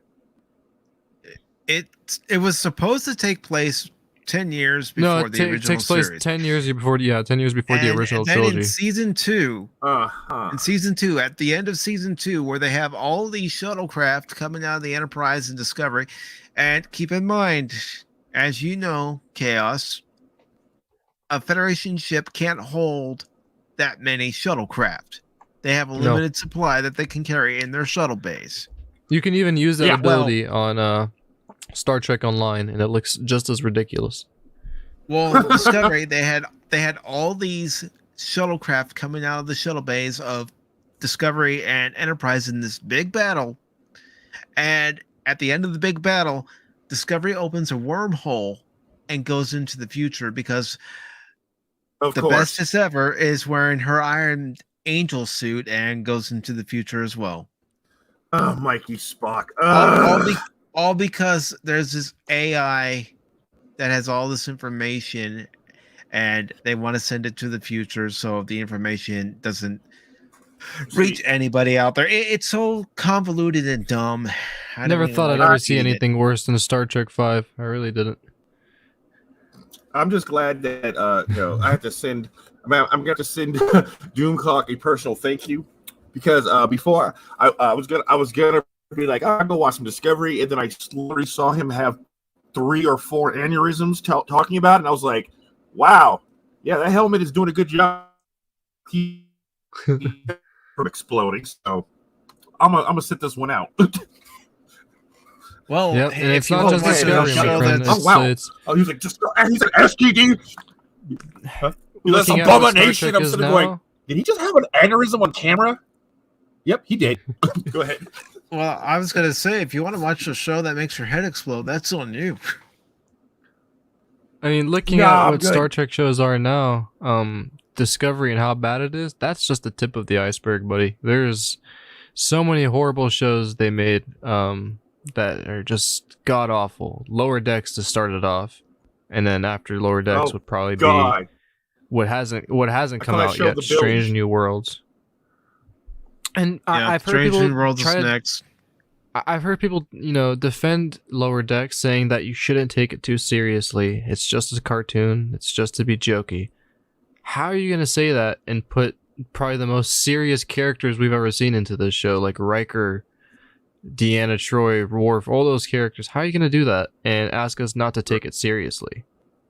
I mean, we expect from those characters some really decent dialogue, some good monologue, some good lessons. We don't want to see jokes in Star Trek. That's not what Star Trek is. Well, even when comedy has been used in Star Trek, it's been used in small doses, and it helps move along the story. I mean, even in the episode of Haven, where we first meet Lwaxana Troi, and there's one part in the episode where Deanna is so disgusted because Lwaxana's arguing with this other couple because their son's supposed to marry Deanna, and Deanna again is so frustrated. She says, "Stop this petty bickering." She storms out, and meanwhile, after Deanna leaves, Data says, "Could you please continue the petty bickering? I find it most intriguing." Oh, see, my that's God. funny. That's funny because you look at the perspective of Data being an android, not knowing, because it's hard to explain the humor for me. I'm not too analytical and stuff like this, but the humor in Star Trek that we ever got was smart humor. It's almost like it's not intentionally trying to do a dad joke or like say, "Hey, look at me, I'm a dumbass." No, it's like a very well thought out joke that, you know, makes you laugh because of how smart it was. Like what you just did with Data as an example. That's a funny ass joke. Because it's like he's God, the Data learning moments. at the whole time. You know, like at the whole time you're watching The Next Generation, you're seeing all the human elements. You're like, oh, you know, he should feel like this. He should feel blessed, you know, or he should feel happy. And oh, look, Deanna and Beverly are chatting. They're, you know, reminiscing. And at the same time, you're forgetting that there's Data, who's an alien, Yes. who is like alien to all of this stuff. So it's just like people forget that Data's still learning all of these things. Yeah. Data was like at the same time a serious character, but also good comedy relief. You're breaking up, Chaos.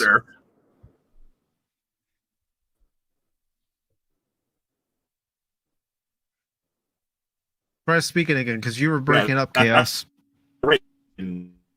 Some well. Right there, right. Hey, Padawannabe, if you like it, I have no problem with it. I'm just happy people are actually enjoying some things nowadays, because for me it's harder to. I'm so personally the kind of personality I have. I'm very critical with things, and I like to look at things and judge things to previous works.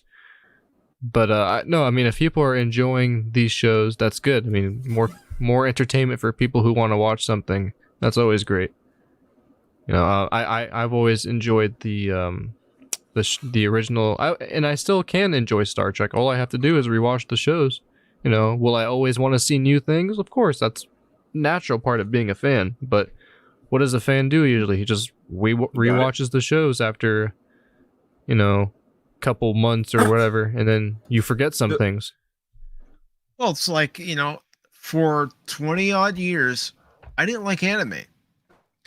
But it took My Hero Academia to make me see it in a different light. Oh, shit.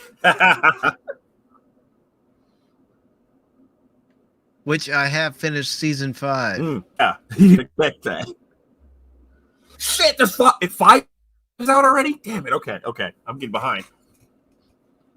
See, the problem is... Yes, yeah, and watch the end credit scene in the last episode. It lays existing down friends... something... I'm not going to spoil it. I'm not going to spoil the little teaser that they give at the end, but... In real Star Trek, I laughed out loud. I'm trying to remember what the last episode I watched of My Hero was. Damn. Yeah, Padawannabe. Data's he's the comedy relief, and he's also a serious character at the same time. And I'm almost done with Assassination Classroom. Oh, man, that's such a good one, too. Yes. Oh, next. Okay. Later on, when we have time, me and you are going to start Dr. Stone. I have to show you that. I'm like, all the science talk me and you do, and I'm like, how the hell have I not been a terrible friend not bringing Dr. Stone to your attention? Actually, after this motherfucking stream, we watched episode 1. Oh, now she calls. Damn it. Okay, hold on. I'll be right back.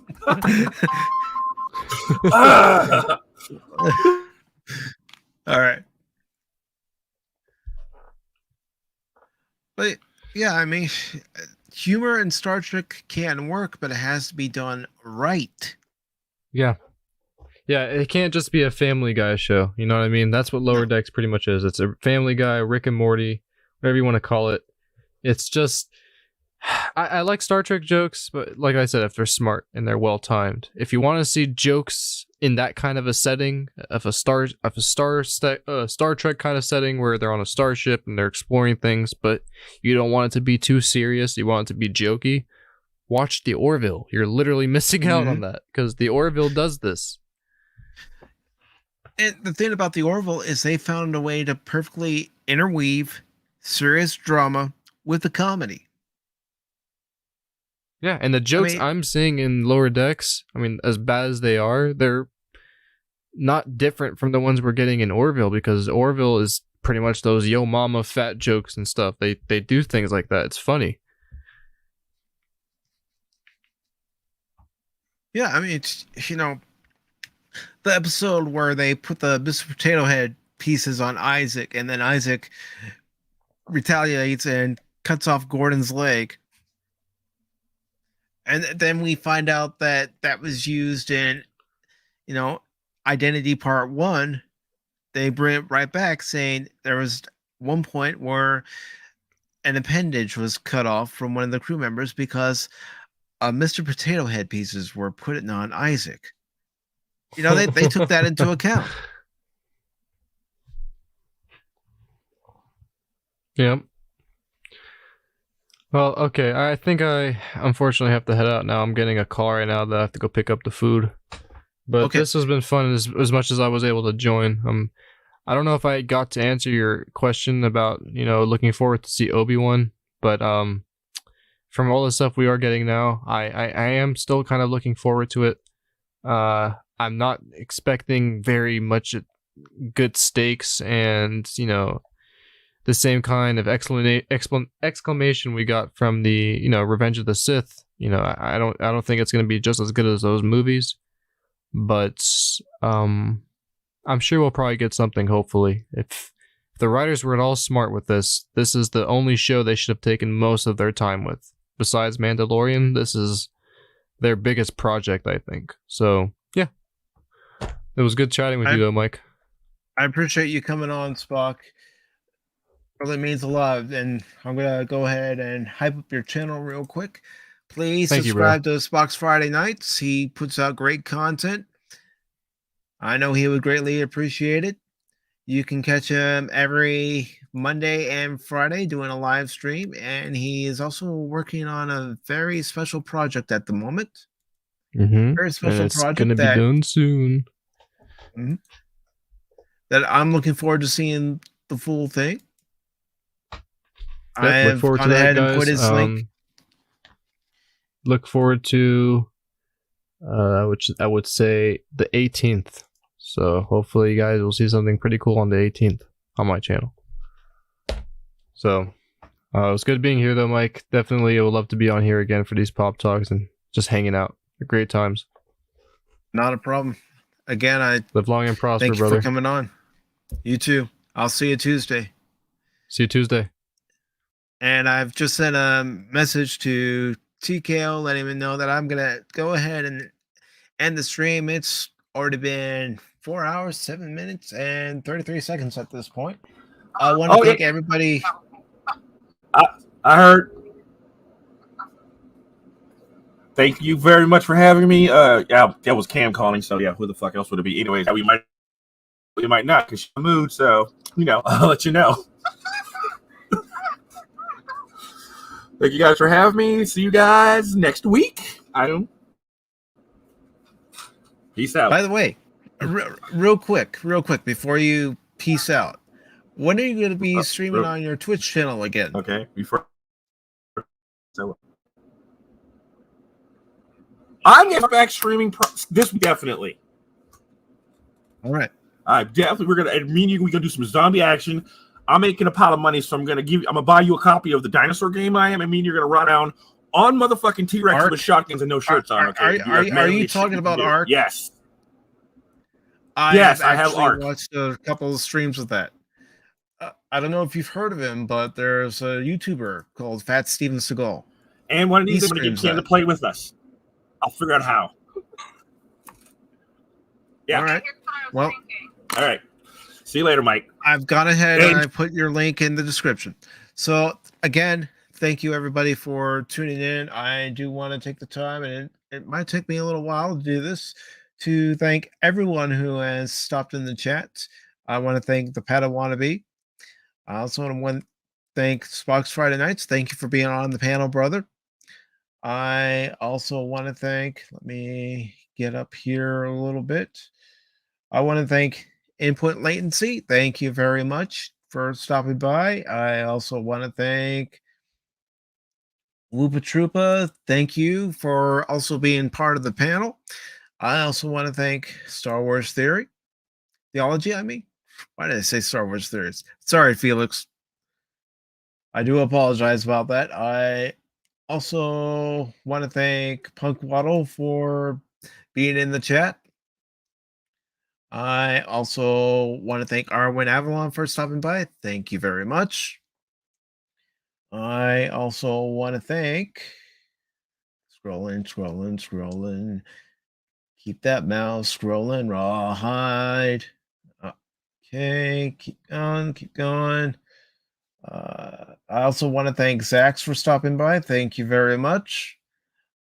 I want to thank Alan Copeland for stopping by as well. I also want to thank Baron Orman Tagge for being on the channel. And I want to thank, let's see who else. Jeremy Swiggs, thank you for stopping by. Really appreciate that. And let's see who else. Keep going. I also want to thank Brian, the Nerdporeal Lifeform, for being in the chat and being on the panel. I also want to thank, keep going.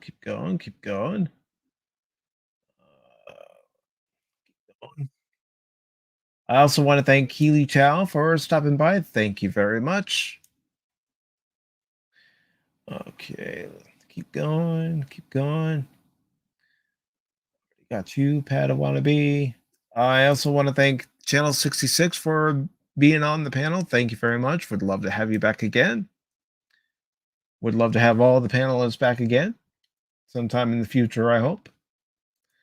Tim's Talk, thank you for stopping by. Brightest Day, thank you for stopping by. Thank you, Captain Trek, for being on the panel. Thank you, brother. Really appreciate it. And let's see, hopefully I'm not forgetting anyone else, so I will just go ahead and thank everybody, starting from the bottom, working all the way to the top. Spock, thank you very much. His link is in the description below for his channel. Star Wars Theology, thank you very much. The Nerdporeal Lifeform, Woopah Troopah, Captain Trek, Baron Orman Tagge, Chaos, The Smoking Patriot, thank you, brother. Paul from the Star Wars Guys, and Channel 66. Thank you all very much for stopping by on the panel. Thank you all for watching this stream, this random stream of talking about random topics. Thank you very much. Hope to see you again on Wednesday with Pacific414 Pop Talk. That will probably be a 7 o'clock start. If not a 7 o'clock, then look for it to be a 6 o'clock start. We will see, though. If it's not 6 or 7 o'clock Wednesday night, look for it to be at 9 o'clock Wednesday night. And I will also probably have quick takes on episode 2 of Peacemaker and episode 3 of Peacemaker, along with episode 4 of the Book of Boba Fett. So if you like what you saw here, before you leave, please give this video a thumbs up. Share this video with your friends. Leave a comment down in the comment section below or in the live stream while it's still here. And subscribe to the Pacific414 YouTube channel. Thank you all very much for tuning in. Really appreciate it. Have a good rest of your Sunday evening and a good start to the week. Until next time,